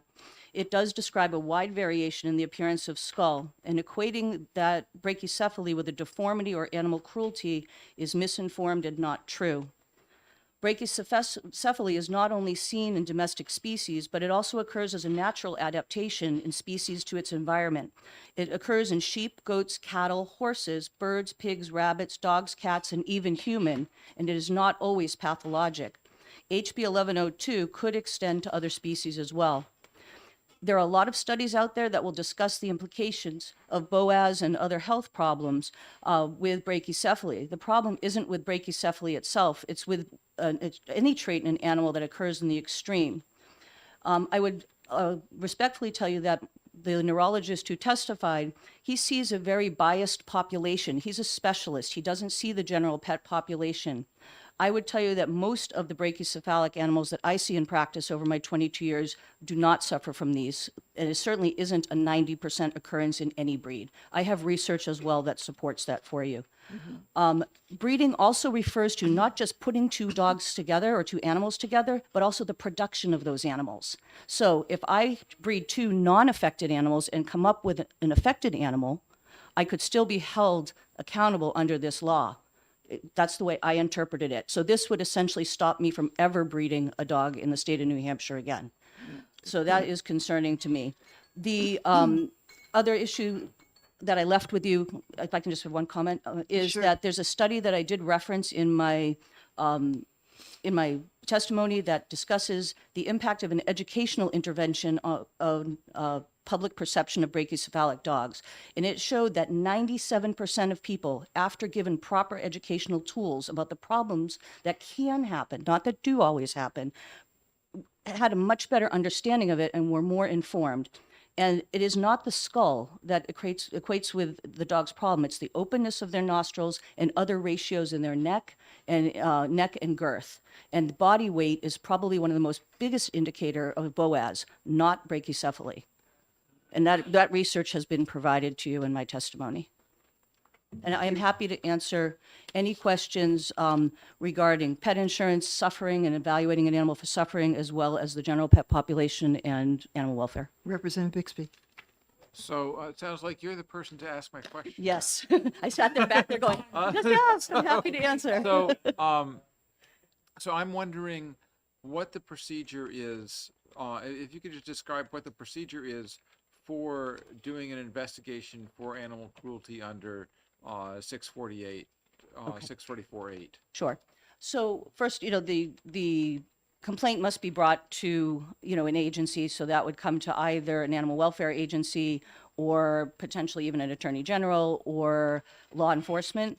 They would reach out to the animal welfare or animal control officers, who would then go and investigate the complaint, sometimes with or without a veterinarian present. They don't have a large number of people like me that go out and do that. Then, if there's probable cause to suspect that the complaint is true, then they may go in with a team from the SPCA or from animal welfare. They then would potentially seize those animals into custody. They would come into custody and be examined by somebody like me, who then would document all of the health problems that would exist with that population of animals and determine whether or not that animal, I don't make the determination of abuse or neglect, that's jurisdictionally determined, but I would make my opinion about the condition of that animal and whether it was something that was neglect or abuse. Follow up. So, given that, with the description, the description of animal abuse that is would be created by this bill, how would that be dealt with? It can't be. It's impossible. Absolutely impossible. Thank you. Representative Murray. Thank you, Madam Chair, and thank you for taking my question. Sure. So I guess with regard to I think it was one of the previous speakers and your testimony, with the possibility of animals being removed from the premise? care- Yeah, sure. Right. The possession of anyone, and that is during the investigative process, pre-trial? Potentially, as the investigation process is going on, if there's probable cause to support the bringing of charges against somebody for animal cruelty, abuse, or neglect, then those animals can be seized. Follow up, if I may. Follow up, yep. And do you find that in this bill, that is a potential? Absolutely. Thank you. Okay. Any other questions from the committee? Yeah, Representative Comtois. Thank you, Madam Chair, and thank you for taking my question. Just so I understand everything and everything we've been hearing, brachycephal is a description of an animal being flat-faced or flat-headed. Is that correct? I would say it's and there's no one universal definition as evidenced by one of the studies I gave you, but brachycephaly is typically used to a wide, flat skull. It's not always flat face. So this poster here shows you all the different animals, and not all of them, but many examples of perfectly healthy animals that are brachycephalic. And by this bill and the wording of this bill would fall under animal cruelty. Follow up. Thank you for that. Having owned two of the breeds that are considered brachy's, under this, because it's just a definition and not a condition, would it be possible for anyone owning those animals to be considered in violation because they're owning an animal? So I'm just wondering, where could they be seized? I mean, under this, the ownership isn't what is, as my understanding of the bill is written, it's not ownership that's the problem, okay? It's the breeding of these animals. And this bill, the problem I see is it can be applied retroactively because I willingly bred this litter, I intentionally bred a litter. I may have had unforeseen consequences of that breeding. And please understand, everybody talked about the genetics and all of that. That really doesn't take into account that genetics is not black and white. There are environmental influences that dictate whether or not an animal develops something that could or could not be genetic. There's also a field called epigenetics that changes a dog's DNA at its core to then produce, undesirable things. Representative Comtour, follow up. Thank you, Madam Chair, and thank you again for taking my question. Sure.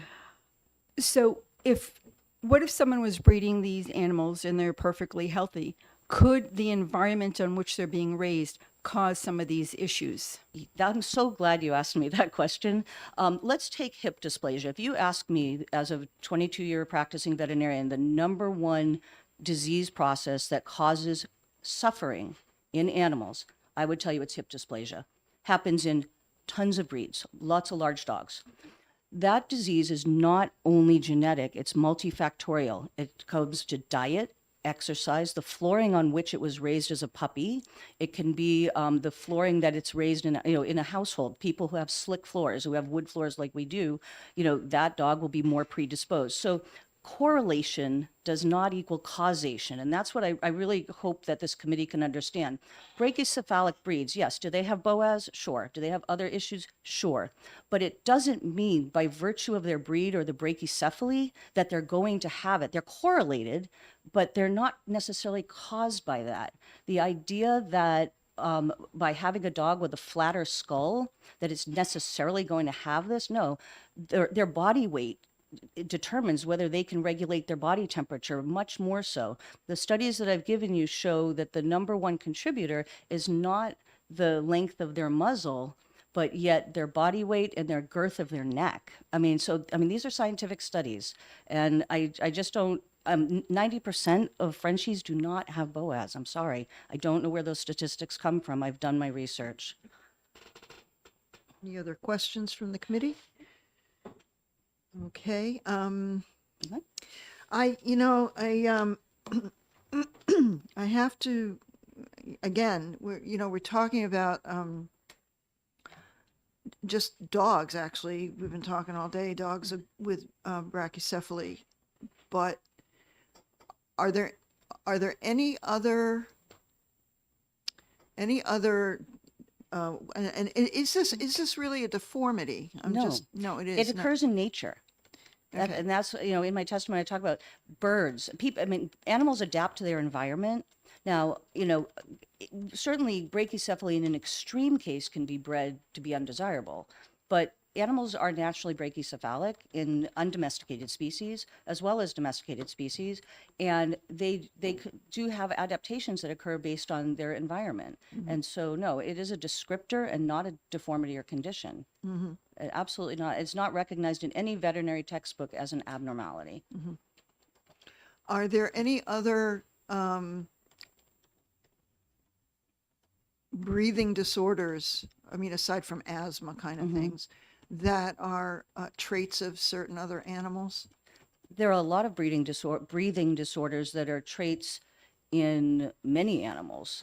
Feline asthma is one of them. That's a condition that's very, not related to brachycephaly, but it is a condition that's common.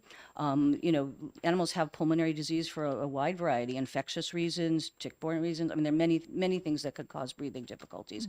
But and I think we're overly focused on breathing because there's just so many disorders in animals that can occur based on a breed. It's based on any breed, even non-breed. You can take like the doodles are not purebred. Everybody loves doodles. Those are some of the most unhealthy animals I see in practice. They all have skin allergies. Almost all of them, and their owners are spending thousands of dollars. They're on chronic medications for their life. So, the general population is not the extreme that you're being presented here today. And I just really want you to understand, 22 years as an emergency vet, I don't think that I have seen 10 Boaz affected dogs to the point where they were suffering and dying. I mean, we're talking about, I'm not that it doesn't happen, and I'm one veterinarian, but this isn't something that comes through my door every day. Okay, this is definitely not the New Hampshire population of dogs. Okay, so this, we're talking a lot about skull structure Yes. here. But in terms of other parts of animals, can they also have some structures that would quote unquote cause Suffering? suffering? Absolutely. Take Yorkshire Terriers. I mean, those cute little Yorkies. I can tell you that many of those, their livers develop more slowly in their ability to regulate their blood sugars. Okay. And I see see very small breed dogs come in because they can't regulate their blood sugars, and then they're in the hospital on IVs and dextro strips and things to bring that up. And the owners have to give that animal special care. Liver shunts are a great example of that. There are internal things that you can't see from the outside that, you know, animals can suffer, but many of these things can be medically or surgically managed. And or husbandry practices. Even keeping a dog at the right weight goes a long way to solving a lot of these problems as well. Okay, thank you. Representative Germana.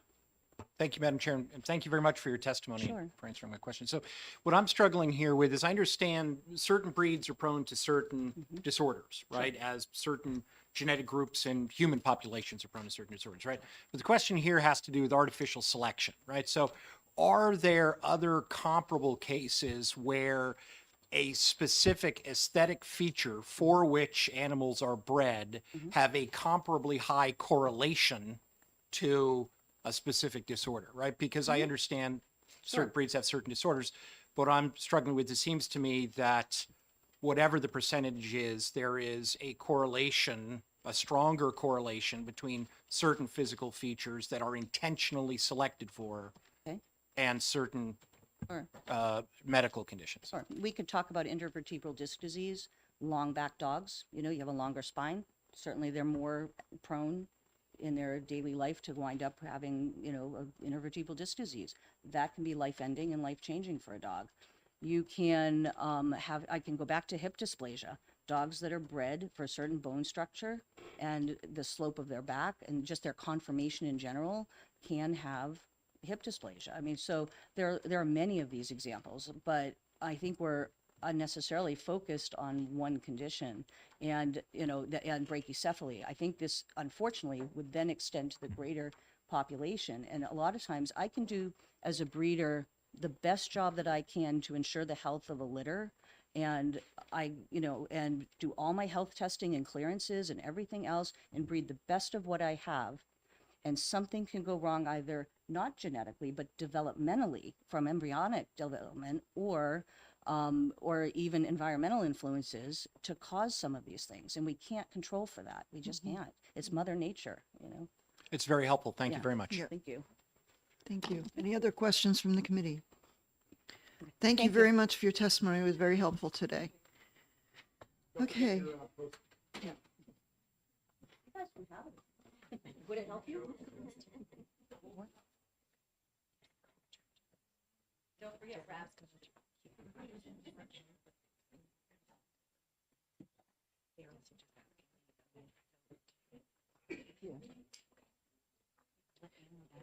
Okay. All right. So we have 1, 2, 3, 4, 5, 6, 7, 8 people who have submitted pink cards. And if you have something, if you were planning on saying something that somebody's already said, it would be appreciated if you waved off. But because time is running, I have Lisa Doucette.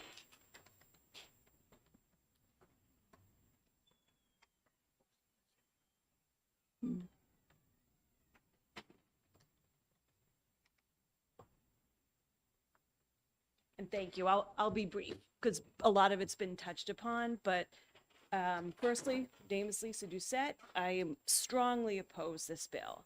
I don't come to you as a breeder, a vet, but purely a pet enthusiast.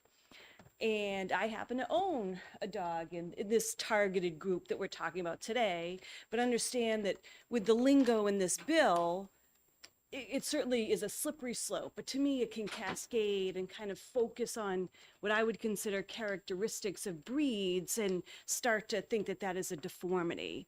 I think what we should be doing is promoting, again, these reputable breeders that have the lifetime contracts with their customers, like me. I happen to own a German Shepherd, and I actually happen to own an Old English Bulldog named Olive. I have lifetime contract with my breeders. I could contact them anytime. They've all been health tested. So I think that's kind of the road we all want to go down. And as an aside, one reason why we did get our Bulldog, because we didn't know much about the breed, so we did our research, found a breeder in Maine, and this breeder produced the Bulldog that is the current mascot at Yale. Okay, they did a lifetime, a search throughout the U.S., settled on this breeder, and so far they have 2. His name is Handsome Dan. He has an Instagram page. You can follow it. And I assure you, he has a very robust, active, lifestyle. Okay, so, and lastly, just to wrap it up, I didn't make copies. I apologize. I did email you all, and I'd be very happy to walk that over. Thank you for your time. Any questions from the committee? Seeing none, Diane Richardson.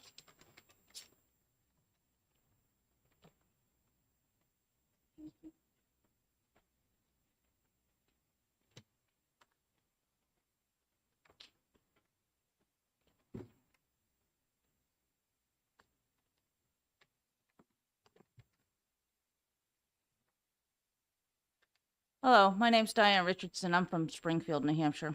I've been involved with dogs both professionally and as a hobby for 39 years. In the interest of time, I'll just hit 3 points. I emailed you the full testimony last Thursday. It contains a whole lot of information. I'm sorry. The 3 points are: 1, how will brachycephaly be diagnosed?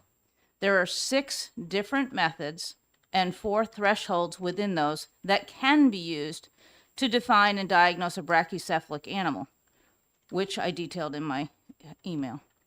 Just 2 of these methods are muzzle ratio, the ratio of the muzzle to the total head length, and a muzzle length below 33% of the total head length is diagnosed as brachycephalic. Or the cephalic index is a second one. Some people use the cephalic index, which is actually a measuring system created for human infants. Those using the cephalic index define brachycephaly as those animals scoring over one of 3 different thresholds, either 60 plus, or 80 plus, or 100 plus. Using the cephalic index, many breeds of dogs, cats, and even livestock that are not flat-faced will score as brachycephalic. Kune pigs, for example. Here are my 2 dogs, Chance and Jenny. Do they fit your mental definition of a brachycephalic dog? I'm going to guess no.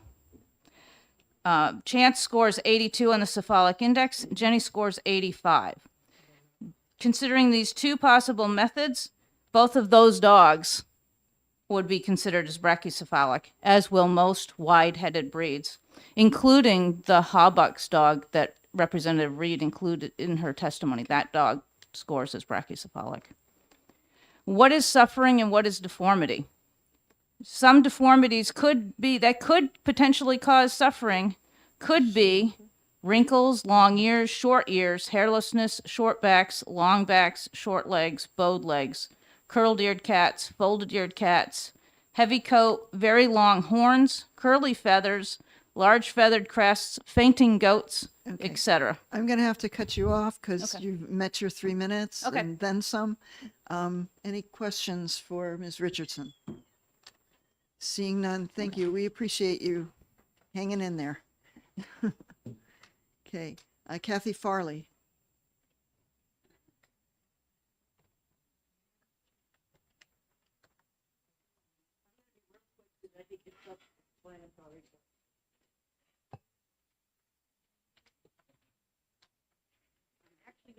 This one, I didn't get my computer or copy of this problem. This is one of the ones that has the years lifespan in it. All right, thank you, ma'am. Thank you. So I'll get this.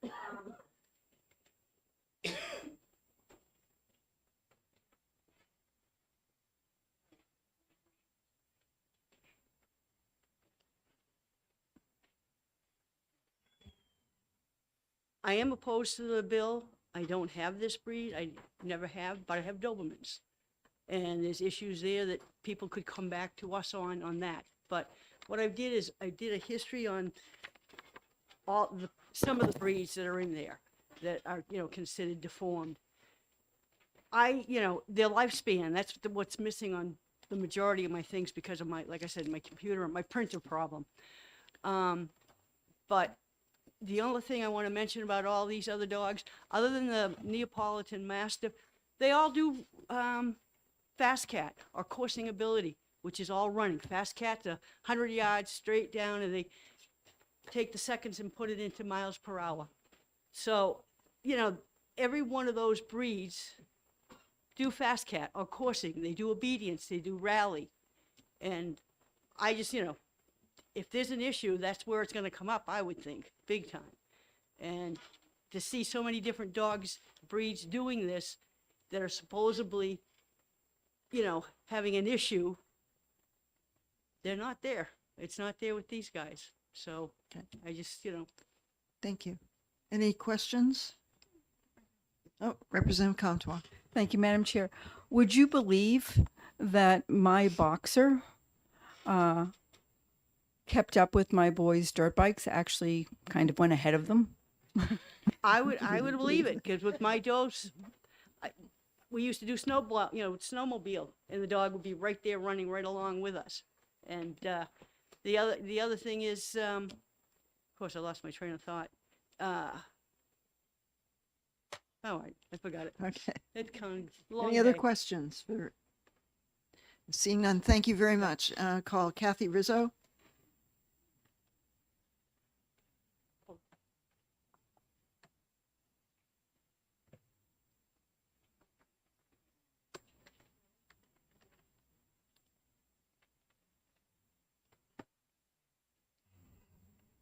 Hi. So my name is Kathy Rizzo. I'm here on behalf of myself. I'm a breeder of pugs, as well as the Pug Dog Club of America, which is operates under the umbrella of the American Kennel Club. So that is the parent club that Stacy was talking about. There was, so I live in Ware, New Hampshire. I've been dedicated to raising, showing, and exhibiting both pugs and French bulldogs for almost 2 decades. I would like you to know I do oppose this bill. It just unfairly penalizes responsible breeders like myself who work tirelessly to maintain the breed integrity. This bill will not only deter dog acquisition, but it will drive to have buyers go outside of New Hampshire. So I just wanted to clarify one point that was made earlier on the Pug Dog Club of America, saying that they have directly in the standard the very flat face. In our standard for the PDCA, it does say that the nose is undesirable, that the wrinkle comes over and covers a significant portion of the nose, and it negatively affects the pug's ability to breathe comfortably. So I'd like that to be in there. And that is undesirable that the eyes are bulging and east-west. So when the eyes come out, they go to the side. So I just wanted that for the record. I would like to share a few critical points that's made by one of our Patriot Pug Dog Club members, Nelson Lau. He is a PhD, a biologist, and professor of genetics and biochemistry at Boston University. He argues that brachycephaly is not a birth defect. The skin color, brachycephaly is like skin color or height in humans. It is naturally occurring stable trait in animals. It has been intentionally bred into various dogs and cats through careful breeding programs over centuries of domestication. Many dog breeders exhibiting brachycephaly are healthy and thrive that are raised in suitable environments, often as toy breeds that are meant for companionship rather than working or sporting. The presence of the short nose of these breeds does not adequate to a defect. Responsible breeders prioritize animal welfare and breed preservation. Criminalizing breeding regardless of practices ignores this commitment.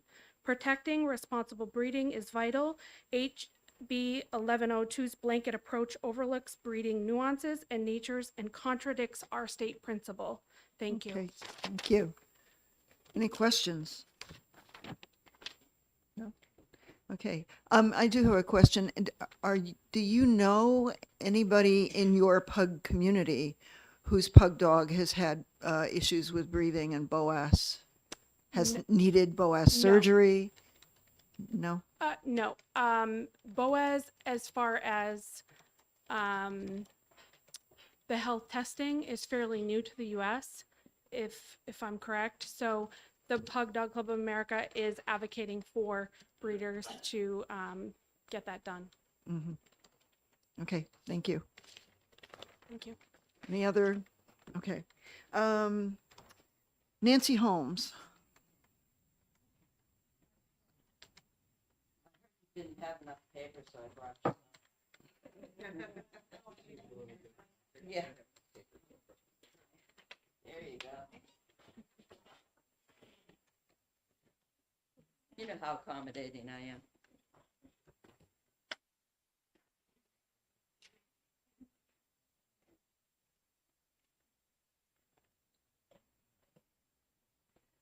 Well, some of what I cover in my testimony has already been covered by people. One of the things that was not was the airway syndrome inherited problem in Norwich Terriers, which are not a brachycephalic breed, and yet still have a known inherited airway problem, which the breeders are working to eradicate. So saying it's all brachycephalic breeds that have a problem like this is incorrect. As several people have stated, brachycephaly is not a condition, it's a description of a skull. In terms of this bill, one of the things I want to know is who can afford to prove time after time that they had no intent of breeding dogs that had a problem? Particularly when the dogs have been seized, your dogs have been seized, and you have to pay for all their board and care. So this bill is going to cause hardship on all breeders. Anybody can be accused, anybody can have their dogs taken. I believe that something that could positively be done to help with things like this is enforcement of the health certificate law. Right now, I would say 95% of the people who sell dogs, cats, kittens, anything else, have no health certificate that goes with them at all. Something else that I did put in my notes is I really wish breeders were as omniscient as this bill intends us to be. Because what this bill intends is that a breeder is going to know at the time of conception how the puppies are going to turn out. Sorry, not going to happen. I don't know where that 90% number of 90% of the brachycephalic dogs are affected came from. But I'll tell you, you'll see a picture of my breed of dog in this. I don't usually talk about it. I raised Affenpinches for over 20 years. I was the National Breed Club president. I was also the national coordinator for breed rescue. And I was in contact with people nationally and internationally. So I can tell you, I never heard once of an airway problem with this breed, and it's a brachycephalic breed. So I'm kind of resenting being lumped in with the other breeds. But the way this bill is written, it works. The other thing I find very scary is those two little words, such as. That leaves every breeder wide open. And I have to ask the chair if it's safe. Can I read a quote from Representative Reed that was on the New Hampshire Animal Rights League website? Sure. I don't, okay, I don't want to offend anybody, but it's really confusing me between what I'm hearing and what I read online.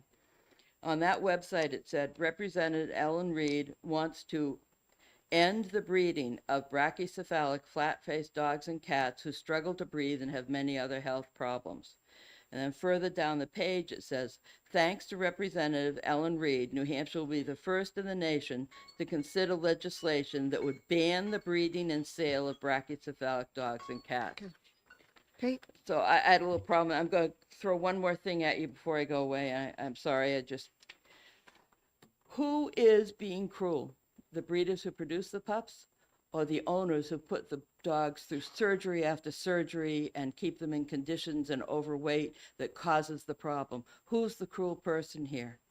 I don't think it's the breeders. I am prejudiced about that, but I'll be happy to answer any questions. I had a lot more to go, but Any it's been a questions from really the long committee? day. Quick one. So the quote that you read was not her quote, it was what they said in regards to her, Well, it had correct? quotes around it, and it said Representative Ellen Reed said. So I'm presuming that that was what. Now, do I know if they quoted her correctly? Hey, Yeah, I know. that I don't know. I just found it very confusing listening to testimony here. Oh, we're not ending it to a website saying here's the quotes from this representative saying that we will end it. I understand, thank you. Thank you. Okay. No other questions from the committee. Then we've got Megan Belser.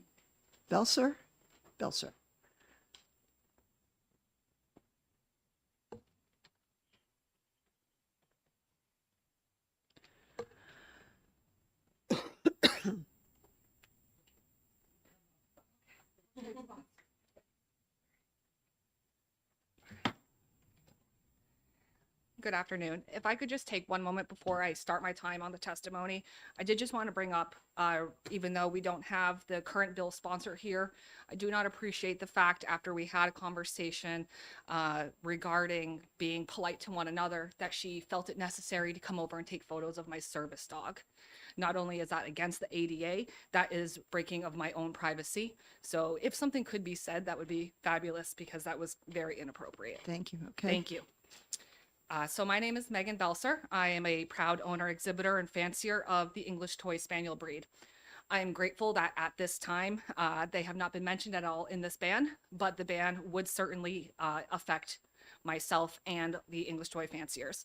So I am here to discuss that we are in opposition of HB 1102, being myself and the English Toy Spaniel Club of America. As a rare breed with rich history leading back to the Victorian era in King Charles II, depictions of this breed remain nearly untouched since it was originally documented. The English Toy Spaniel Club of America standard was approved by the AKC in 1886, and the last change was made 35 years ago. These changes were made to allow a broader gene pool to ensure that we are providing a healthier dog in our production. Research, not bias, has shown that length of snout and muzzle does not equate to the health of an animal. Preservation breeders work diligently to guarantee the health and longevity of our pets, and the science behind that hard work is shown. I can say that my dogs personally, I have been part of the BOAS studies here in the US, and all of my dogs have been graded as a 0 with no concerns. I've also further been helping Dr. Rosansky at Tufts University to compile research to further benefit our dogs. Another function with the English Toy Spaniel Club of America is we have had an increase in our performance events by 225%. We've had 15 English Toy Spaniels that were owned by club members achieve 58 performance titles, which have included therapy work, agility, obedience, rally, conformation, scent work, fit dog, and among many others. This alone is proof that our breed is not deformed and suffering, and in fact is thriving in the same sports as non-brachy dogs compete in. Keep in mind that we do have a very rare breed with very low numbers, so the fact that it does see only as 58 dogs is actually a very high amount in our breed. As my loyal service dog, Cedric, can show the court, he is anything but deformed. He is only an asset to me. He is not only an asset to me, but also an asset to the breed and of purebred dogs. A deformed and ill dog would not be able to be successful in so many roles, from being a show ring champion in multiple countries, advanced canine, good citizen titles, sports accomplishments, clear health testing, and more. So myself and the English Toy Spaniel Club of America are opposed to the bill. Thank you. Any questions from the committee? Seeing none, thank you. Great, thank you. For coming. David Trannon? Or Trahan? Okay. Nope. He gave us written testimony. Oh, okay. Okay. Yeah. Okay. All right. Good enough. Sarah Proctor.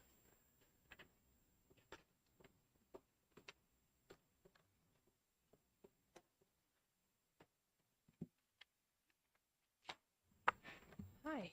Hi. I appreciate all that you do, much more now after sitting here for so long. I'm Sarah Proctor. I am a veterinarian. I've been a vet for a long time. I submitted an email that I'm not going to basically talk at all about because everybody else has said all of it except for one thing. I work at the Pope Memorial Humane Society in Dover, and I do oppose this bill for a lot of the reasons that other people have said.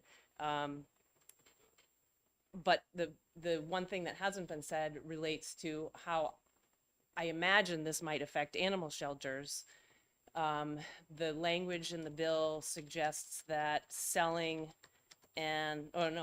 that selling an animal with the blah, blah, blah, blah, blah is considered cruelty. And animal shelters, we like to say that we're adopting the animals, but we are transferring ownership for money. So I think that would make us fall under this rule, and I'm sure that's not the intention of it. I think this is a bad way to get at a problem that I think is real. And that's really the only thing that I haven't heard said all afternoon, is that you might have animal shelters unable to place these types of dogs and cats and rabbits because of the way the language is written. And even if they are excluded somehow, we have to give them away for free. I see this being something that shelters might start to shy away from taking the animals in because they don't want to get in trouble. They don't know what to do. They don't know how to deal with it. And so we might end up putting the burden back onto the person who just died. And well, I guess if they're dead, there's no burden, but the family that has an animal that they have to rehome that now can't go to a typical animal shelter. Lots of other thoughts, but I'll leave it there. Representative Comtois. Thank you, Madam Chair, and thank you for taking my question at this late hour. Working at Pope Memorial and bringing up the shelter issue brings to mind a question that I've had. Do you think that this could cause a lot of these animals to be euthanized because there may be no place for them to go? I think that would be an extreme solution, but it's a fear that I have. It would never be a shelter's first choice. But it's something I'm afraid could happen. I'm more worried that the animals just will be turned away. And in some cases, maybe they do get euthanized because, especially if whoever decides this decided that transferring ownership equals selling, even if there's no money involved. That I don't know. But if we are unable to change the ownership of the animal, even for free, then there would be nowhere for them to go. We couldn't send them anywhere. And that's scary. Any other questions from the committee? No? I have a question, a couple of questions actually. In this bill, it says sells an animal that has a birth deformity that causes suffering. I mean, such as brachycephaly or the intentional breeding with the intent to sell two individual animals with the same birth deformity that causes suffering. How do you, in your matter of practice, do you see many birth deformities in dogs or cats? I guess it depends on who's defining birth deformity, as we've had lots of discussion about. I see lots of brachycephalic dogs and cats that have respiratory and musculoskeletal problems. I think the other problem I have with the bill is that there's no clarity about when those anatomic traits become suffering. You have the extremes, and at some point, yes, suffering happens, but who's deciding when it becomes suffering and when it's fine? So I think a lot of people don't recognize the suffering that the animals have. I personally think we should be doing something to make dogs have longer noses than the extremes that a lot of them do.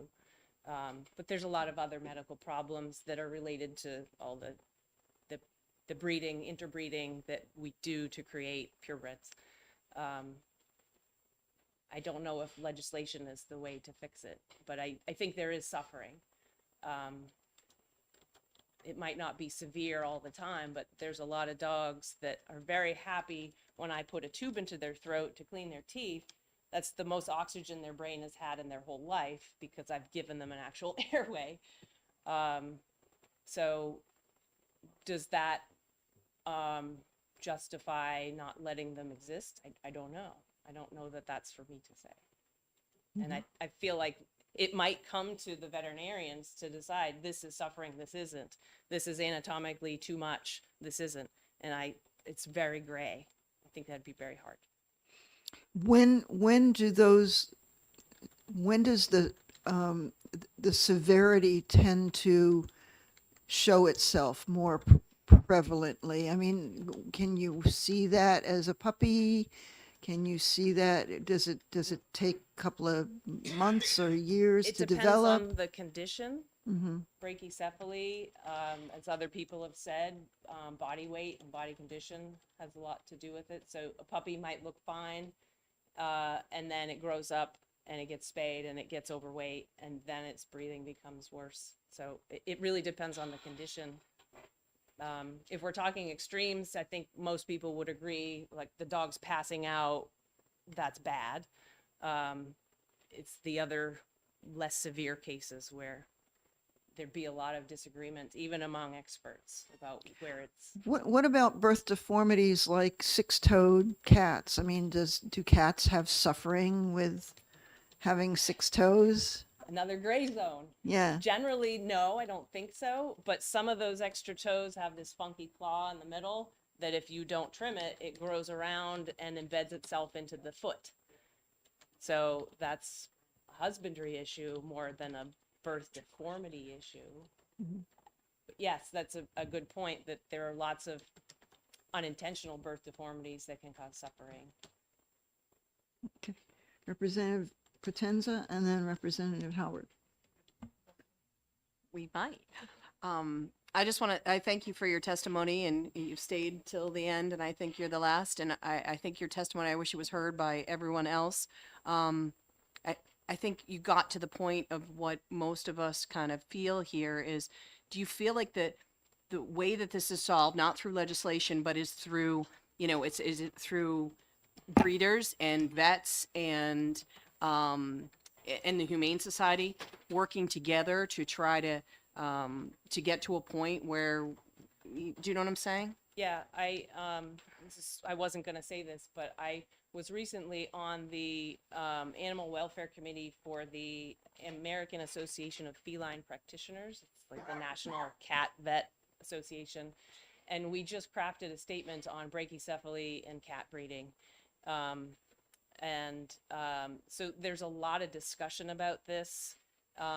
This position statement we crafted does not include any legislative bans or prohibitions. It's more about what you've described, changing breed standards and breeding animals with the priority being their health rather than the consumer's desire for cuteness or whatever. So yes, I think that there's already a lot of that discussion happening. And I don't know how you would legislate it and make it fair and have it be actual useful. Representative Howard. Thank you, Madam Chair. So you cast a little confusion on a conclusion that I had come to before. So you said, I don't know if this problem is worth getting rid of, banning the breed. So I guess just for clarification, for my sake, is the breeds or this type of anatomy absolutely prone toward this? Or I mean, you said that it has to do with body weight and all that stuff. I understand there's complications, but is it? I mean, it's sort of you took me back to square one when you said that. So. So your question is it really the anatomy that's the problem, or is it in the case of brachycephalic short noses? I think that's a big part of it. And the problems that those dogs and cats have, their nostrils are too narrow, their trachea is too small, can't really fix that. And then they have some problems with their larynx and their palate. And to me, anatomically, we've taken their skull and bred it to be short, and their nose, their facial bones to be short, but all the soft tissue kind of stays pretty the same. That's why their tongues stick out so far. When you look into their throat, there's folds of tissue, and there's just stuff in the way. So I think there's a pretty clear connection in my mind that the anatomy is just making it hard for them to move air. I think so. I mean, I haven't looked at all the studies and I can't speak to that, but when I look into those throats, it's narrow. It's like you can't fit a normal sized endotracheal tube into some of these throats. You have to put a smaller one in than you'd expect for the size of the dog. So I think there's a true, yeah. Representative Comtois. Thank you, Madam Chair, and thank you again. Having owned some of the breeds listed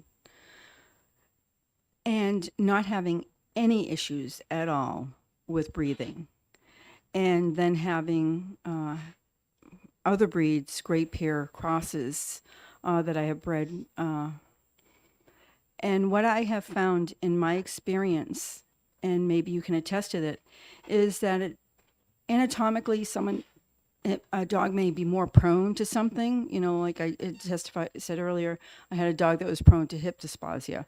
Obviously, the Boxer, the Shar Pei, and the Rottweiler, which you're saying is prone to the Boas. However, I never experienced any of that. But my Great Pyr that I had no issues with and plenty of litters that never had an issue, I ran into someone that they had one of my pups that had allergies. The first one in like 30 dogs, right? However, I think that environmental issues, as we discussed earlier, including how they're fed, because we're talking body weight and things like that, have a lot to do with a lot of these issues. What would you say? I agree completely. Thank you. If you have Boas and you're overweight, your Boas will be worse. Just like if you have sleep apnea and you're overweight, you have worse sleep apnea, and if you lost the weight, you'd breathe better. Thank you. Yeah. Any other questions from the committee? Seeing none, thank you very much for coming today. Is there anybody else who wants to speak? I trace back to the Pleistocene, short-nosed brachycephalic breeds of different animals. There's a short-nosed bear and a giant kangaroo. They were all naturally brachycephalic breeds. So it's not something we invented for no reason. Okay, thank you. Sure.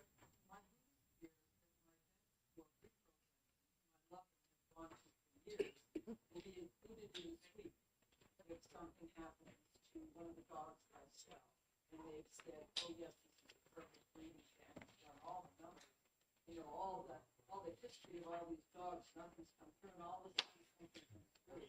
But I bet it's going to be included in the privilege laws or something. I'm concerned about that. No, thank you.